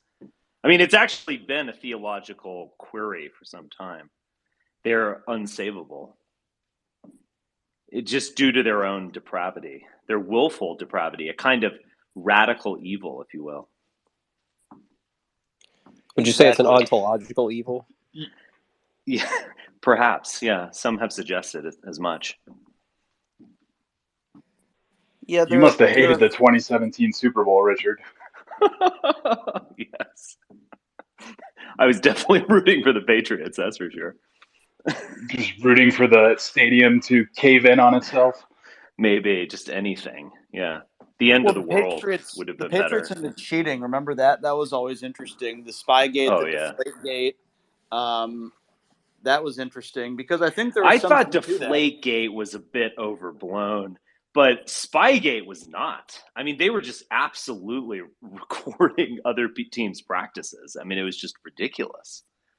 This myth of Bill Belichick. I mean, give me a break. There's a reason that Super Bowl year with Randy Moss and so forth. There's a reason they were able to do what they were able to do, and it just didn't. It almost didn't seem natural. It just seemed contrived. Like they were always, and I was shocked. It always seemed they were a step ahead. And well, when you have the greatest quarterback of all time and the greatest receiver of all time, it's going to look like they're a step ahead because they were. Did you know what the rumor was? That the Giants. That they were taped. Oh. No, that the Giants changed everything to very simple, basic stuff that the Patriots didn't have any film on and had no idea what they were doing. And that's part of the reason that they lost. Oh, interesting. Yeah, because people knew about it by then, and they're like, all right, let's just stop using our season signals. Let's go back to like I don't know, like a hard count, or let's use very basic stuff that we can develop in the 2 weeks in between the end of the regular season and the Super Bowl game. So that was done, and New England struggled a little bit as a result of that. So glad to see that. I was very happy when they lost that year. I celebrated almost as if my team had won. And then you guys celebrated again when they lost to the Giants 4 years later. And who would have known at that point that you would still have to endure 3 more Tom Brady, Bill Belichick Super Bowls? Now, I don't mind them in retrospect, but they were insufferable for a while. So this is kind of switching topics, but the logo conversation sparked this in my mind. I don't know if anybody listening saw the conversation that Dave Smith and Tucker Carlson had on a podcast the other day. But Tucker was kind of drawing this hard line at 1945, right at the end of World War II, and saying that we as a nation, as Americans, have failed to produce like any real remarkable, great pieces of architecture since then. And I was kind of trying to think, well, is that true? I mean, I don't know. I guess you could make the case that, like, the Sears Tower, Willis Tower, whatever they call it, isn't quite as impressive as, the Chrysler Building or the Empire State Building, some of the Art Deco stuff you see. But okay. I don't know. Would you agree with that assessment? I think I'm probably forgetting stuff, but let me push back on that because I think hyper modernism, like Mies van der Rohe, or even like Philip Johnson postmodernism or something. I think it has its own beauty, and I guess what I would push back a little bit on this, because this is like a Tucker thing that he's picked up from paleo conservatives 20 years ago. I mean, one thing that I always notice is that these guys are like 7 years at best behind and like 20 years behind what discussion was going on. It's kind of frustrating.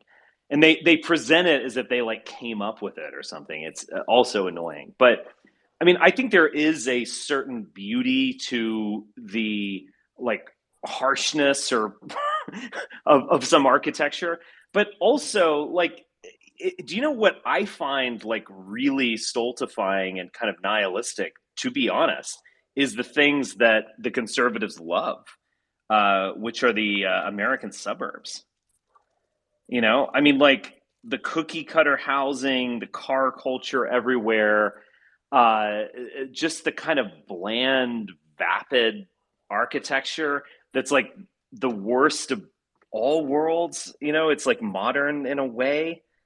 I think that's more kind of soul destroying than like going to see a modern skyscraper in Chicago.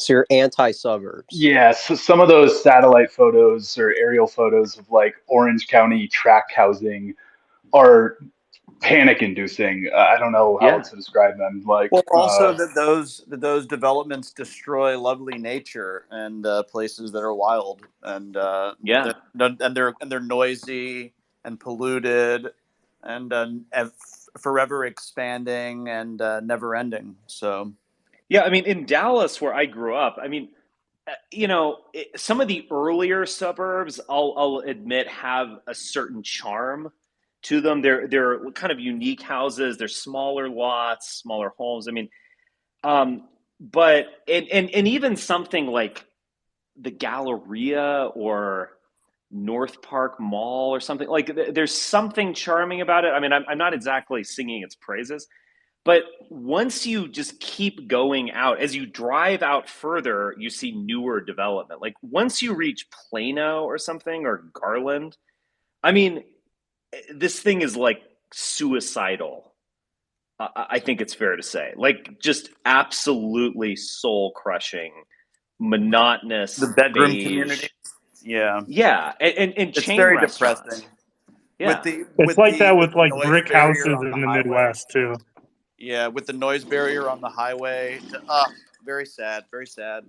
Um, but a lot of people think nothing of it, right? Because they leave at 8 o'clock in the morning and they get home at 6, 7 o'clock at night, and they eat, they do a little something, watch their show, and then they pass out and they wake up. And they don't really like sit there during the day pondering, is this a nice place? No, it has like everything they need. It has nice modern appliances. It's got well insulated windows and functional HVAC systems, and you've got all your creature comforts in your garage and your little grill spot for your weekends, and that's all, and that's it, man. And that's like that's the working slave culture of the middle class now, yeah. and it's very tragic because there was a time that a lot of those people could have lived in a way more unique community, but it just like the toll So Richard, brothers, I don't does know. they have it out That's for where I them. would push to summarize. That's where I'd push back on Tucker. Like I remember taking. I've done this like 3 or 4 times. The Chicago architecture tour, which if you ever visit Chicago, you should 100% do. It's the pretty. I don't riverboat know tour, how. right? Yeah, River. I don't even know how much it costs. $25, $50. It's worth it. And some historian will give talks, and you can see a lot of like pre-war stuff. You can see these big department buildings, and then you see some like really innovative stuff that's 10 years old or 15 years old. I mean, my pushback on Tucker, I mean, there's something just cool and inspiring about like a postmodern, like wavy, cool architecture. I mean, I don't think this is the problem in our Let's go. world today. I mean, I think it's actually pretty cool. So, I don't know, to bash the skyscrapers or something, I think But I is think you could also wrong. admit that, America, even though we are still the most powerful country in the world, we're not taking chances on building projects like you see, obviously, in the Gulf No. states, but, even Tokyo or Singapore, Jakarta, even. I don't know. Zag, I'm curious. What would you think, as someone who lives in DC? What is like the most impressive federal building project of the last 20 years or so, kind of in inner DC? 20 years, I'm not sure, but post World War II, the Pentagon probably. That's Well, a that was being built massive, during World Yeah, War massive, II, wasn't it? massive facility. It's I got think it like was actually. six rings or something like It's that. ugly. It is. Huge. It's just totally ugly, though. And with no, I'm not saying but it is totally federal Sure, style. If you sure, look at the sure. entrances, they're in like a neoclassical. DC is generally I mean, generally right. I mean, it's really fallen off, but generally a very beautiful city. Like one of the like very It's very European in its sure, layout. yeah, like Yes. iconically American, and it gets across the points that it should get across of being an imperial capital for the most part. I like Savannah, Georgia. I think that has a lot of character. I think Charleston has a lot of character. I think Boston has a lot of character. I think San Francisco used to be extremely unique. It still basically is. Let's And go. Santa Fe, I think, is underrated. There's a lot of culture in Santa Fe. Mm-hmm. You said Boston, right? Yeah, we have good cities. We But do. We have, and we also have I big. like Boston. Boston's not the most. I mean, I was born there, in fact, but so I can criticize it. I mean, I do love it, but it's not really the most exciting Sure. city we have. Yeah. The layout's not great. It's a lot of suburb, a lot of it. And the like downtown area is very cramped due to its Yeah. colonial history and inability to sort of bridge some of these waterways and like But we do. We have thoroughfares. beautiful. We should have more beautiful cities because with as big as a country as we are, but we do have them.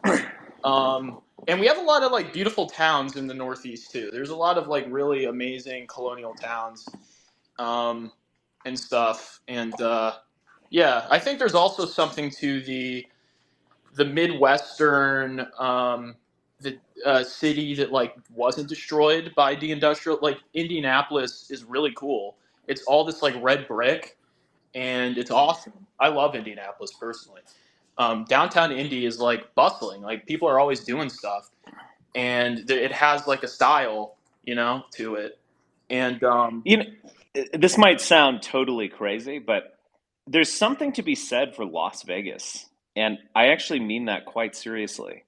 I mean, on some level, it's dystopian. Like, there's no public space. You can't walk anywhere. You can only walk between casinos. Like, I totally get it, but in its like self awareness, like it's just total embrace it's very of Gaudy, yeah. I mean, yeah, like total embrace of like Baudrillardian like simulation, and it's like, look, it's Egypt and it's Paris, and like we have a giant sphere now. There's something almost like it's so far over the top in terms of like ridiculous lies that it almost tells the truth, if you understand what I'm saying. I don't mind Vegas. It's I also agree with everything you're Vegas. saying, which is why I was so appalled that they were given professional sports teams. It's almost like you can't entrust a city like Las Vegas with three professional sports franchises. It's also like an engineering marvel. Like it's really a testament to what we're capable of doing if we put our mind to it. Because it has the topography of Mars. I mean, the place should not be inhabited at all. Yeah. It shouldn't have water going through it at all. Like we did this. I mean, it's really incredible, actually. Yeah. And by we, he means the mafia, the Italians. Real? Well, That's actually real. Yeah. No, it's the very real. Italians. It's It's not arguably the the mafia. Italians' I'll say greatest this. The American project. Italians. Well, It's not the mafia that made the water running. I mean, they're the ones that made people go there.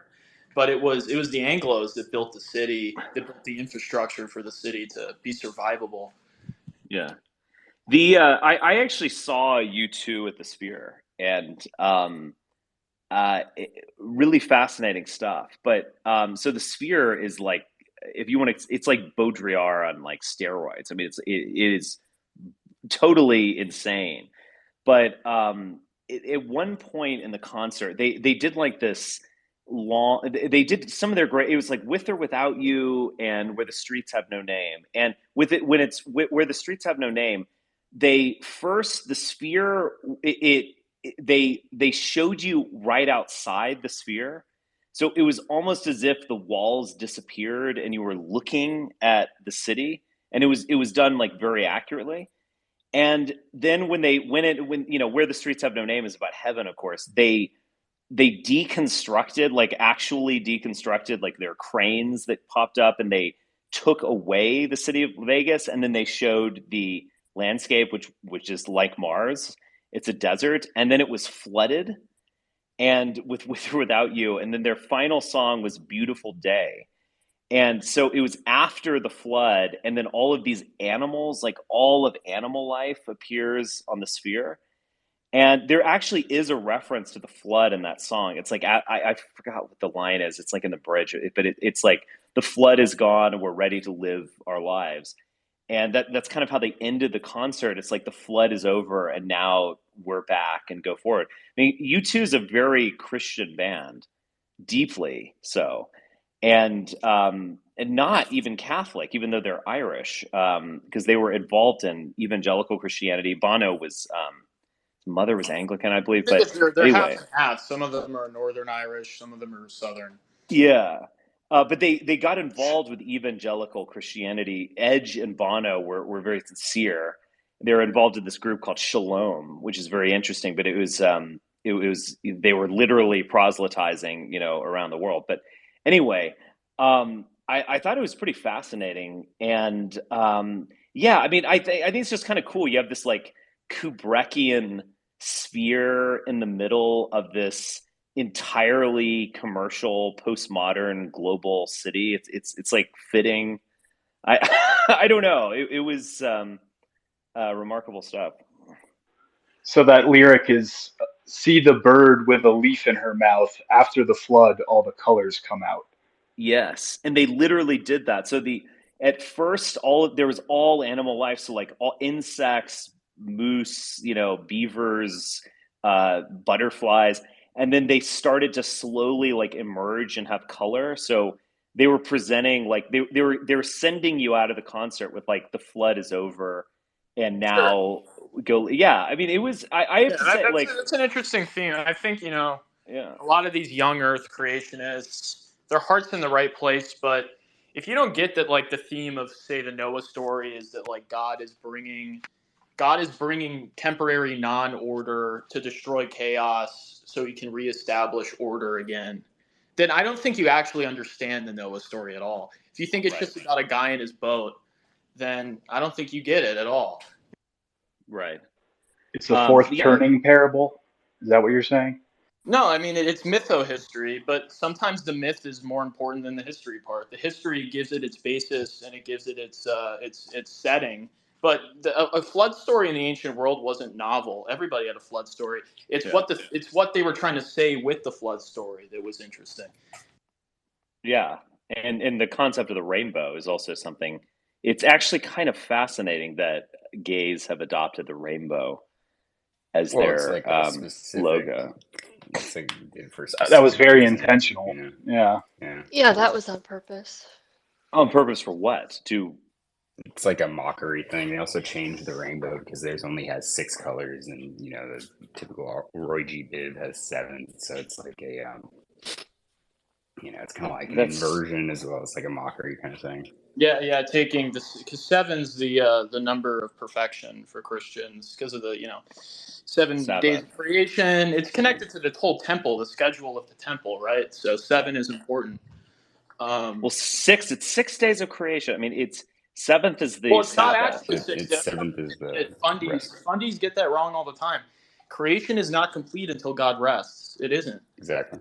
His resting. Well, no, I don't disagree with you. It's just 6 and 7 are interesting. They're almost like dueling numbers. So what you say is true. There's 6 colors in the gay rainbow. Yeah, go count them. Go check it out. I'll go count them. Yeah, that's interesting. There's lots of symbolism behind just about everything that happens with social movements. Very interesting symbol. Yeah, because 6 is seen as imperfect. So. Yeah. But yeah, it was great. Saw Depeche Mode as well. My all-time favorite band. In the Sphere? Wait, no, did they play the did Sphere? No, oh wow, that sounds like fun. Yeah, they played at T-Mobile Arena, and let's go. I think Depeche Mode and Beatles. It's funny. I see Andrew actually on this call. They're kind of like the Beatles and the Stones, where Depeche Mode's the dark, bad half, and then the U2 are kind of like the light Christian part, and like the Depeche Mode's kind of the devil in a way. It's kind of different, but yeah, it's just I think both of them are going for like an epic, almost like post rock and roll, like this like big black celebration with the entire crowd singing along, like let's have a black celebration and so on. It was equally epic, I have to say. And I love Depeche Mode more. It just is like songwriters and and Dave's voice and all that kind of stuff. But yeah, it was a Gen X weekend, peak Gen X hours. Let's go. Zag, I believe Fish just got booked for 4 shows at the Sphere in April. Wait, Fish, the one that comes in these spaces, Are or the fishy? band? No, the band. No, Yes, the he'll be ranting about the Imagine him Kinzals getting and up there and being like, so like Russia is like the best, and like How have That you been, might be Luca? actually interesting. Long Just time to no like, see. yeah. Have you been, Andy? I was curious where you were. Hope you're doing good. Yeah, I've been doing good. Just busy with holiday stuff. Glad to see you around. Yeah, good to see you. I just ordered a Baconator, so I'm pretty excited actually. My Sounds Rich, good. I Richard, think have you had the Baconator? It's Richard, but no, but wait a sec. I wasn't done. It's got the pretzel bun. Oh, that what makes is the it. Baconator? oh god, Oh, it's a Richard, come Wendy's on, man. sandwich. Richard doesn't It's a know. sandwich. From Yeah, what? from Which? Wendy's. It has lots of bacon Yeah, and it's got two the patties. yeah, it's got the melted Swiss cheese, roasted mushrooms. Okay. Oh, good. It's a Wendy's special item, the Baconator. Okay. Yeah. Yeah, it's got like 2 patties and bacon and stuff. Would you go for that? Yeah. Wendy's is not that bad. Wendy's is pretty So good. true. What? I So many like They have people a talk. good side menu. They've People got talk nuggets, shit, but too. they got no room to talk. I think Five Guys is my Much favorite better than Burger hamburger. King. In terms of just I like like fast it. food, But don't yeah, call like me basic. I might be basic, but I like In-N-Out. I really do. I really do yeah. like it. Dude, you don't I even like go to In-N-Out as Cali. well. I Come think on. it's real Do good. you know what I would say though? So I remember eating In-N-Out in the 90s in California. And perhaps it's just my memory of it, but it was the best burger I had ever had. Fuck And yeah. then I think I had it again maybe like earlier in the 2000s, but I had In-N-Out 2 years ago in Vegas actually. And it certainly wasn't bad, but I feel like there was some like yeah, I feel like 20 years ago they were doing something special. Sorry, okay, Now that this they've might be expanded, you might be having Paris syndrome with the In-N-Out burger. This might be what's going on here. Are you what is familiar it? with Paris syndrome? It's when people go to Paris and they have like an existential crisis because it's not like Specifically Japanese people. it's not like postcard level perfection. Like I see. Yes, that might be happening. Yeah. There's actually a hotline number for the Japanese embassy that like distressed tourists in Paris can call if they're having a panic attack about how many people are in burqas and how much trash is on the ground. exactly. Wow. No, I'm serious. That's real. No, fair That's enough. interesting It because has they a don't like. Wikipedia page. But anyway, no, I actually agree with that. Like 10 years ago, I was in San Diego. I was, a young little kid, and the burger was fantastic. It was like the bun was like crunchy on the edge. It had like the perfect crunch. And I've been to just recently. I was in Austin, and I had an In-N-Out burger there, and it was good, but it was not like at that level at all. Like they've definitely. It might maybe it's a California thing. Maybe it's I don't know. No, it definitely is. Ever since I bought a smoker, like burgers and like I've been to some fancy steakhouses and they're just not as good as what I can make at home with a smoker and reverse searing it. Same, Andy. Same. Yeah, dude, like a grilled burger is like one of the best things ever. Just like on a normal grill, having a grilled burger is like leaps and bounds better than like any place you could go to probably. Yeah, that's what I do. I'll throw like the patties on my smoker at low heat for like half an hour, and then I sear them over charcoal on my grill, and they're delicious. Oh, that sounds awesome. I hate those Bubba burgers. I hate them so much. They're awful. What? Those You are ever the had a Costco. you ever had a Bubba burger? Look Yeah, up those are bad. What am I looking at? terrible. They're just these like pre-made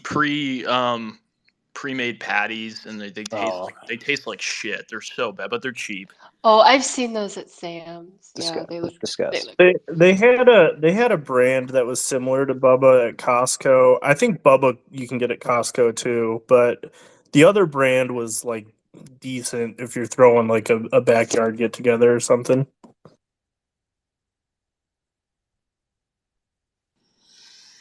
I don't know, man.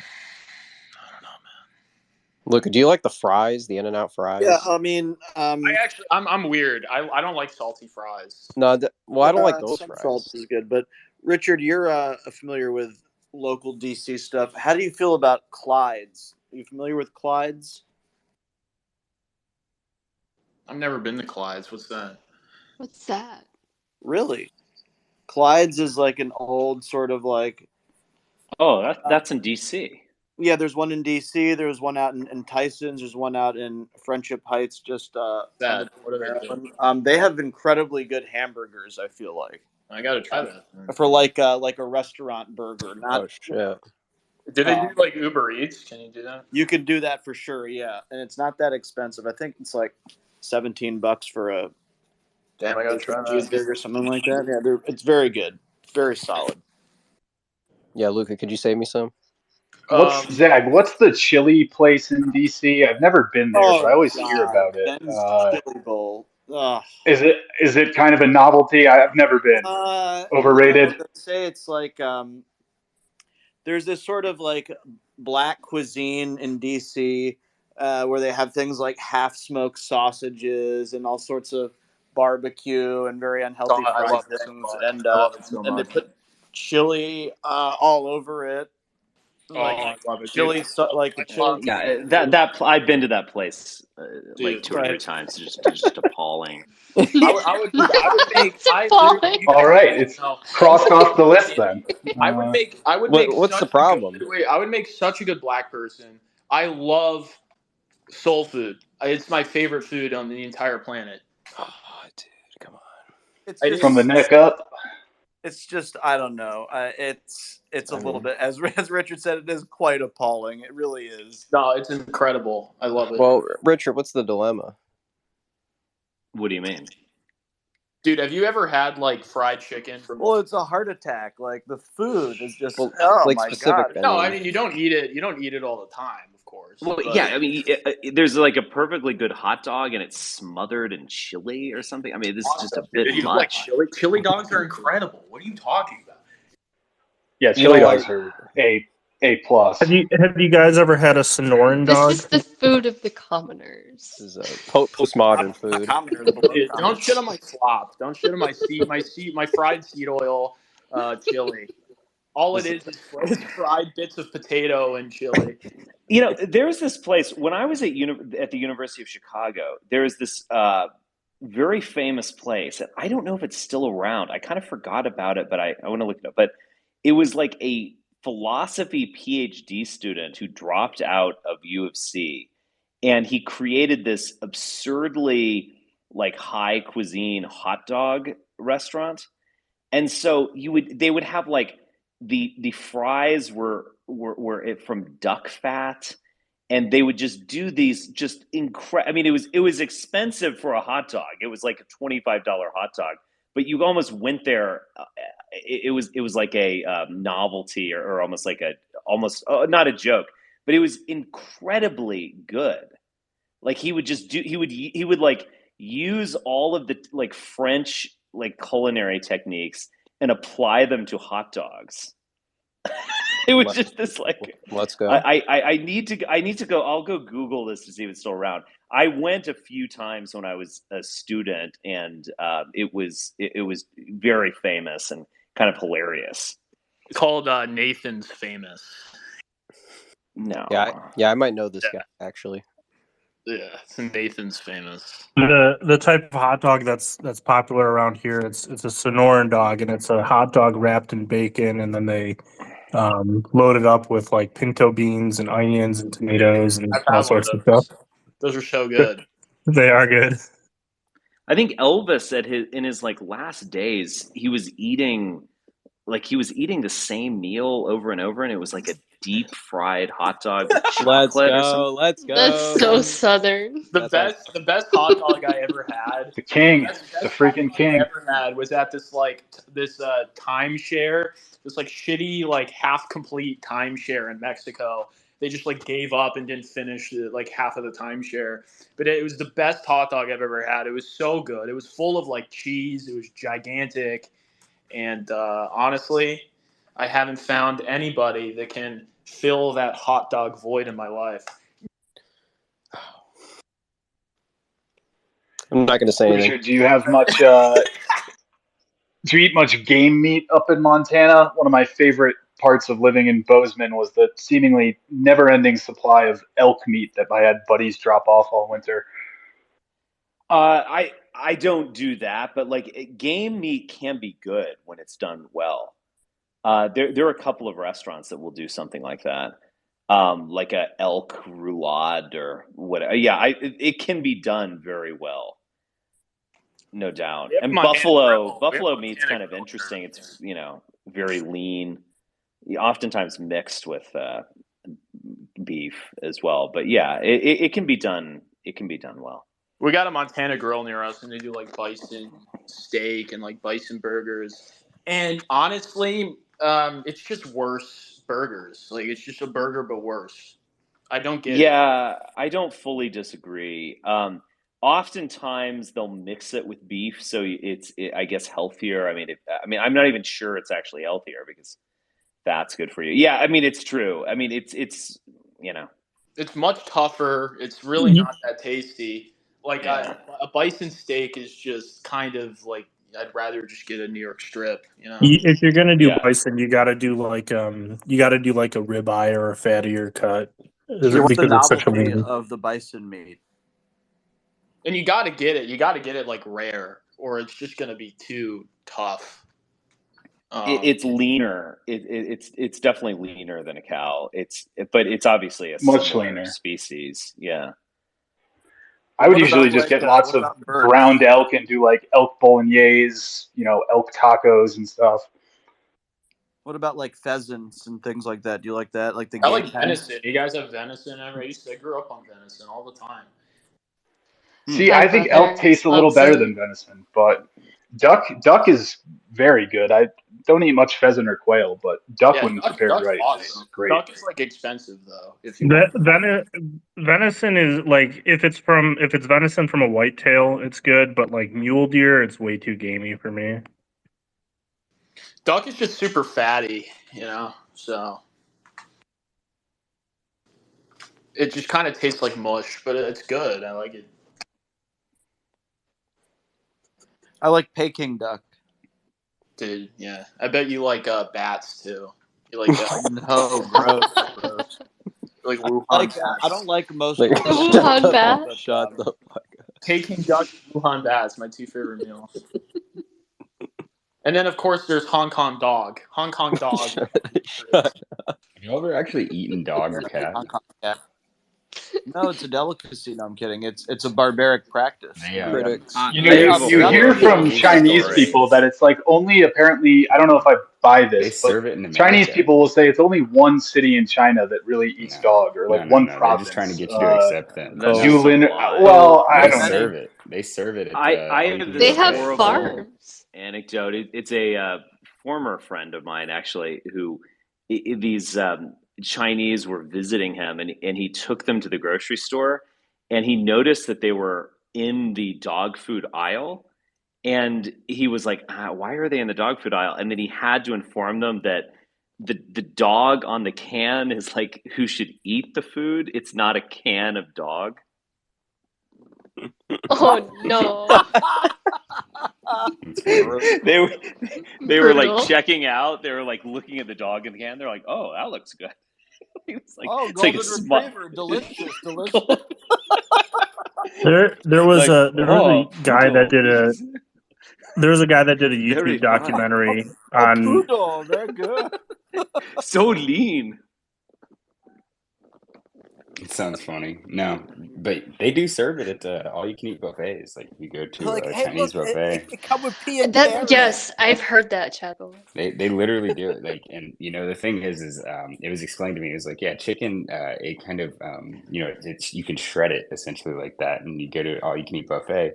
The chicken that they serve does not shred like that, and so I went to another one. I started kind of like messing with it a little bit, and this place that I'd eaten plenty of times before, I was like, oh wow, I can't shred it. This is interesting. This is true, huh? What's going on here? And so I kind of got a little bit nauseated, and I went and started eating beef after that. So word to the wise. By the way, to anybody that's interested, I've been working on my app. I've been messing with the map view since I've been on this call. I kind of have addressed the other views on it. I put it up in the Jumbotron, so you can see I've got like the pins on the map. You can select them now. It'll give you like a little infographic. It'll expand them, and so yeah, so kind of cool. This is going to be like the next hookup app. Is that the hope? No, I talked to you about it yesterday. It's going to be kind of like a social media for nightlife kind of thing. Like, This is the new. Yeah, that's It's the a new hookup right app. stuff. It's It's the new the right stuff. yeah, Peter Thiel's latest app. It's coming out in the market very Is soon. it the right stuff for the racists? Let's go. We're all anxious for it. No, but so I mean, I'm demoing. I'm getting all my constituent items that I'm going to need for it, and then I'm going to feed the Google Places API into it, and I'm going to pull all the bars, and I'll be able to kind of display what's around you in like a 5-mile radius on this thing. And, you can click on it, you can see all of the information that I'm providing. So it'll be pretty cool, pretty interesting to see how it all works out. Good So luck, is it like Chatical. real-time information for which bars or venues are like popping off at the time, or? Yeah, that's the idea. And so, I mean, it's not information that's gonna be available yet, so I'm gonna have to like curate some of it. But I mean, I have an implementation method and thing that's worked out, and so I've kind of put together pieces of it throughout the years, and now I'm piecing it all together. And then I also have some friends that own bars that'll help me basically demo it. I'll be able to test it, and so it's going to be something. You should add like a paid feature where like after your second or third bar hop of the night, like it'll restrict your text messaging so that you can't like text your ex-girlfriend or something. Yeah, that is. You got to be careful. Device level support. I wouldn't be able to do things like that. I could restrict messaging within the app, but not on the phone itself. Even if you're granted permissions. Well, yeah, I mean that would be it would be like I'd have to get somebody in Apple kind of approving me to have OS level support. Maybe you could do it for Androids. Yeah, maybe it's a possibility. Restrict certain numbers. Yeah, we'll see how this works out. I thought it was funny that May said a dating app for the racists. Yeah, I mean, sorry, I probably shouldn't have said. I mean, anything's a dating app if you're Indian enough. So you can think about that. Yeah, Chatical, just shoot me the link. Thank you, man. Yeah. Ace is gonna sign up. Yeah, no, I should be done with it pretty soon. I mean, I've got the messaging feature pretty well worked out. I've got the map feature pretty much almost done for what I'm going to need it to do. And then, I've got my user profiles and accounts worked out. I just need to integrate logging in. And then, back-end storage for this stuff, which shouldn't be too difficult, I don't think. And then, so we'll see where it goes from there. We got like 6 or 7 more steps left until it's going to be kind of like a functional MVP, minimum viable product. So just explain one more time. So it's like a app that helps you bar hop. It kind of tells you where to go, or no. So I mean, if you look at the video I pinned in the Jumbotron, you'll see I've got 3 locations that are on this map. You can click each of the pins and it'll show up, and it's showing you the current occupancy of it. And so the idea is Oh, like, okay. okay, if you want to go somewhere that's busy, you could see like, okay, this place is busy or this place is not busy, just like depending on kind of what your desires are for the night. Right. And so you got that, but Wait, how the does it know idea, that there's people in the building? well, yes, that's what I'm gonna do. I'm making two forks of it. I've got one that the business is gonna own, and then one that the consumer is gonna have. And so the businesses, most places that you go to, they've got the clickers. They'll do like one in, one out to get fire code whenever fire marshals come through. And so we're gonna have that. We're gonna have that portion of it. For the company essentially, and then for the users, we're going to be taking those numbers and then displaying those on these actual pins. So as it like updates in real time, you'll see what the current values Will of it these be things are. so? You mentioned that it was going to have like group discounts or something for Well, that's drinks. kind of Will it? like the idea, but like I mean, right now I'm just going to try to get the functionality worked out, and then consider kind of those things going forward. I mean, I have a lot of ideas for what I wanted to do. I just got to get kind of like base functionality worked out first. Will like the bartender be able to, like, instead of having to like take the patron's credit card for a tab, will they be able to just like run the tab on the app or whatever? I mean, yeah, you can. Like, I could integrate that, but I mean, again, it's like that's not something I'm focusing on at the current moment. Just to try to get these things like that requires a Stripe integration or like a Braintree integration, which those things like usually require some kind of financial investment to get access to their APIs and to integrate them in their app. I mean, ultimately, like all these things, yeah, they're possible, but it's just a question of, okay, well, I mean, if this thing like works out and stuff, and I'm going to be teaming up with somebody to help me test it, and then after that works, it'll be good to see how it goes. That's awesome, Chadigal. Thank you. Zach, I wanted to ask you, how's your new house? You It's good. It's good. It's good. You're now all moved I have in? to decide where to hang everything. That's always the problem. Whoa, disavow. I didn't say That- everyone. I said everything. It's a lot of work. That was a double disavowal for me, actually. But it is annoying, though. I will say, I open my back door. I have a little deck, and occasionally I'll hear the hacking of the lung of Dr. Fauci's private security guard that happens to park his car on the street that butts up to my backyard. So I should go over there and make some disparaging comments one day, hoping that he overhears and see what he does. Wait, Dr. Fauci lives on your So street? he's like, Yeah, I was Dr. gonna say, Fauci lives a block from me. Yeah. I'm whoa. Yeah. And so he like mows his lawn or something? No, He's God, annoying you? no. He doesn't. I'm not gonna give away any details, but yeah, and I saw him wandering around the neighborhood when the New York Times came and did a little doc on him, and then somebody else, and God, he was as sanctimonious as ever, and all the signs in the neighborhood. Thank you, Dr. Fauci. So yeah, I mean, You should make a point of it to like never wear a mask in your neighborhood except like when he's around, and then just like wrinkle your nose like there's a bad smell, and then like triple mask. yeah, I mean, I think he was somewhat of a fixture, but I think people have forgotten about him a little bit. There's somebody else that lives in the neighborhood too. They always have cars out, non-government ones, so it's some sort of an official or someone who's not quite Secret Service level, but has some sort of compromised position that would have threats or would require this. I don't know what's going on, but there's You're not scared to live near those people? no, it's actually like good because they like roam around and there's lots of police that drive through and uniformed Secret Service as well. The people that are like heirs to like the Marriott have like a big house somewhere around here, and there's always private security roaming around. So I mean, like, I've lived around this neighborhood my whole life, and this is sort of the first time I've seen such a presence of private security. I don't know what it is, but yeah, something a little bit different.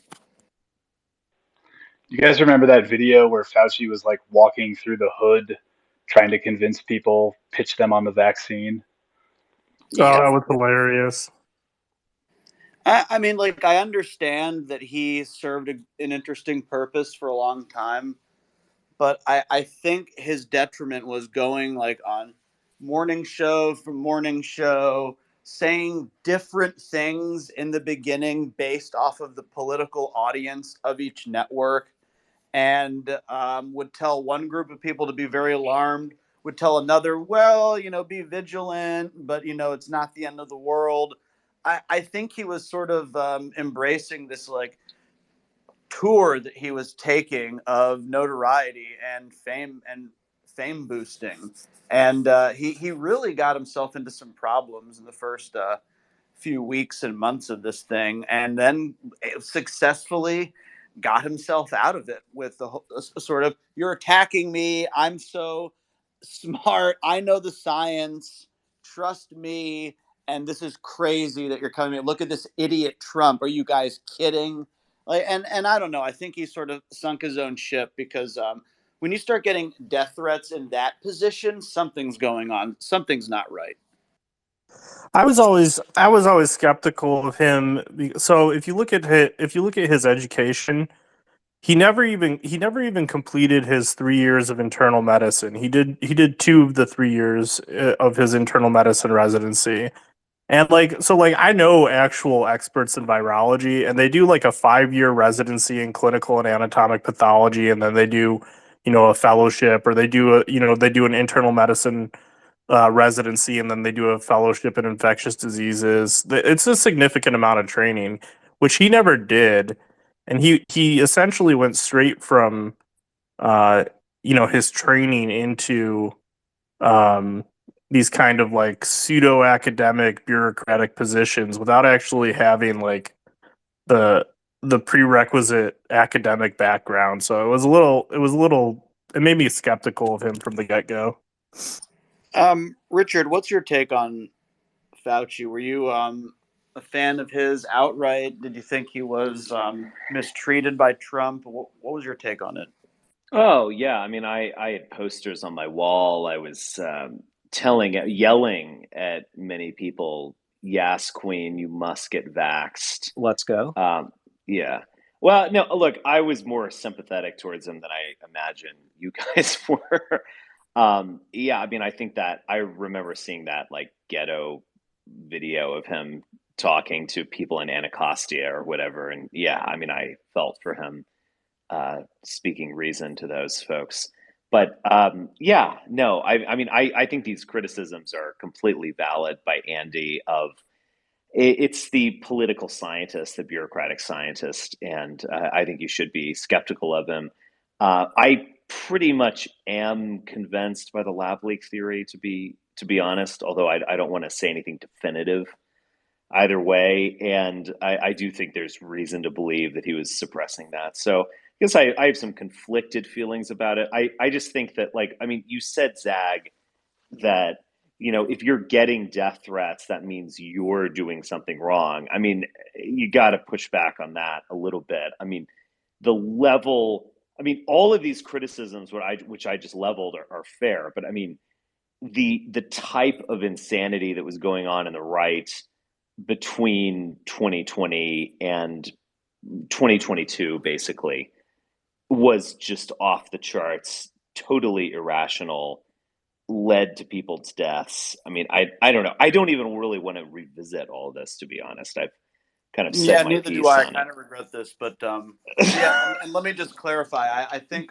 I was trying to say something's wrong, not necessarily Yeah, that it's all his fault. I don't think it right. is, but I think when you're dealing with an administration that's very conflicted as to how they want to handle this, and you have someone like Fauci who's like, here's kind of the science behind it right now. Um, you should probably say something along these lines, and it's like, no, that's going to create an economic catastrophe potentially, and I'm Mr. Economy, I can't have that. That's going to Mm-hmm. instantly create a rift between you and your sort of medical advisors. And because those people don't care about the economy, they really don't. and Trump was all about the economy. Yeah, So I no, think that from was the definitely the beginning, beginning. That was the yeah. case.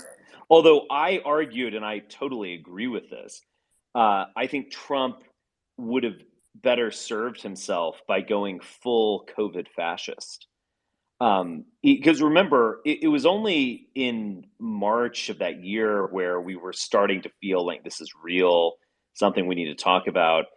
And I think he absolutely lost votes among certain segments by not necessarily himself, but by being associated with people denying the reality of the virus, which people clearly were doing.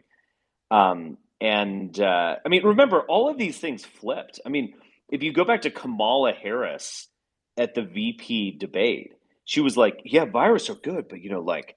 She said some weird like black talk thing where she was like, "I ain't taking no Trump vaccine," or it was just some weird, like insane, like obviously insane assertion about how Donald Trump himself is creating the vaccines and he's going to be like poisoning her or something. I mean, it was just like Pelosi said something similar, Richard. She Like, said if I'm going to Donald have to Trump reevaluate. I'm going to have is to telling us to consider. take it, I'm not taking it. Yeah, she's like, I'm going to yeah, carefully consider anything I put in my body that's sort of promoted by this man. yeah, it's Something just like like this is totally irrational crankery. I mean, just give me a break. I don't know if we've learned anything. I mean, again, I think not being associated with COVID denial, I think absolutely hurt Donald Trump. There's no question about it. And he would have been better served by being a father figure who's comforting people and so on. Creating chaos, I think absolutely hurt his chances for reelection. I wrote that, actually. I remember this at the time. Because all of the politicians who went full COVID fascism benefited from it. And at that point, by the election year 2020, Fauci had like 90% approval ratings or something. Everyone was looking for a father figure, and Trump kind of missed it.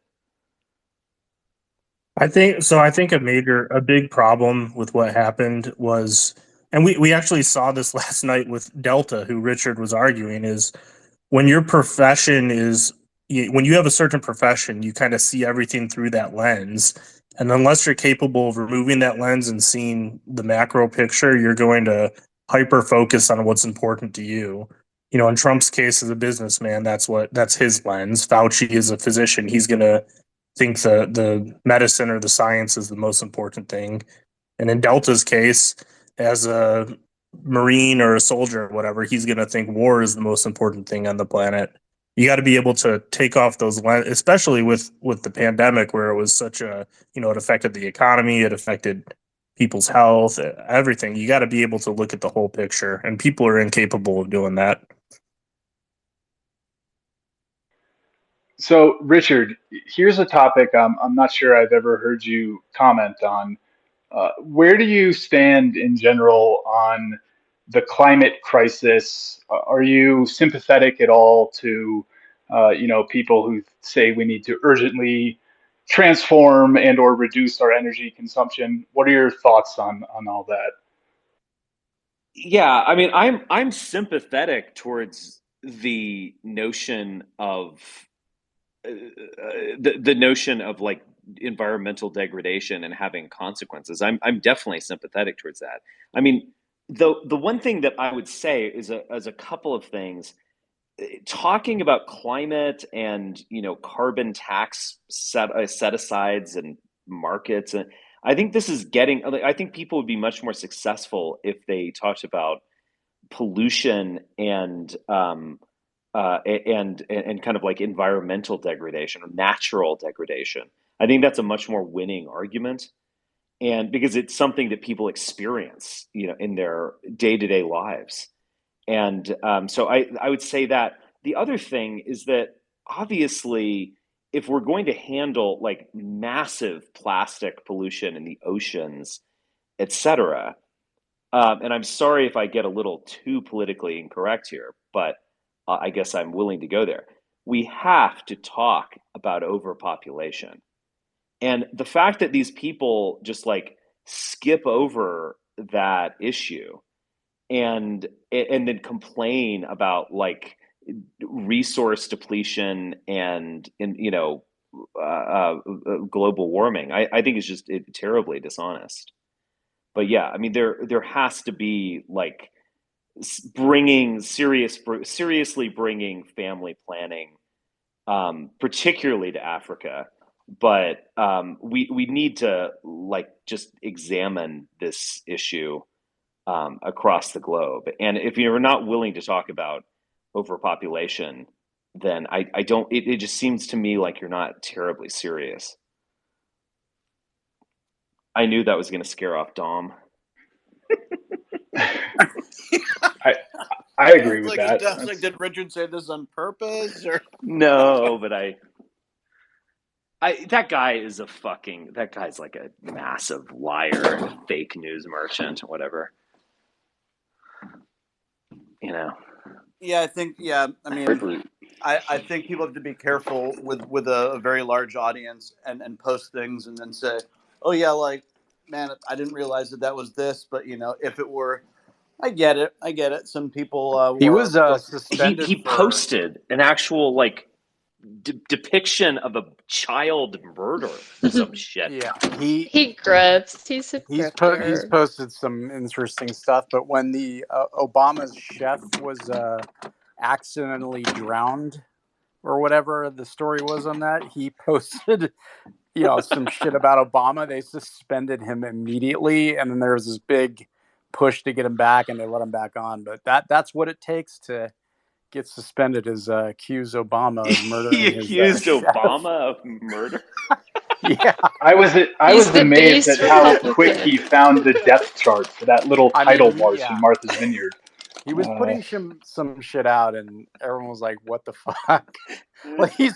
He put out a tweet. He's like, what kind of N-word would be out paddleboarding at night, let alone in the water anyway? They fucking suspended him. Does he deny the like existence of swimming?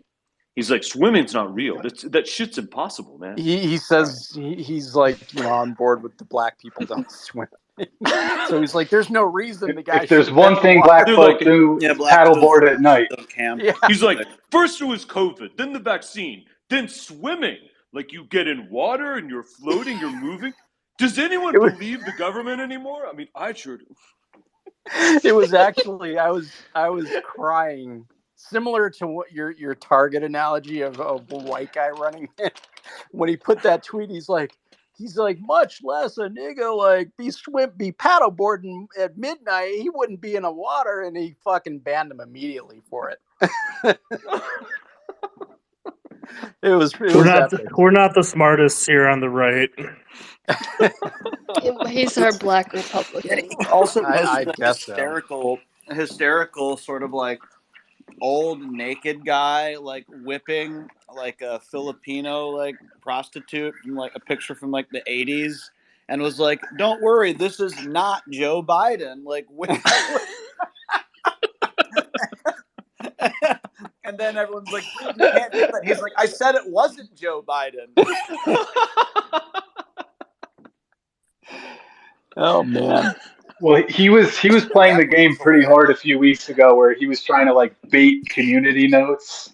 I don't know how successfully it worked, but yeah, that was an interesting tactic that people. I don't know if they still been doing that the last few days.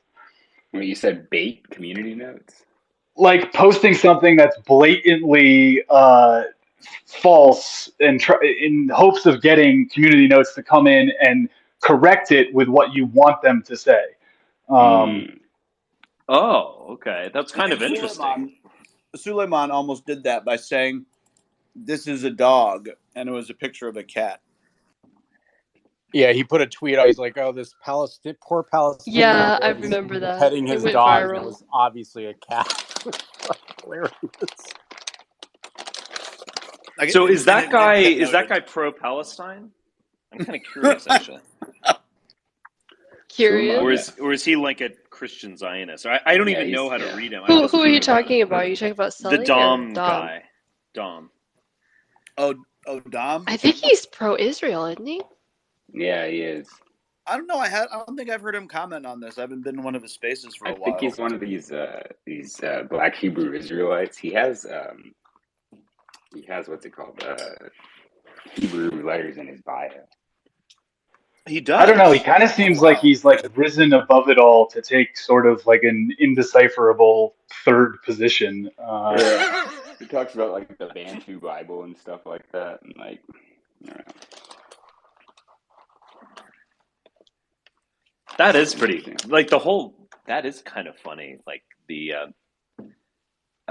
Kyrie Irving kind of like, we was Jews. Like, yeah, exactly. I mean, I have to like grant them something just in terms of boldness. There's a lot of them on here. There's one named Tav. He's got a letter 7 as his profile picture. Oh If man, you ever that get guy's the opportunity, crazy. yes, this guy is a very interesting fellow. Because like he thinks he's smart, and he's just like absolutely retarded. Everyone can see it, and like it's just he's the smartest person in the room according to himself. It's very overconfident Dunning-Kruger kind of thing. And he assumes to know what like clandestine outfit everyone's working for or with, and then we'll like at like the FBI or all these like 3-letter agencies like in your replies to your tweets, and that's part of the reason I blocked him. It's like, please stop doing that. He has like a 6-year-old Android, and it like stops working. And whenever his phone is glitching, he'll be like, "Whichever one of y'all is like attacking my phone, like I know you a fucking agent." Like, and so I had a call with him one night trying to explain to him that his phone just sucks and he's poor and he needs to buy a new one, and that it's not like the intelligence agencies coming after him. He was putting out some. I'm looking through all of his tweets after this chef drowning, and he put out a picture of Obama golfing with his hands like all these band-aids on his hand. He's like, breaking Obama were spotted at the death of their chef. Obama had a bandaged hand at the golf course. I wonder who the second paddleboarder was. This is why he got. And then he actually put a video of Obama paddleboarding. It's actually funny. I'm sorry. It is. Didn't he post one of like Obama with a black eye too, or something like that? I don't that know. was community noted being like a fake picture. I don't know.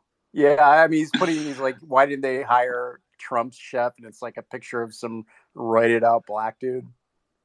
He got community noted on that. Dude, that guy who was Trump's chef had some of the largest biceps I've ever seen. Was that actually Trump's chef? Yeah, it was like this former black Navy guy, right? I mean, he was massive. He looked like a WWE character or something. Yeah, he put pictures of him. So today he's got a developing. John McAfee's web security ran the computers at the White House. This gave McAfee access to Hillary Clinton's emails, among other things. John made this tweet on November 30, 2019, claiming he would not commit suicide before he was arrested. On June 24, 2021, he was found dead. This video recently surfaced on November 30, 2023. Sources say that more of McAfee's files and footage will be released in the coming months. McAfee was quite a wild man. Well, drawing connections to the Hillary email thing. That killed. That documentary was actually pretty good. Gringo, you guys saw that? The guy's like absolutely no. Where insane. Is that? You need to watch Gringo on Netflix on John McAfee. That guy, like, have you seen it, Richard? No, it's a documentary on McAfee. Yeah, you have. If I recommend I will something, watch it. Trust me, watch. I wasn't aware they'd made this. I'll definitely watch it. No, yeah. it is wild.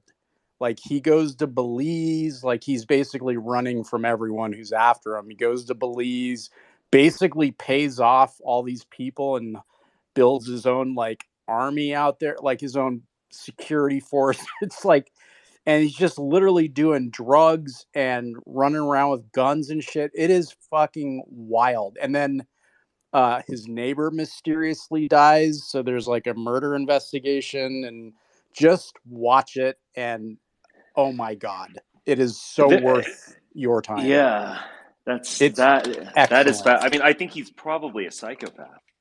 But it's a documentary as this shit's happening in real time. Like he's walking around with like, machine guns and shit. And then like a murder happens and everyone's like, who killed your neighbor? And then it's like, wasn't he accused of killing his father? I don't know about that. As a young man, yeah. It's really weird. There was also a mysterious death that he was. I think he actually talked about that in the documentary. Yeah, I mean, he's obviously smart, but wasn't all of his antivirus software just like a massive scam in itself? Pretty much, it was like because he's a hacker, pretty much. So he built the McAfee antivirus, and he talks about how he did it to basically as a backdoor into everyone else. That was like his big thing. But you have to watch the documentary. Yeah. It is so good. I don't know if it's on Netflix anymore. It should be, but it's an hour and 40 minutes. It's like real time as he's like on the run in Belize. It's just excellent. Does Belize have an extradition treaty? I don't think so, but oh, no, I don't think so. Or they might have. He was running from Belize because they were going to take him down for killing his neighbor. For murder. So, wow. Yeah. So he's in this yacht. I mean, I don't want to. It looks like it's on Showtime if you have the Showtime app. But either way, just rent the damn thing. He's like on this boat of his or yacht with his what? And they interview all these women, these prostitutes.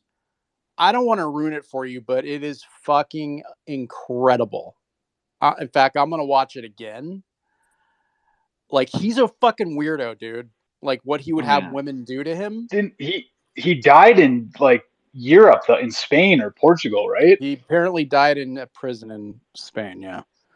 But he was on the run. He's on this boat, and he's got like a dozen guns just lying around everywhere on the boat. He's trying to flee to the Bahamas or somewhere, and he gets there, and they're like, "No, you can't come here."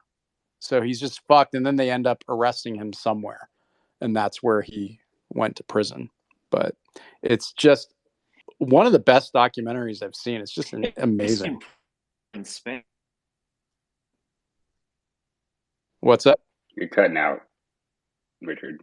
You keep cutting out. Richard, you're cutting out. Was he Can in you prison? Guys? I can hear you now. Can you hear me, Zag? I can hear you. I can hear you. I was able to hear Richard, and then I couldn't. I hear you. Yeah, he's got connection. Yeah, connection. Yeah, he cut out. So John McAfee tweeted that he had 47 genetic children. I don't know if that's based in any sort of reality, but did he have kids in the documentary? Did they touch on that at all? I thought he was childless. He had 47 children? No, that could be entirely just a drug crazed tweet he sent. It's like watching the end of someone's life, like as they're going into complete meltdown mode, and they're on the run, and they literally have a documentary crew filming the whole damn thing.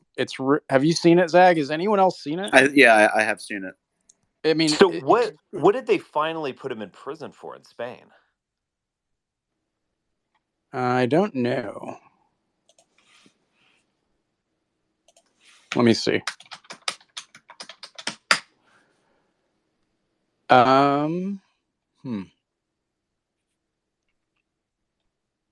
Hold on.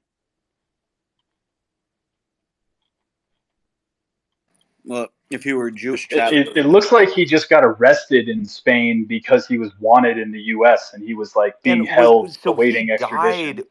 Was he killed? I see here. They claim he hung himself. John McAfee, software pioneer, found dead in a Spanish prison cell.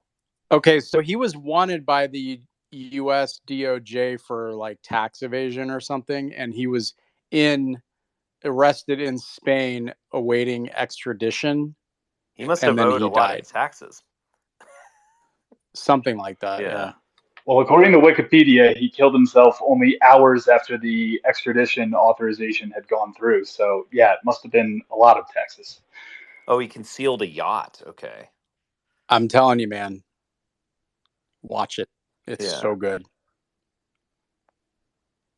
I don't know if you heard me earlier, but it's like watching the end of someone's life as they're in meltdown mode and just running and everything Like around Breaking them is like Bad. on fire. It's fucking nuts. Do you guys remember there was this? Yeah, It was probably like a he boasted about eluding police by dressing as a German tourist in a Speedo, and another time as an angry homeless man. Yeah. Yep. They should make a movie on this guy. It's like insane. Or maybe they probably don't want to. I don't know. Do you guys remember this? There was this Russian guy, this Bitcoiner, probably like a year or so ago in Puerto Rico, and he tweeted some weird stuff about how like the Epstein ring was still Yeah, around in and one of his operating last in Puerto interviews Rico. on the Delphi podcast, just before he was arrested in Wait, Spain, McAfee wore can Richard hear blazer and me? sunglasses I and don't think you appeared. can. You should drop down FDM. Go ahead, Richard. Oh, you guys can hear me. He was arrested in Spain. McAfee wore blazer and sunglasses and appeared unhinged, screaming and cursing at the host about Bitcoin. He also expressed his disdain for income taxes. When asked if that meant he does not want to return to the U.S., he had a quick reply. No, I do. No, I do want to live in America. I just can't. He said they won't let me back in. What can I tell you? Yeah, he was actually arrested in Guatemala and somehow was able to get out of jail. And then he basically lived on his yacht in like international waters forever. I don't know how he got to Spain or how that happened, but really bizarre. Really crazy story. Drugs are bad, people. Drugs are bad. He was on a lot of coke, right? Oh, yeah. He was, I don't know what he was doing, but he was high as a kite. I think he and was using lots of drinking. psychedelics as well. He liked Yeah. DMT a fair amount, I think. Alcohol and drugs, the entire movie, pretty much. Yeah, Netflix has some of these crazy sensationalistic docs. Like the person about the cat killing, the fire festival. That one's good. All sorts of like shocking things Netflix has. There are many. What was other the one that they did about that cult up in? I think it was like in Oregon.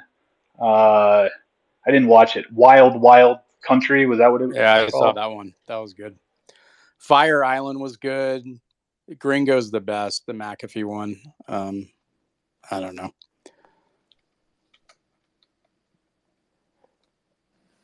Yeah, I mean, I don't mind Netflix stuff.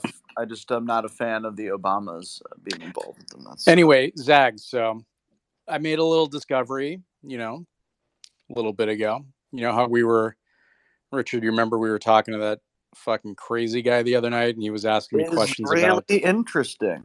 Oh, this what was his Tsukima. George? Tsukima. Oh, Zuki, that Zuki. crazy guy. Yes. Yeah, Oh, him. Yeah. Yeah, he was like, "Why are you doxing all the CIA people at Meta and Google?" I'm like, "Dude, it's not doxing." But when we get into the discussion of why Google and Meta are hiring all these CIA people, so I randomly found a picture. Okay, so if there's going to be a event in DC and Google's the sponsor, and it's like related to government, like national security type, but it's for a nonprofit, and Google's a sponsor, and they decide to send a team of their employees. I mean, should they send like all their CIA people that work there? Well, they did. Well, I mean, and I have a picture of all of them standing next to Robert Gates, and I'm like, my mind is blown. I'm like, really? These are all the top. These are the top brass at Google that are all former CIA. They sent all of them as a team to this dinner that Robert Gates is speaking at. I'm like, When was fucking Alphabet A, man. funded? Or when was it founded? Anyway, what's the That's question? interesting. When was So Alphabet I founded? thought you had revealed something about Sukima because he does. No. But yeah, just Chad, to go his basic Alphabet or like. Google? Alphabet. Sukima is odd. Sukima is odd. No, I was just reminding He's of a the character. conversation. I think he has some sort of obsession with Richard. And, Oh yeah, that's the guy that Yes. kept calling you Dickie Spence. He has Fucking obsession with weirdo. Gavin McInnes too. Yeah, I mean his claim to fame is like I started the Proud Boys, and it's like he, in 2012 or something, he said that you should create an ironic biker gang or something. I don't know. It's like okay. Like I also invented Google when I was 12, and I said there should be a search engine or something. I mean, it's just kind of a weird claim or something. I don't know what he's going on. And then he's like he knows all about all of these like e-girls, and he's just policing them. And so which is like it's just a weird thing to be obsessed about. It's almost like while you're policing them, you are patronizing them in a way. It's like someone who spends all day on OnlyFans in order to bash the women on OnlyFans. I mean, it's like you're doing it wrong. Um, there's that, and then there's all this like he seems to be like a TRS. He's like keyed in with them. Then he's effectively pro-Israel is what I've always noticed with a lot of these people where they only criticize one side and they're always like, well, only the left supports Israel or whatever. So I see this guy and it's like it's this weird like cocktail of different things, and I don't know what to say about him. I just call him character. Yeah. I find him useful because he does have a lot of information on people. Like if I want to know something about an e-girl, I know who to go You to. talking about Zuki? Yeah. My God, that guy was on here before, a few weeks ago, and Charles just went off on him, much like you did, and said he's a Chinese propagandist and just booted him. That's why I didn't let him back on. And then he I snuck don't on think through he's Kaiser Chinese, and then he's went off. Korean. But that was exactly why we don't let him on the space, because he's a When filibustering propagandist. when you get Yeah, I anybody mean, that's Asian, there you gotta ask. there were a couple of weird things going on the other night, and I have to say, I did really lose my cool with the Delta character, but and I liked it. He's been annoying for a while. I'm glad you did. We let him up yeah. for a reason, Richard. Oh, so I could go into No, I mean, crazed mode. no, because we want to let them, spout their, Hasbara and like get pounded to the earth, right? Like, Yeah, I did. I in a way that was good, but I, the only thing about it is that he now like he knows that he triggers me and so on. But yeah, that was a very curious thing because again I'm paying really close attention to detail, but sometimes you can learn something from someone's speech patterns. When he was talking about Winston Churchill, he kept saying we. When Winston Churchill, we were bombing all these Germans, and are you against that? And kind of things like it's just a weird way of doing it. It reminds me of that joke about there's a Jewish man in New York who wants to get into the Wasp Country Club, and he changes his name, and he spends all this time like dressing perfectly and going to the like Episcopalian church, and he is eventually let into this club, and when he gives his opening address to everyone, he says, "Fellow Goyim," and that's actually good. yeah, it's a funny. A Jew told me that joke, so it's not anti-Semitic, but it's like you're revealing so much. You're doing it wrong, so to speak. Like no, we don't say fellow goyim. Needless to say, Or maybe he's because it's a referring bit like to saying British. black people using the N word or something. But um, he it was I got that impression of like I don't know who that guy was, and we were all assuming that he was in the military, but like I don't know who these people are. You don't know who they are, Well, what and they do, Richard, is they're usually in the pro, Israel spaces, the ones that are just like, pushing what he's pushing. And I think they send one of them in here once in a while to just try to, educate, our audience of like 200 to 400 people, and they're terrible about it and they get destroyed, right? yeah, but again, who is he? And then the other thing he did is after he did that, he went into again kind of like TRS or Andrew Anglin style stuff. He was like, "Oh yeah, Spencer, you destroyed the alt right or whatever." So like, okay, who is this person? So if you say something like you destroyed the alt right, the only person who would say that would be like Andrew Anglin or TRS, Or somebody who'd be upset about and that. And then so then it's like because obviously you're lamenting it or blaming me or something, but then at then on the other hand he was arguing that we need to bomb Gaza like Winston Churchill when we killed the Nazis, which is an opinion I presume that has never been expressed by uh Andrew Anglin so it's just I was thinking I was like I wonder if this guy has like a file or like when you talk to a customer service agent, they have like a laminated sheet of things, No, answers to that's what I questions. think I It think is. that's what it is. I think they have the talking points, and then when shit goes south, like when you started, going off on them, like you will answer, sir, you will answer. Yeah, that was And pretty. then he, went low and started bringing up, oh, Charlottesville and all the So that guy used to heckle my spaces a lot more, and he usually would lose the debate, and then and then he'd end up calling me like a name or something, and I would be like, all right, that's enough, and he would get removed.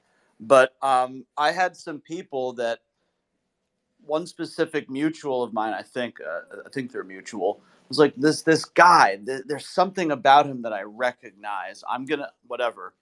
Turns out, and I'll have to scroll through my DMs, but this Delta character has a TikTok channel, and he's not Delta on there. He's somebody else, and he's got a decent number of followers, and he just basically goes around commenting on shit. And like I do definitely think he's sort of on this media landscape as sort of like a someone for hire, and I think he sort of found a niche in the pro-Israeli spaces, and he certainly will come in here trying to maybe instigate a reaction out of people and get people to say bad things and agree to do bad things. And I think a lot of it's scripted and intentional, and a lot of his stories are made up and geared to get you to sort of react and either say yes or to get angry and say no and kick him out. Yeah, So and then he's a chaos agent, you know. Definitely. And then the George guy, again, I had never seen that person before. Now maybe someone else had, but he just came on and he used I guess it's called gish gash or whatever the technique. I Gish would call Gallop. it like Gish Gish spaghetti Gallop, Gallop. wall. yeah. Gishgalop. I would call it spaghetti wall. Like you just like he went through this stuff and it was all like bad faith and as history speaks pointed out like just contradictory arguments. But he would just like lambast you with all of this shit. And again, it seemed scripted. And then the other thing is like, what are you doing here? Like, who are you? Why are you here? Why you don't seem interested in this? And then I picked up on one thing, which was that, he was like, oh, Jews were originally there in the Bible. And so they were there, 3,000 years ago, and thus they have acclaimed the land or something. And I was like, I kind of rhetorically, I was like, would you offer any other group the same claim? Like, could I just go back to like England or even like the Asiatic steppes or something and just be like, ah, my land, like I'm back home? I was like, this is just so bizarre that you would make this claim. I mean, even if you believe that the Bible is literally true, it's still a bizarre claim. And he just like, oh, I'm not talking to you, neo-Nazi or whatever. So it's like they just make these claims, and it's all contradictory. It's all in bad faith. It's just strange. But again, it's like, isn't it all? I mean, obviously it can happen. You can just go onto a random space, but like, isn't it kind of odd that you're just like hopping on spaces, putting for blowtorching these arguments and then leaving? It's just, Yeah, I don't know. but Richard, I think they're sent here. Yes, exactly. Somebody is saying, go to this one. So, like, these people like check in saying, who do you want me to fuck with today? Go here, go here. This person's oh, look, fuck with The Zag's same space. reason Richard's AB in was that on the space. Go space in there last and week, fuck with that Richard. space. Yeah, exactly. Remember AB? Like, that's why he came on here. Yeah, they Same don't come in thing. here because they like me and my spaces.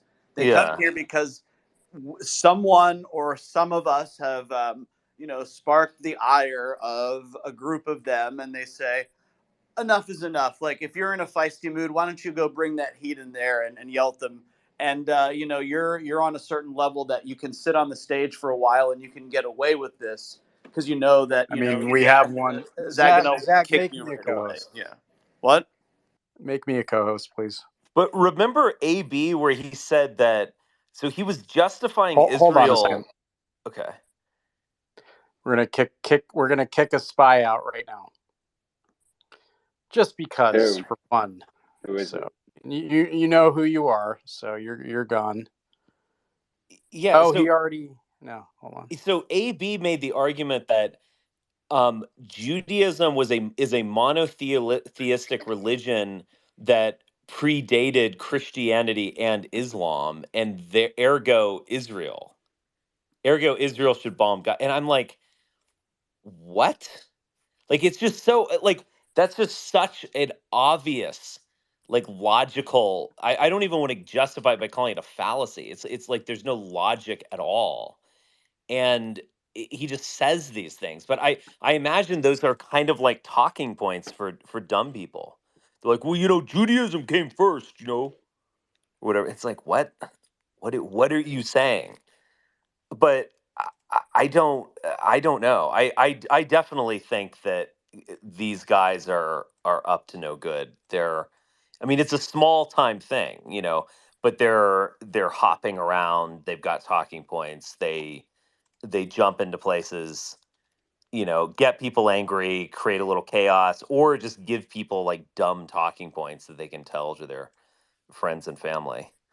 Well, the one guy, Delta, Richard, suggested that if there's ever like an incident or a natural disaster or something like that, that people should create fake press credentials to be able to get through places. And it's just like, no, dude, stop like Fed posting this space. Get the fuck out of here with that stuff. Yeah. And it's the little stuff like that where he's like stringing this on and finally has that punchline. Well, maybe you all should like, no, man, shut up, get out of here. You're clearly meant to disrupt, not just disrupt, but to get people into trouble, and then reference this space. So like that's exactly who you are, and yeah. Oh, there's someone named Nathan that's listening. He's saying to let him up. Definite bad explain actors. something. Always a bad actor, and it gets to be a little bit annoying, but it's also kind of like creepy because that means like we're having organic discussions here. We're like trying to create good debate, like respectfully disagree and push back, even in a humorous manner at times. But these people are like pushing something more sinister, and and a lot of it's with U.S. money, and they're operating illegally here as an unregistered foreign agent, et cetera, et cetera. There's many people that do this, people, and like I think we should be careful. But I'm not going to like censor what I say, but because none of it's hate speech and oriented towards any of that stuff. But they're in here because they clearly don't like what we're talking about. Otherwise, they wouldn't do these things. So I think maybe they're more sensitive than we let on too. Oh, they definitely I are. They take it seriously. Yeah. Oh, yes, they do. I mean, they have a real. They have more of an issue with Suleiman's spaces because he titles them Zio hunting. So they are that like. makes them Yeah. go crazy. So, I mean, we are not like that, obviously, but No, we're not targeted all the time, but like certainly because they know when to come in because they have people listening that are saying, "Oh, so and so is getting a little too comfortable with this anti-Israeli propaganda," and it's not necessarily anti-Israeli, but then they'll come in to defend and sort of break up the discussion mostly because if Chuck comes in and AB is in, that becomes the showcase, and we're not talking about important stuff anymore. They're just insulting each other. So that's also an intelligent way to break up a discussion. These are professional tactics. This isn't just like amateur obfuscation hour. These are professional people, and they knew if they did it regularly, I would block them, and that's why they just don't do it regularly. They come in once in a while when the space is big, pushing 500 people. That's when they'll pop in and be like, "Screw this! We're gonna completely upend this discussion and ruin the space Yeah. and break it apart." I remember seeing this documentary a while ago of these grandmas like in New Jersey who there was some sort of web crawling thing that would find Israel like anti-Israel blog posts and it would pick out keywords and then it would give you the comment. So, so basically, it would tell you to go to the blog post and put that in the comments section. So it would be organic on some level, but it was all of this copy and paste, just like talking points and like bad faith arguments. That all of these women they would spend like 2 hours a day on it. There'd be like hundreds of them, and all of this stuff was just like graffiti, basically all over mainstream websites, but it was done like through with a sort of search engine and algorithm. It's basically like a Google alert where it would send you an email and say like, "Oh, look, there's an anti-Israel post, on the Atlantic Monthly," and then it would give you the responses that you could go copy and paste and post and maybe like change a word or two. It's pretty fascinating. I mean, It do is other crazy. countries do this? I mean, Not that I've seen. I think Well, I think the closest we got, Richard, were some of like the Russian Ukrainian online propaganda spheres that but you could always sniff those people out because they were foreign. It's like, oh, that's an interesting accent. What region of XYZ are you from? And that yeah, would sort of derail them because then you knew that there was some sort of a foreign operation. But it's the people that basically pass as Americans or are Americans but have such dual allegiances. Like I don't even know all of the Russian propaganda talking points, but I do know like what is anti-Russian stuff. But that's a little different. Like because I can't tell you. I would immediately say many of the issues with the Russians in a lot of these situations where a propagandist would be like, well, the big issues are other people, not these people.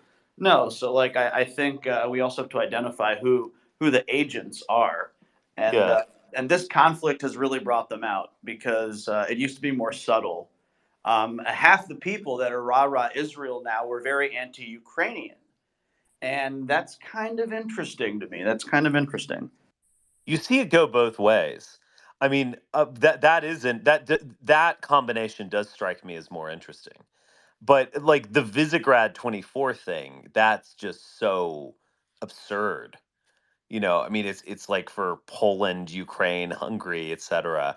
And they're doing all this stuff of like the one that I think I screenshotted it. It was this Instagram thought like in a bikini, and she was like, "Oh, this is pro Hamas Instagram model." I'm sure pro Hamas translates to please stop bombing children, and that's like they're pro Hamas, and they were like, she would be beheaded if she were in Palestine and she would be welcomed in Israel. But I mean, it's just so awful. But it's again, it's like Visegrad. You built up this huge following with pro Ukraine stuff and like pro Europe and all this kind of stuff, And then like October 7th comes around and she's just like, they pull the emergency brake, come to a screeching halt, and then just go in the opposite direction. The one thing I did learn about, I listened to a book on Audible called like "This Is Not Propaganda," I believe, and it was kind of like a journalistic foray into the stuff, but it would talk about these IRA accounts, that is the Internet Research Agency, and they would look at this behavior. So like there would be this account that would tweet like 100 times a day about some niche issue. Like it would like tweet 100 times a day about Iran or something, and then it would gain thousands of followers, maybe even like hundreds of thousands, and then it would stop and go silent for like 2 years, and then it would come back and be doing something just like totally different, basically. And it would have that existing audience, it would build a new one, it would kind of just use that other audience in a new way. So then it would start tweeting about like, who was that, the guy, I remember the example was about that, who was that crazy leader in like Indonesia or whatever, who was like You talking about killing. Duterte, Yeah, Duterte in the Duterte. Oh, Philippines? Yes. Philippines, yes. Yeah, Philippines, Duterte, yeah. excuse me. So there was an account that like had 100,000 followers that was talking about Iran. It did no activity for 2 years, and then was like tweeting in like a different language about like beheading drug dealers, and Duterte is the art leader. Like it's just weird and fraudulent, and like where is this coming from? It's, yeah, Well, a huge lot of scandal. times when you see that stuff happening in the more like ancillary countries, it's likely just being run by Israeli consultants. If you remember, like Team Jorge and Tal Hanan, I think is his name. But they have like the Ames tool, I believe it's called, which is like this automated. Oh, what the fuck's it called? Name? Do you know what I'm talking about? I do not. Yeah, I mean, Give me here's my greater concern it. for all of us private users. Sorry, FDM, is that Team Jorge, and you triggered me when you said that, because Pegasus is a tool used by the Israeli intelligence forces, and who's to say that if things don't start going better for them PR wise in the Gaza, that they won't get a little desperate if they blame problems on the public perception because of quote unquote propaganda spaces or anon accounts riling people up or making too many obvious points. Who's to say they won't find out who you are and completely start publishing your information, where you live, screenshots of like the front of your house under their anonymous accounts, just to have you be like, F this, like Yeah, pictures of your kids, like where they go to school, all these things. Like most people be like, enough, I'm done with this. I'm deactivating, I'm uninstalling the app, and I'm never coming on again. Like, God forbid someone's spouse finds out that you're messing around on Twitter, and then you're like, oh, our home has been published. Enough. Like, you're off it. This is a sinister, dastardly thing, and like I fear that that's the next step. They have those capabilities. they've threatened many times, but you know what? Fine, go ahead. Doesn't worry me personally. Yeah, so There's a it's reason for this that. Ames tool, advanced input media solution avatars, and Team Jorge will run this Ames tool. You know, they sell it to governments all over the world. But one example they used here, I just pulled up this article I read a couple years ago. The Ames tool doesn't just offer avatar creation. The latest version, shown to the undercover journalists, can also create and disseminate automated content. Using keywords, the tool can create posts, articles, comments, or tweets in any language with a positive, negative, or neutral tone. After entering the words Chad, President, Brother, and Debay, for instance, Jorge commanded the tool to produce 10 negative tweets about the Chadian government. 12 seconds later, they appeared. Enough is enough. We need to put an end to incompetence and nepotism of President of Chad Brother Debay, one read. The Chad people have suffered enough under the rule of President Brother Debay, read another. One operator can hold 300 profiles, so in 2 hours, all the country will speak the message or the narrative that we want, said one of Jorge's associates. that's what we're up against. Yeah, exactly. But it's just it seems that people are falling for a lot of this stuff. And I think you appeal to them with their religion and their faith by saying, "Oh, we're the chosen people. We are the obvious partnership. You guys aren't going to be, befriend these crazy Islamists, are you? No, we all share sort of certain things in common. Our faith and your faith are intertwined with revelations and things like that. It it's powerful. That moves a lot of people. We know a lot of people that will say, "Look, I don't care how many good points you make about how this is inhumane. I'm not going to sort of break with the Jews because I have a deep Christian faith, a deep rooted Christian faith. I'm so sorry, guys." And see you later, have a good day. And that's just what we're dealing with. And listen, it's their right to have these beliefs, but that's where I think we're going to have problems as a country and supporting this, because there's lots of people who quietly very much support this and will say, well, I'm a Christian, what else do you want? And I don't know, if is that a cop out, is that a cop out answer? Well, I mean, sure, but I mean, it's getting at like the basic engine of Zionism. I mean, there's always like a kernel of truth to a lot of the justifications for Zionism. 1948 occurred after the Holocaust, of course. Can we assimilate, or should we be like all other nations and have our own state? I mean, all those are kind of reasonable, but like there's a fundamental religious engine to the state of Israel. I mean, you just can't get away. I mean, there's a reason they call upon that, because it can evoke revelation. It can evoke all sorts of. I mean, it evokes the Crusades, and I remember seeing. I've noticed a few of these posts of these anonymous kind of like manliness accounts, and they'll be just like, oh, I just read this like great history of the Crusades, and it's really. I mean, obviously, I'm not against anyone studying that period of time, but like in this context, it just seems like you're getting into like bombing Gaza basically. And yeah, I mean, this is the major appeal. This is the engine that drives the existence of the state. But you know what's interesting, Richard, a lot of those manly, very like Christian based, like it's great to be like a Chad based Christian. A lot of those people are very like what we would say like anti Zog, and do and don't avow Israel at all. Which is like the funniest thing about it, because that's like the break that you see, because you see a lot of like the right wing Christians are like, yep, no, Israel's fine. But then there's like a 25% of them are like, oh hell no, I'm not down with that Zog conspiracy. You guys can keep that. I'm like a based Christian dude. Like, Yeah, oh sorry, man. Like that's like fascinating to me as well. definitely. One of those traditional culture Roman bust accounts the other day posted their list of 50 books all men should read, and their history selections were Guns, Germs, and Steel and Sapiens.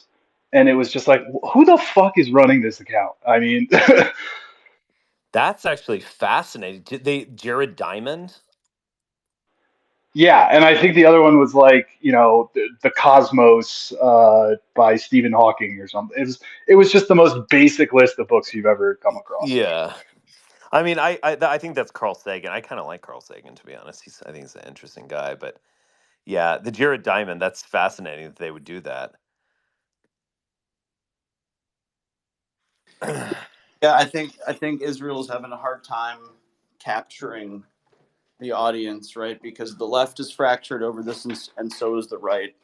And I think that's like the nightmare scenario for the Israeli interest groups and like the IDF and those people. It's just, I think, reinforces that Netanyahu's becoming a bigger and bigger problem for them. So I don't know. I think he's probably not going to survive any prolonged ceasefire, Richard. I mean, if you think about it, many people blame him for the Israelis being in this situation to begin with.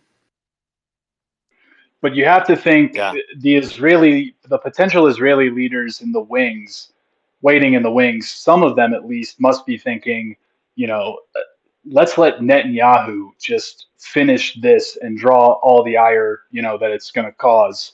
And this isn't quite the opportune moment for someone like Yair Lapid to take over the government. No, not I right don't now. know. You're right, but I don't know. Do you think the war needs to become like a real problem for the Israelis? Like, we can't quite defeat Hamas, we can't quite eradicate them, and every time we get sort of close to putting them on their backs, there's another humanitarian crisis, and we have to allow for a ceasefire. And then they get almost a week, like a business week, to get their shit together again. And then we start getting ambushed, and the whole thing starts over, and there's never like an end to it. So I don't know. I mean, that could be a logical scenario here, because of this probably isn't going to be the last ceasefire that they have, because there are just people that are kind of stuck and don't really have anywhere to go. So they're going to have to. Eventually, the international pressure keeps ramping up and up and up, and the EU officials keep making like backhanded comments about how like they shouldn't have to like stand and watch another genocide in their lifetime. And then the Israelis are like, wait a minute. Yeah, so I can see this going on probably like what, months and months still. Yeah, I mean, I don't know.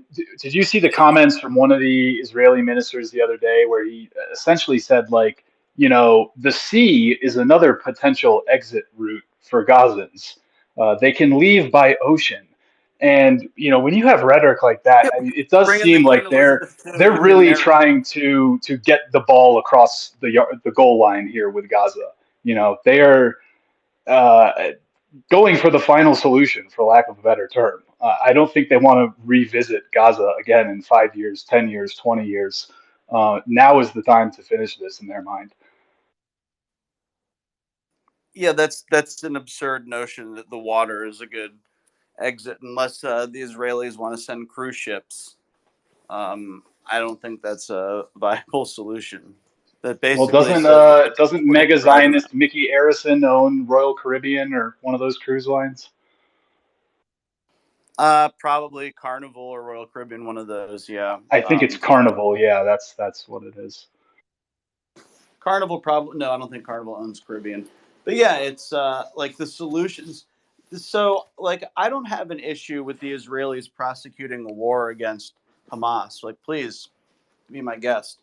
But my issue with this whole thing is that they offer no solutions other than be patient until we've eradicated them, and then we'll talk about solutions. I don't think that's quite how it works. And other people are held to a higher standard internationally, where there's a huge outcry. And if you make an outcry about this, people come after you in ways that I really haven't seen before.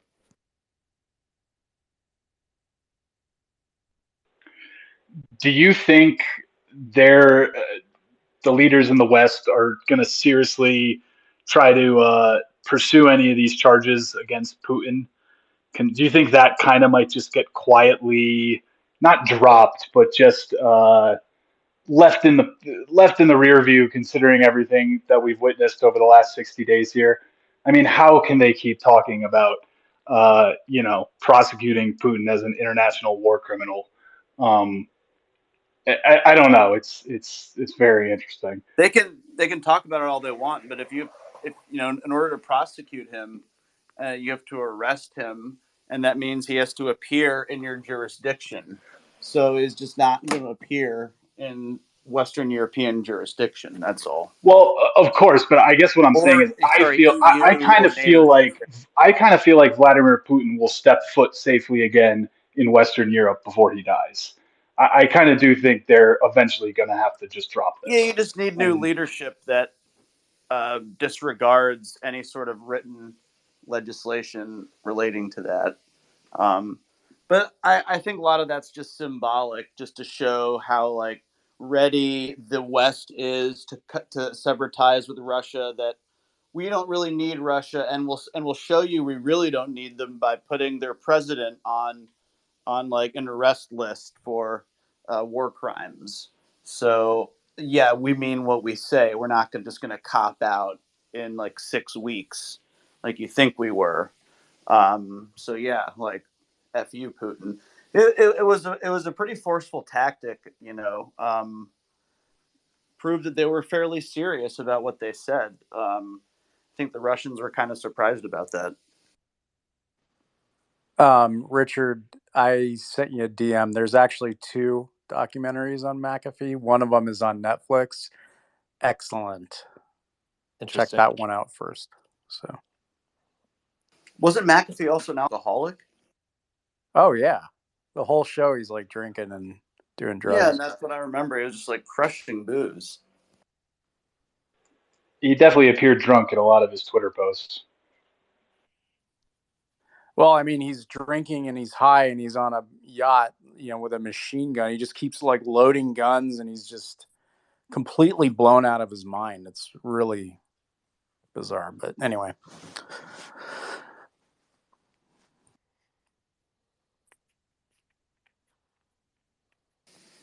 Yeah, he was quite the character. I think I still have McAfee security on my computer. Well, the computer I use, I don't do anything on it. I don't search really the web. I don't do anything. I just do all that on my phone.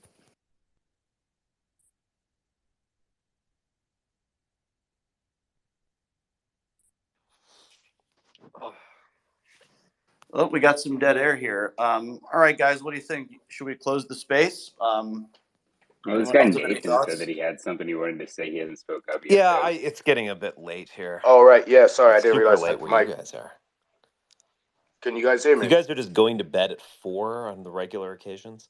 Yeah, it sounds like it's pretty 3 crazy. to 4 seems to be becoming regular. Yeah, sadly, we'll have to break this. Well, trend there's always somehow. tomorrow night. There'll be more to discuss. So, Just real quick before we go, can you guys hear me? All right, gents. I'll All right, Richard. I can hear you. talk to you Yeah. later. good night, All right. Richard. So, Good night. you guys should be. I was just wanting to add something to you guys. So there's 3 dots in the corner in your profile. If you click on your profile, there's 3 dots in the corner where you can share your profile. Well, there's also an option that says list you're on. If you click on that, you will see all the lists that you have been put on. That's how they follow us around. So if you like tweet out pro-Russian or whatever it is, they'll put you in a group like Russian shills or Russian butts. If you tweet out pro.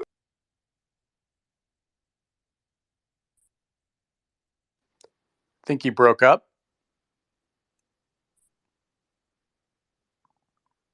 Yeah, Nathan, I can't hear you. Yeah, that's good information, Nathan. That Thank you Obama for. phone. We'll definitely check those out. Appreciate that. No, some of the lists are really bad. They're really sinister names. I'm going to have to go back and look at some of these. Very insulting. Can you guys hear me now? Yes. Thank you for the information. We were going to check that out. Appreciate it.